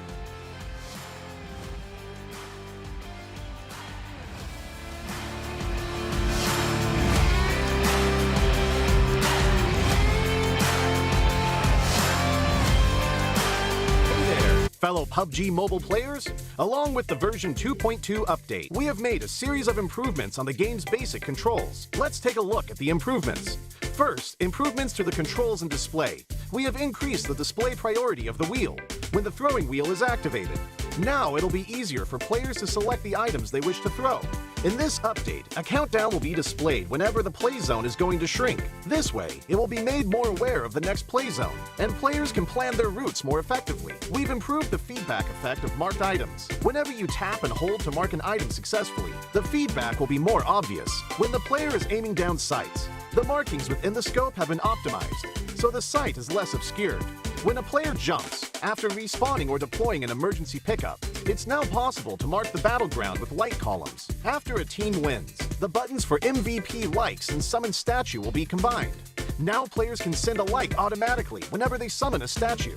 On the results screen, we have added teammate numbers, so now players can use the number to identify each other and give likes to their favorite teammates. To make spectating more convenient for players, we have tweaked the button size on the spectating screen.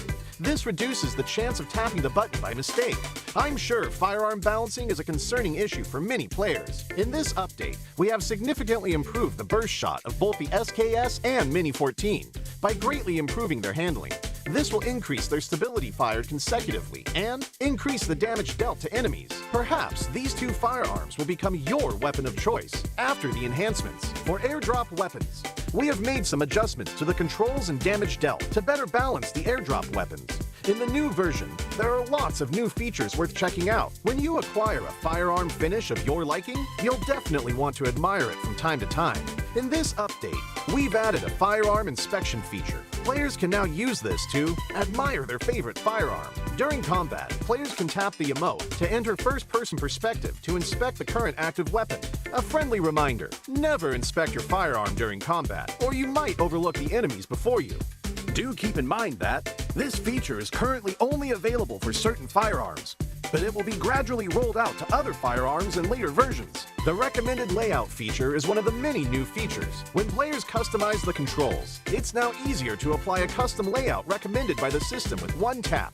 We've also added a trunk system. Players can now make exchanges while riding vehicles. Use this feature to exchange supplies with teammates. But remember, the size of the trunk depends on the vehicle type. The visual presentation of profile cards have been improved. Players can now set their gender on their profile cards. On the results screen, we have streamlined the results process and improved on the layout, as well as the MVP results emote. On the new results screen, assists will be included in the stats. In future matches, you can try cooperating with your teammates.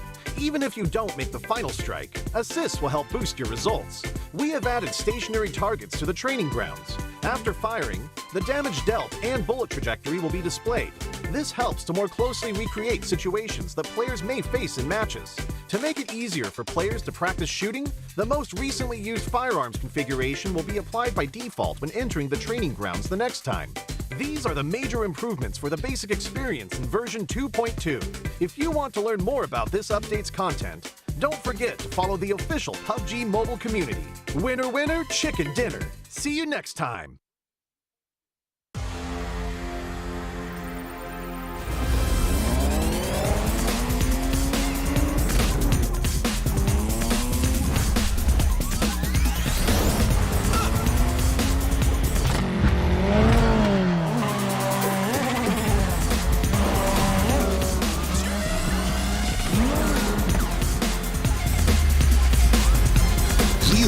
GTDO3, Neo Speed Awakens.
Welcome back after the short break. This is the 2022 PMPL Southeast Asia Championship Fall, brought to you by PUBG Corporation, Tencent Games, Lightspeed, and Quantum Studios. My name is Sir Cloud. Together with a wonderful Choo Choo, we'll be bringing you the action today. But our official smartphone partner brought us the action as well throughout this league. And that is Realme with a MediaTek Dimensity 8100 5G chipset and also a dedicated display chipset. Don't forget our official livestream partners on TikTok, hashtag #BeTheOneTikTok Challenge. Don't forget to follow as well our official PUBG Mobile pages. That is PUBG Mobile My Official, PUBG Mobile Esports.my, PUBG Mobile Esports.sg, as well as PUBG Mobile Official PH. And thank you so much to our official food delivery partner, Grab Food. Get yourselves 50% off Grab Food order with the promo code PUBGM. Only for new users, terms and conditions apply. And the final game after this looks like it's a decent round today for some of the teams on page number 2, especially from last week. Boom. And now Box Gaming getting themselves the chicken dinner as well. What an amazing round it was. I was wishing it was Alan at first for GIDS or even Bensu. You saw how the smooth escape coming up from Bensu just now. But there's going to be a head-to-head between these two players, Soaz and Booms. You know what? If you ask me personally, these two players have very similar sort of gameplay. When it comes to tossing out the nade, reaching out towards their teammates, trying to revive, and also when it comes to... Oh, I did mention about reviving. Here comes Boom with the most rescues. If you compare it with Noise, I'm not sure how much of a difference is it, but they do have the same numbers here with 3. And Razy coming out with also 1 rescue. So not many players love to play rescues there. Yeah, I know, right? Everyone just want to go in for the frags for themselves. But the next and the final round for today, it will be Group B, C, D, and E. So Group A will be taking a break. We will not be seeing D Xavier, 4 rivals, Buriram United, and TEM Entertainment this round.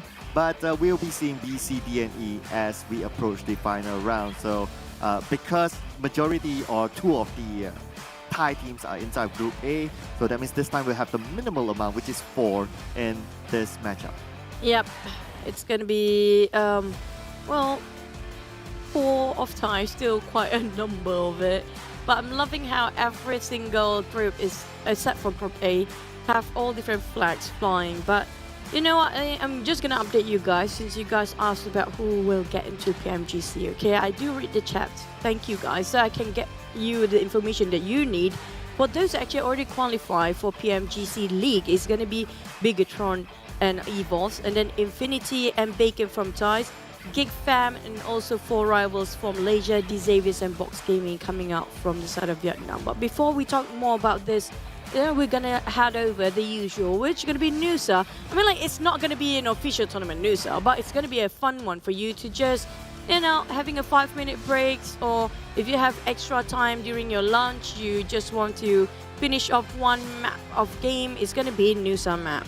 So I played a bit of Nusa, and what I realized is that if you want to finish the game in 5 minutes, you have to play super aggressive. You have to like go around, really find someone to win that game, and then you get that chicken dinner. But if you play like a regular, maybe you play it slow, or you play it like somewhere in between, you don't go all out too aggressive, the game goes up to about 8 minutes. Yeah, so that's the average timing. So you kind of know like, okay, you want to take a break somewhere, maybe it's today or maybe in days to come, and you're like, okay, I got like 5 to 8 minutes to kill, or you got 10 minutes to kill. Nusa is the perfect map for you to do that. And when you play in the Nusa map, don't forget to experience the new tactical crossbow as well. With this crossbow, you can create the zip line to go from A to B, and that puts you in a very interesting position to farm eliminations. And also, what does the Fox say? It's going to be saying Clairvoyant Fox set here with Midas Fortune set as well, available for you guys with the RPM 15 already available right now. Every single season with a different battle royale pass. So definitely you want yourself this time. And also the double ultimate set of Spectre Swan and Cosmic Inquisitor set. A lot of very good set recently for cosmetics. I know, right? Like through this announcement, we already got like 4. Imagine if like the Bobo Boy X-PUBG Mobile collaboration comes out. We don't know how many else would be available, right? But what we do know that's available right now is your last chance to get into PMNC 2022, and this is through the PMCC. This is the second qualifier, and it's also the final way to qualify onto the PMCC stage later on. A 40,800 ringgit prize pool up for grabs, and don't forget to also check out the new cars in the game. I'm loving this. It feels like a bit of futuristic slash maybe feels like a bit of a track, the right side of a sports car. I'm not sure what brand it is. Not sure quite how many horsepower or what kind of cylinders it actually have, but it's definitely really fancy for you guys. Now back to us at PMGC. Those are actually the one that qualified for the league already. So for the this time for coming up from PMPL Southeast Asia, it's going to be 5 more slots for this time. So our prediction this time, who will be for both of us, is going to be Alter Ego for me, Infinity on the other end. So I'm not sure about what to say anymore. Let's see. How did these even do the previous round? Okay, not that far. Not that far. It's not like the top 5 or anything. So I'm kind of worried now for like, okay, the predictions of other people. So we could have put it out there. We didn't redo the prediction for someone else. The Infinity, how it was a good pick, but for well, they went out early the last round, so it's still not impossible. But for them to do the boo-boo again, second time in a row, it's a little bit unlikely for the Infinity. But for me, Alter Ego really have a good, I mean, like, I do know why. They have the definite spot when it comes to PMGC in the finals, but they don't have a spot in the league. So they really need to fight themselves into the league to get themselves that spot. So they definitely want to grind as much as they want here. Because, you know what, yeah, being in the grand final is already great. They definitely got themselves there for Alter Ego, but they haven't got themselves a slot for the league for PMGC. Because you gain so much experience that you cannot buy when it comes to a 3 weeks league. It just enhances your skills as a player. Yeah, it's experience, it's also your exposure, and you can kind of like use that as some sort of like a training ground. Plus, you will be going up against the best teams in the world, and that's the experience that you can't get back. Like, even if you play a scrim, it's going to be a different feel, and you play in the PMGC, so tournament is a different feel. But Irango, not going to be a different feel. Let's go.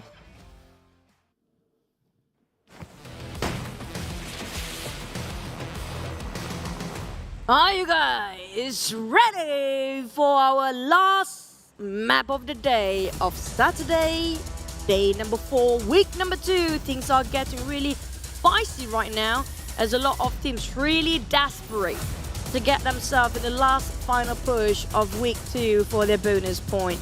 So North Star military base fight path up to shooting range really balanced out a bit more to its left side just slightly, but it's enough for the player to drop wherever they fancy. Now this might be a generous circle we're talking about later. Yeah, maybe. I would want it to be a tough circle, of course, as always, but let's see how it goes. But so far, at the southern side, no really big changes. BN United still dropping the Novo. We have Sonoska military base. Alter Ego will be there, which is your prediction, by the way. And if the circle is like way up, then Alter Ego might need to travel a little bit more. But if it's down south, then they have a big advantage, of course. Or even better, if they get a military base circle, that's going to be a perfect scenario for them. Other than that, I don't think there will be much challenges, considering that the fly pop is kind of nice. But next is what's going to be important is going to be the circle. Just waiting for that to happen, and we can start to talk about some of the more deeper predictions. But for so North community base feels like it's never going to happen. Back to as well, I mentioned about very generous circle. We might looking over Gatka again for the Gatka fields.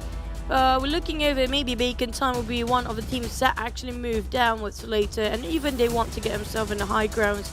I feel like their second checkpoint later will be one of the Gatka mountains, just to scout things out and gain information, which is not wrong. They got themselves one of the highest ground to just see how many teams coming up from every different direction.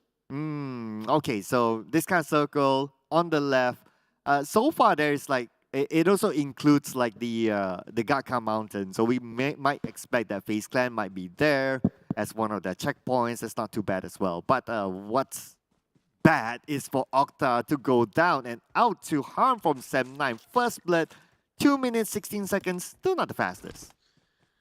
Well, Sem9, good start. I'm not sure where are the rest of the boom though. Seems like they're nowhere nearby.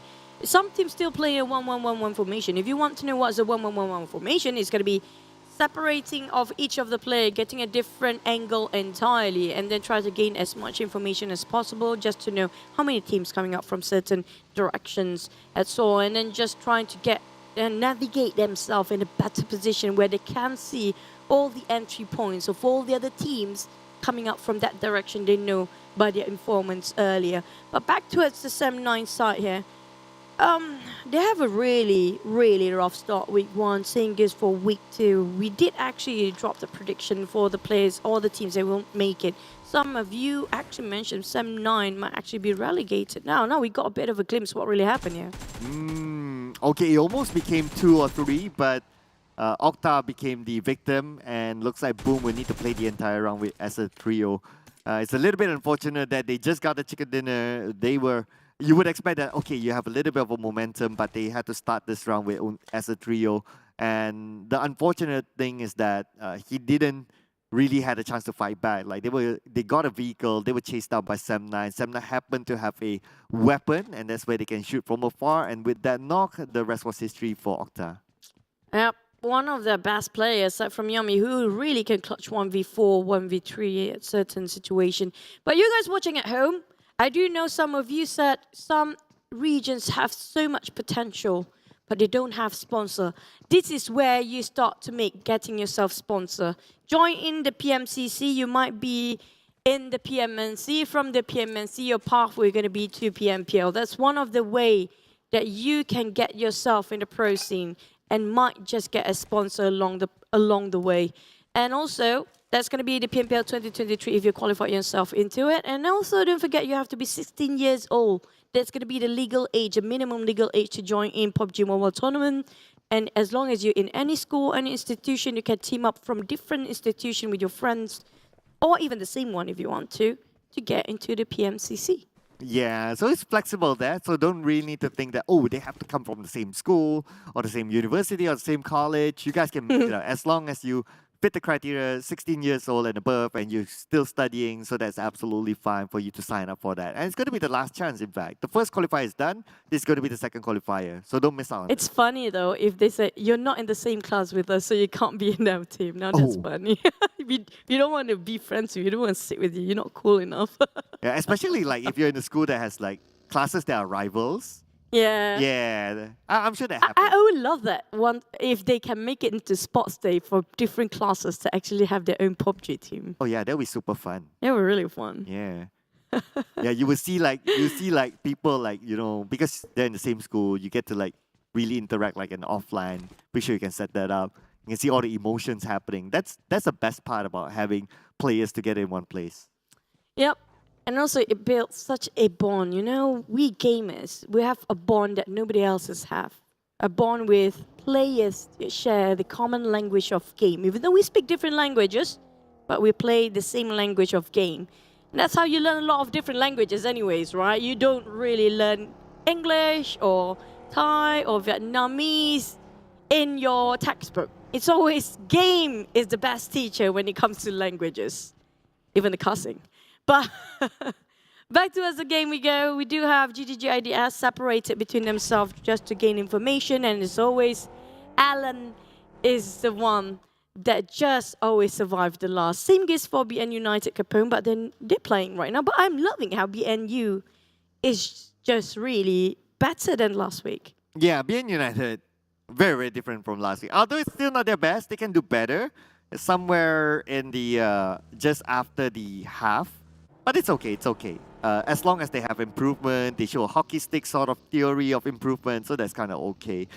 There's still room for them to go up because they need to still collect those points because their position currently in the overall, I believe that it's still like they need to fight their way to get into the grand finals. It's not like they're really, really through, just like how Infinity is or how FaZe Clan is. These are some of the teams that we'll definitely see them next. It's just a matter of how far will they start in the grand finals. But for BN United, they're still fighting for their slot in the grand finals. Yeah, and that's going to answer what Joy Boy actually said. What happened if the teams actually qualified, the 5 teams qualified after the SEA South Asia Championship? Well, they qualified for PMGC League.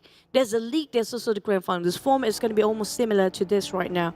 So those that actually got themselves slots here can actually get into the PMGC League, which is going to be a really high, the highest level there is for the players. What they've been practicing their blood, sweat and tears for is to reach there.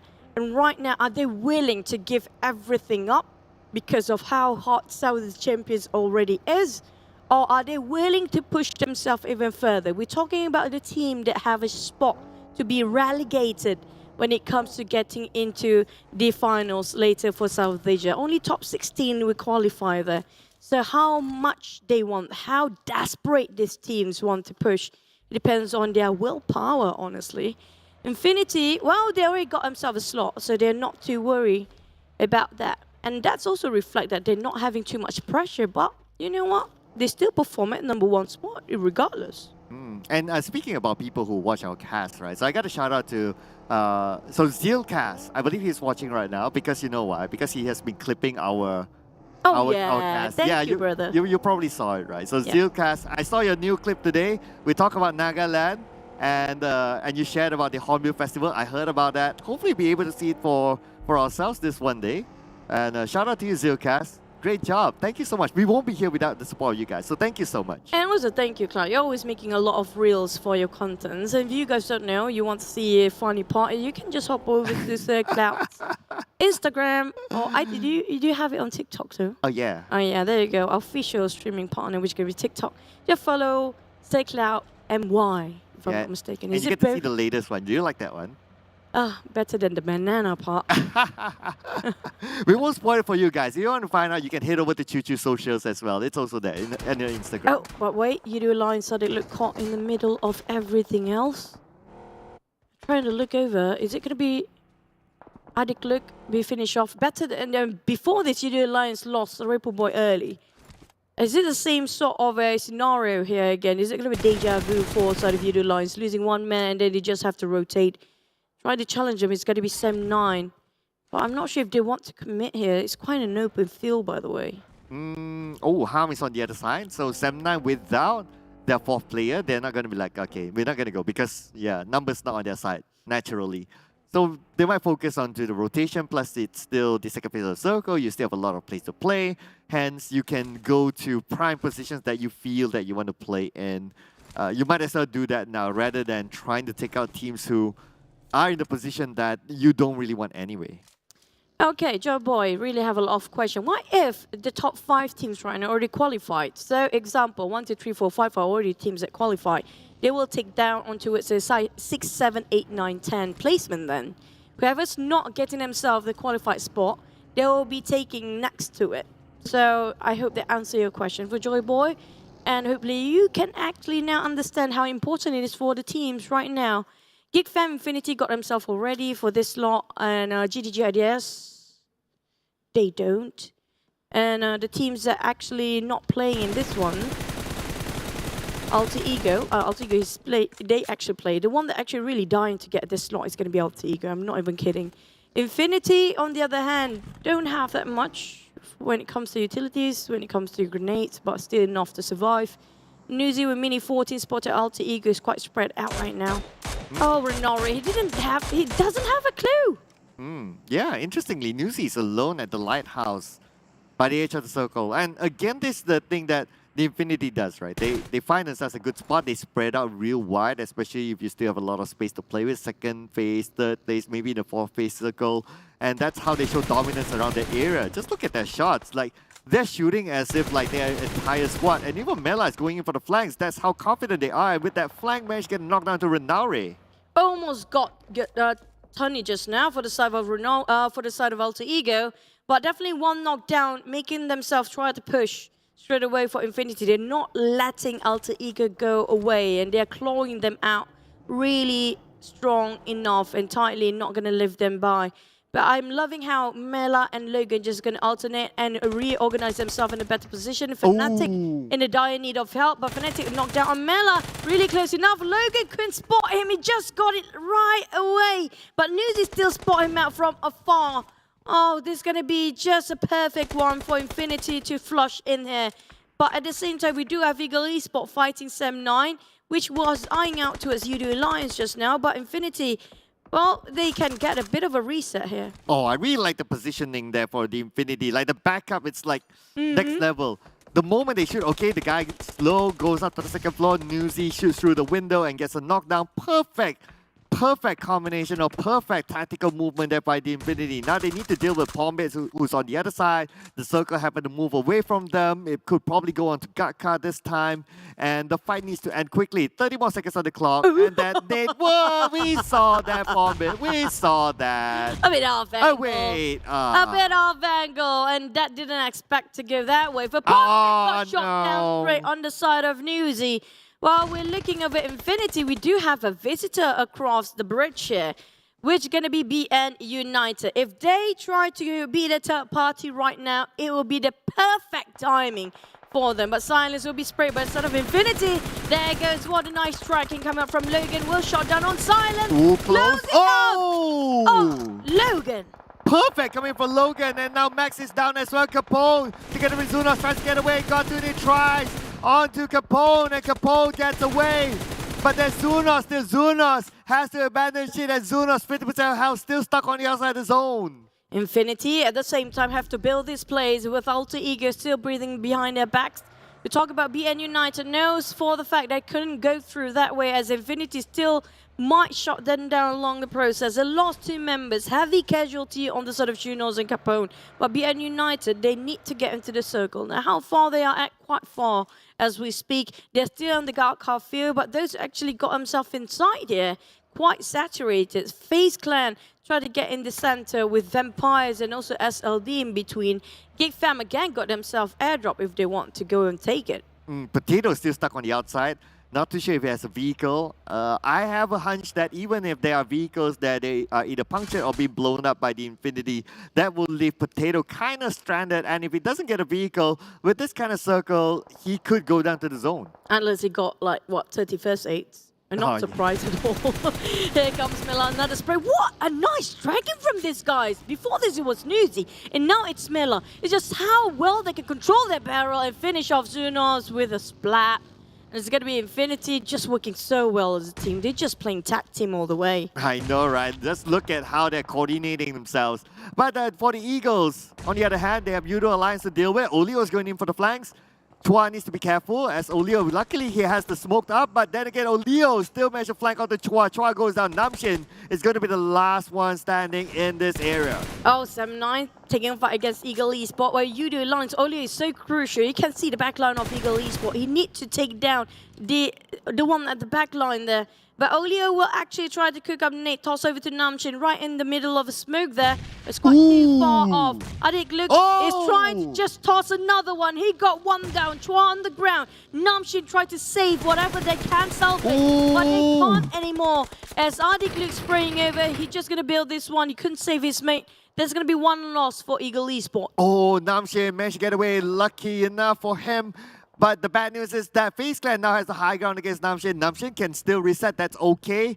If only FaZe Clan know there's only one person down there, they could have finished him off. But then again, the rest of the Eagles are flying in to give Namshin back up. FaZe Clan still has the high ground, knows exactly what's happening down there. Tony K. He always got eliminated early on 2 games in a row now, 2 rounds in a row. Hopefully this time works well for him. He definitely will want to go for FMVP race. Chuangji taking on Allen. Daybot tried to trade 1-2-1 between them. Booms finish off Chuang straight away. It's going to be Tony taking advantage on the other end. And Smack being just rushed by the side of the GIDS. Booms coming in with the rest of Cavalry. But we do have one more team. Infinity now being the housekeeping team. Taking what a nice timing of advantage. Oh, the Infinity might take over this area. GIDS knows that something's wrong. Tries to get away. But Daybot behind. Oh no, this is going to be bad for Daybot. But Daybot counter-fires upon the Infinity. He managed to get one for himself. 50% help. That Mela is going to come from the other side. And Daybot will be gunned down. Ramon taking on Boom at the same time on different grounds entirely of the map. Infinity, on the other hand, just winning this one big time. Tony K taking on Eagle. Still Boom kind of being cornered now. NFT tried to push in with Boy Chill. Tried to push with a vehicle. Vafel taking out flank, but he's been outflanked by the side of Exos. Really close enough. Ramones taken down by Hexas again, but it's going to be doubled down for Boom. NFT drone and also Boy Chill. Finish off from the flank. It's going to be the end of one more team. Boom eliminated by NFT. Yeah, and it was Ade Luke having to shoot from afar, taking out Hexas, and that is it for Boom at number 15. FaZe Clan Now on to Yoodo Alliance. Looks like the domino effect is happening right now. Shamil goes down to Snipes from Geek Fam. Yoodo Alliance surrounded by 2 teams at least, but there's more coming in. True. Booms tried to hide himself. The last member, same goes for Capone. And now Boom spotted out by Capone is going to be the team with 1 player only, 1v1. Swap over to FPP mode just now on the side of Boom, but Capone keep on tossing and giving us such pressure to the side of Booms. Hopefully he's still got enough utilities for him to run away from here later on. But Booms open up smoke, just going to build this one and go for an exit out. Same goes for Capone. He knows that it's not going to be worth it. It's still too early. 40 teams still there. But Boom still having a go against Capone. And it's going to be the team with only 1 player left fighting each other out. Both of them will actually lose this one, honestly. Yeah, it's really, really tough at this moment, considering that other teams as well is getting closer and closer. So, need to be super careful. Just look at this. What angle are you going to hide yourself with? Booms now in trouble. Capone spots him out, but behind he has another team onto him, and Booms finally goes out. Capone is the one to secure that elimination point, and that is it for GIDS. Oh, Capone winning it for a bit. Got himself at least 1 elimination points. Not too bad. But also, GIDS, before they went down, they still got to secure themselves with 5 elimination points. It's still fair enough for them, as well as SLD. So whoever goes down next, we might not have any team that ended up with a 0 point this time. Namshin Ego Esport, he's so well at hiding himself right in the center of it. We do have Geek Fam just looted themselves in an airdrop, coming in very clear pathway. Those coming up from the south, only 2 teams, Infinity versus Box, who's moving very fast right now, while Capone tried to gatekeep the other way. Vampire is coming in towards FaZe Clan, possibly, with DBD also coming out from the same angle. Only 1 to come out from the north. I think NFT might actually have a shot if they're not attracting way too much attention. Yoodo Alliance taking on Sem9 at the same time. Yeah, Yoodo Alliance, Sem9 won a little fight onto Yoodo Alliance. It's just that now they need to reset. They're still on the outside of the circle. The circle moves towards the left. Shamil is starting to move in towards his left. There's someone, but towards the right there's one as well. The fire coming in for Shamil. That's connect. He doesn't take it down just yet. Second try around. Shamil is still in this. Shamil, no one shoots on the account by the good angle as Deb gets into the building to reset himself, but not in Luke. Gun down by Putra. He whiffed it for Shamil just now. It was a clear sight. It was the 1 moment golden opportunity. Shamil. But Shamil he might just clutch it. Shamil, 1 player or not. He took down the entirety of Sem9 here, leaving only 1 player left for Sem9. They get a bit of a revive. Putra really low at the timing, but NFT is just going to be right across them. How can they get out from Sem9? Oh, NFT heard whatever that's happening. They could butt in. They got to be careful right now. All these teams are still on the outside, but on the left side, we have the Infinity against Geek Fam. Got 2 being gunned down by Mika. There's 1 left from the Infinity. We have Mela down at the low ground. It's going to be 1v3. Can he pull off a clutch in the nade from Mela? It does connect on the U-High. Jump down to 50% health, but we have Logan giving cover fire from afar. Oh, he needs to support fire to the side of Mela. And Mela, 1 nade to go for the entry point now. He needs to get the angle right against Geek Fam. Tossing it out. And 1 more Molotov, and that's it. They can just go for the rush. But Logan is closing up by the blue zone. At the same time, Logan needs to forward himself. But the thing is, there's so many teams right in front of him. He couldn't just easily get out from here. U-High spotted out Logan.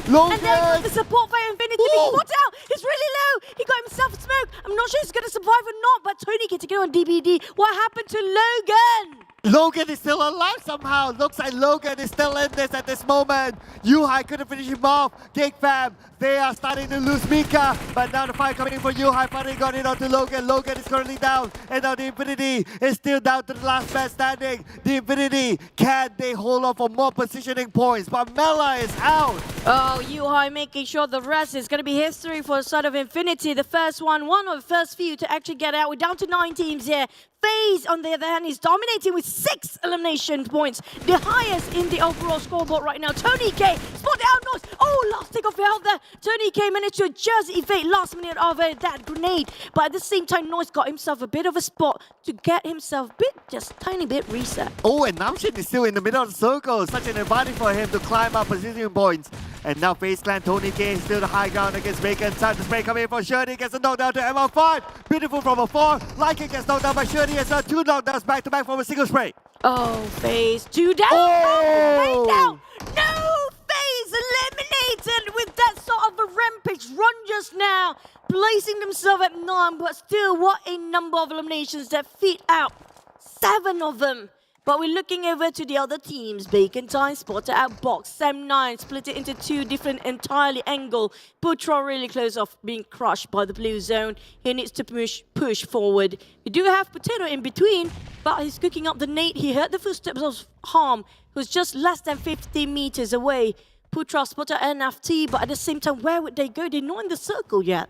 They're not in the circle yet. Exactly, that is the point. Now they're moving forward. Potato is still there. Potato 1v2, but Putra easily takes him down. That's it for Alter Ego in this round. No elimination points for them. Now Harm with a long range shot onto Geek Fam. Geek Fam will be pressured. They're still playing by the edge of the circle. Someone is still on the outside. Putra is putting pressure onto them as well, but they need to be careful. On top of them, there's another team waiting. Boychill heard footsteps of Harm, who less than 10 meters away. Spotted out. Putra gets still this away. Oh, Boychill, he got a perfect view. Oh no! Why did you whip in the last minute? That's so crucial. But Dron now trying to make a bit of a covers for the rest of the team. So as moving forward, everybody eyes on Geek Fam. And now Harm picking on you, Harm. Now what a guy, but so was the one winning. Oh, so is the one with the long range onto Harm, but the nade, where did it come from? It was from Flukev. Everyone, it is a cat world at this moment. Flukev is still there. Break spots him out. Break with 5% of health left is still alive somehow. That is it for the Vampires. Oh, lucky enough, he got himself Death Box just next to it to replenish his resources. Drone and FT, the last player there is. This is the only player also for Ego Esports. I'm not sure where's the last player. I think that's Namshin. Yes, he got himself Compound. But how much can he just be there? Because he's in the center. The circle just favors him. I'm not sure if that's good news because there are going to be 2 teams rushing straight into his lair. The circle moves towards the road. Oh my goodness, such an open position now. Boss Gaming need to face up against Bacon Time on the left. Shirley stands up, tries to find out where Boss Gaming is at, but can't seem to find a good angle, but he knows exactly where they are. The name will be tossed off on the other side, gone to Armstyle.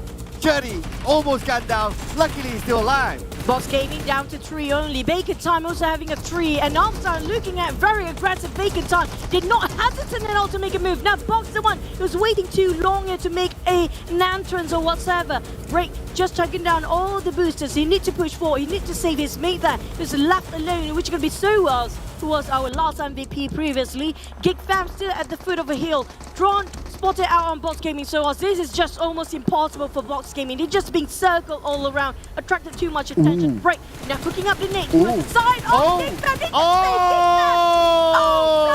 no! He saved that nade toss just now. He didn't manage to toss it out, and Drawn kind of saved Geek Fam. And now Mika shoots on the other side. One spray gets 2 from Bacon Time. Bacon Time falling apart. Mika secured the elimination point. It's going to be 5 for Geek Fam. Mika spotted out. Nice. He wants to spray so bad, but it's not going to be enough.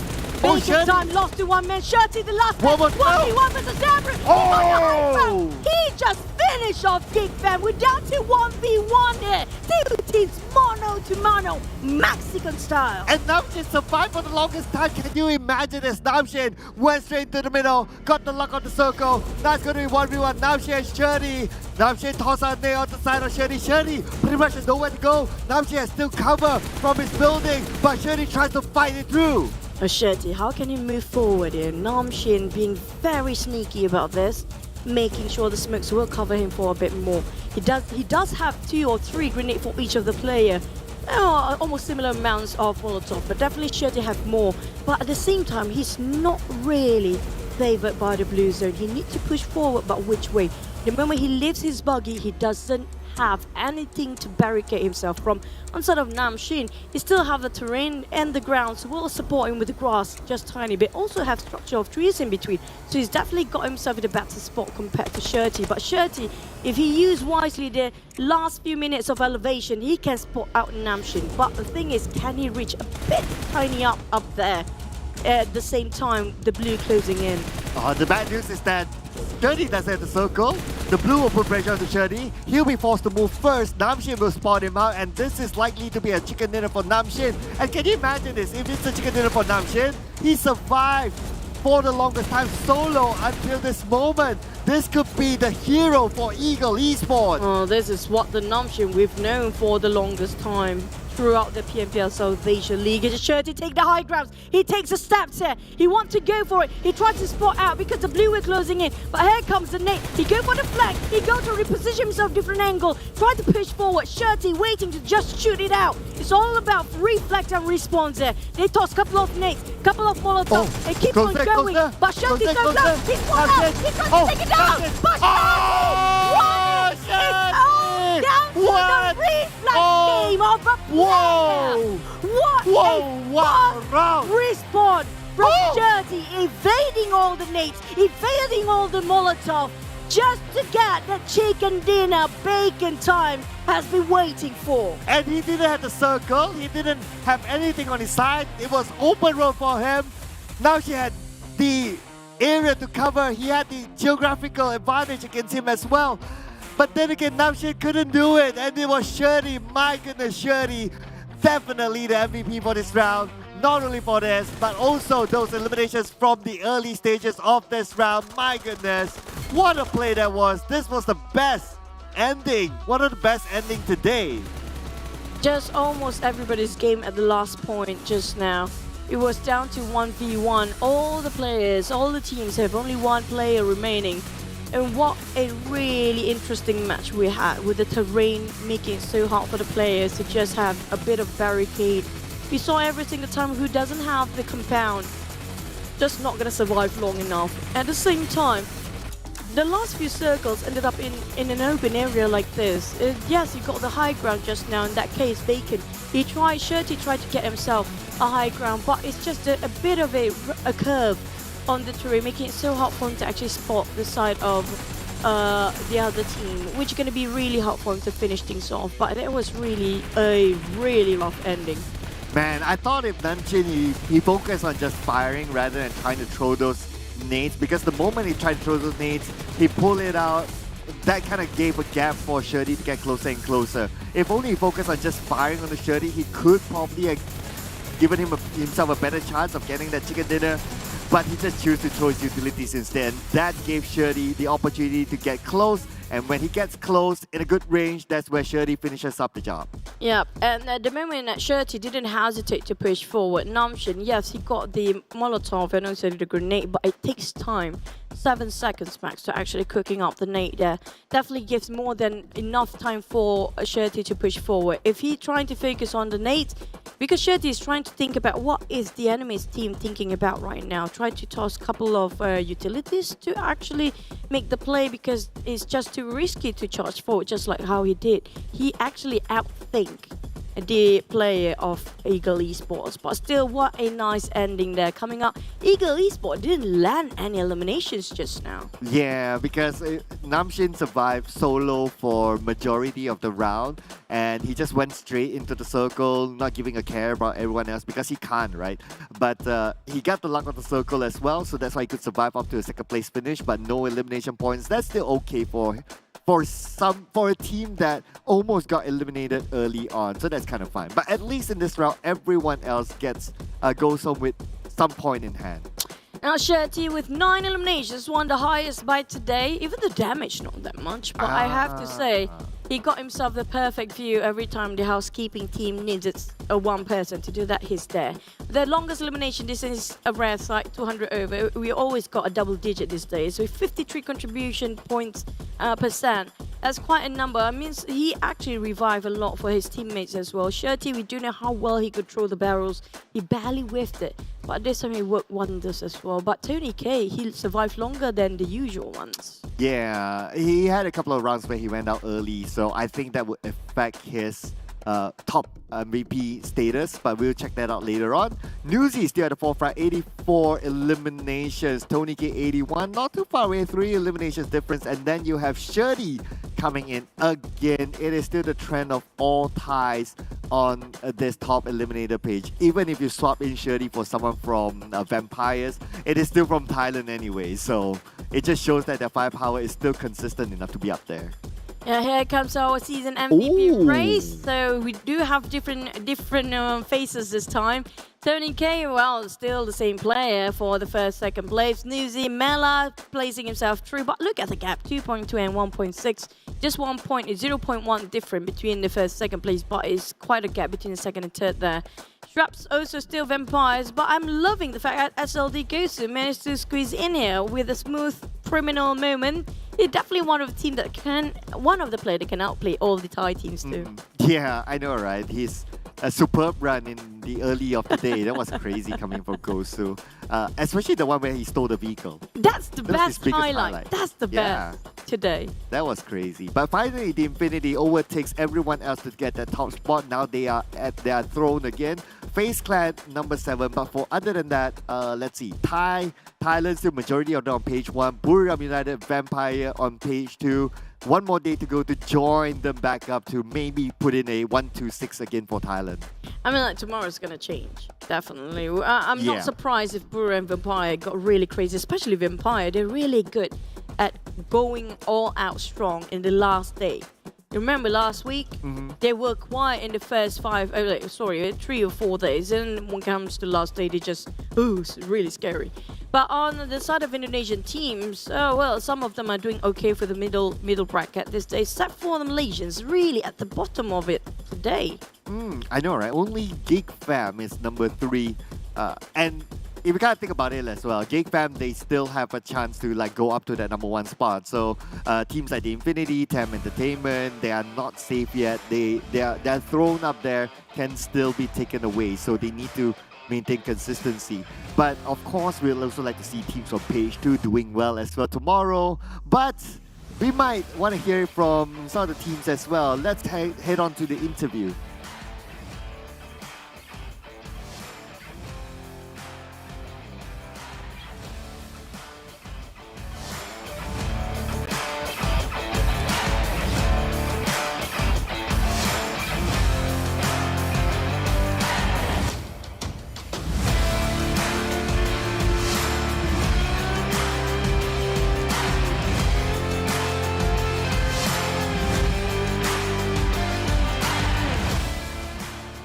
Assalamualaikum, Yuhai. I'm loving the hair, by the way.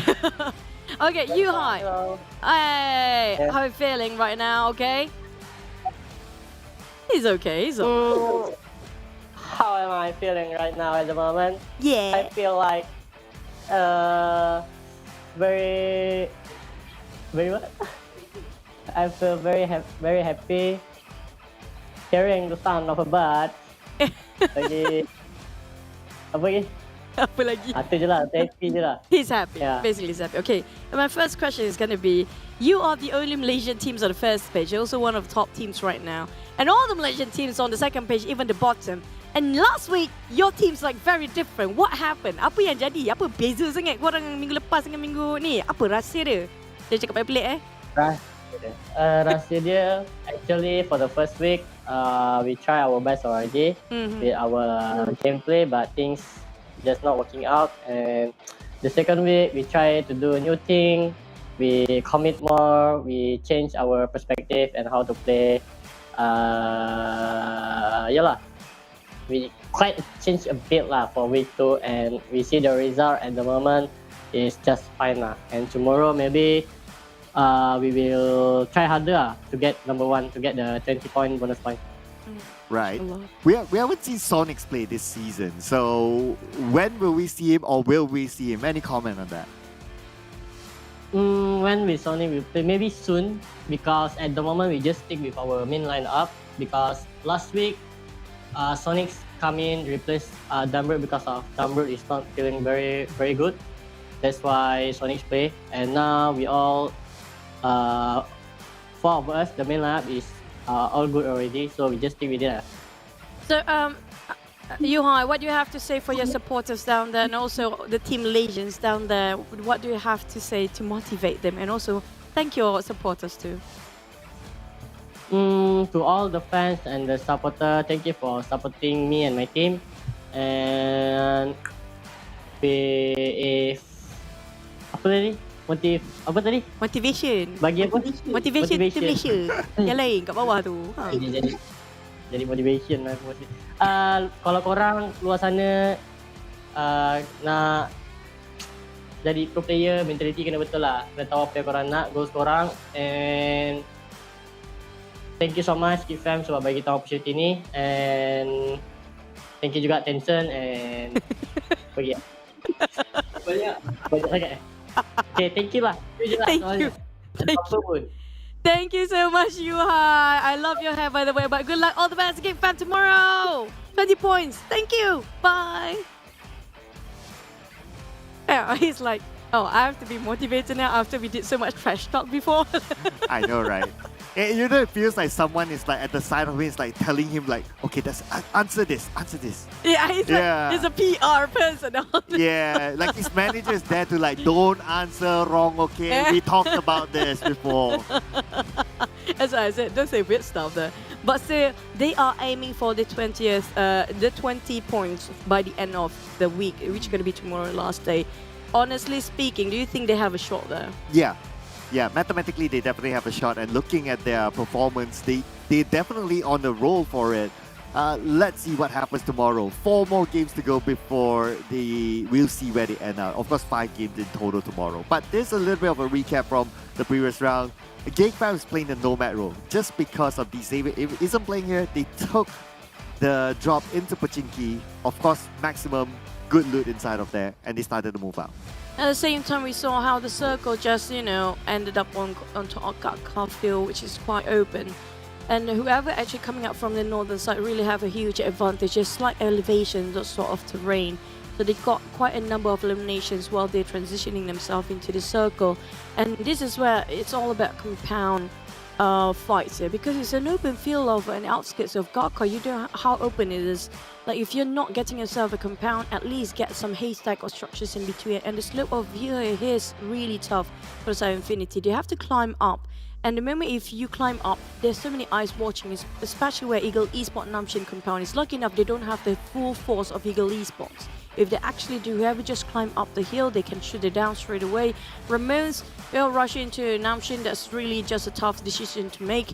But for Geek Fam, I'm surprised how they managed to squeeze into like an open field, getting into the street and cut across it and climb up while Bacon Time waiting. Bacon Time, they got a bit of that slightly edge of a circle, but at the same time, the last few circles not really on the high ground anyway. But Shirty just now, he tried to climb up to see Namshin, but it's a bit sloping. So it's just almost impossible for him to land unless, I'm surprised he didn't try to toss nades first for Shirty. Yeah, I'm not too sure if he has any though. He got more than the side of Namshin. Okay, maybe he was focusing on like, I want to try and get closer and closer. Yeah. Like if you look at what Namshin did, he focused on the nades instead, and then that allowed him to come near. That was like the counter, right? Yeah, I feel like he's reading the mind of Namshin. Like if I'm in his state right now, I don't want people to get close to me, so he's probably going to cooking up the nade. I'm going to do the reverse of it. Yeah. That's really out of the box for him. Yeah, that is really out of the box. But what else is out of the box are these phones here. This is, of course, our official smartphone partner.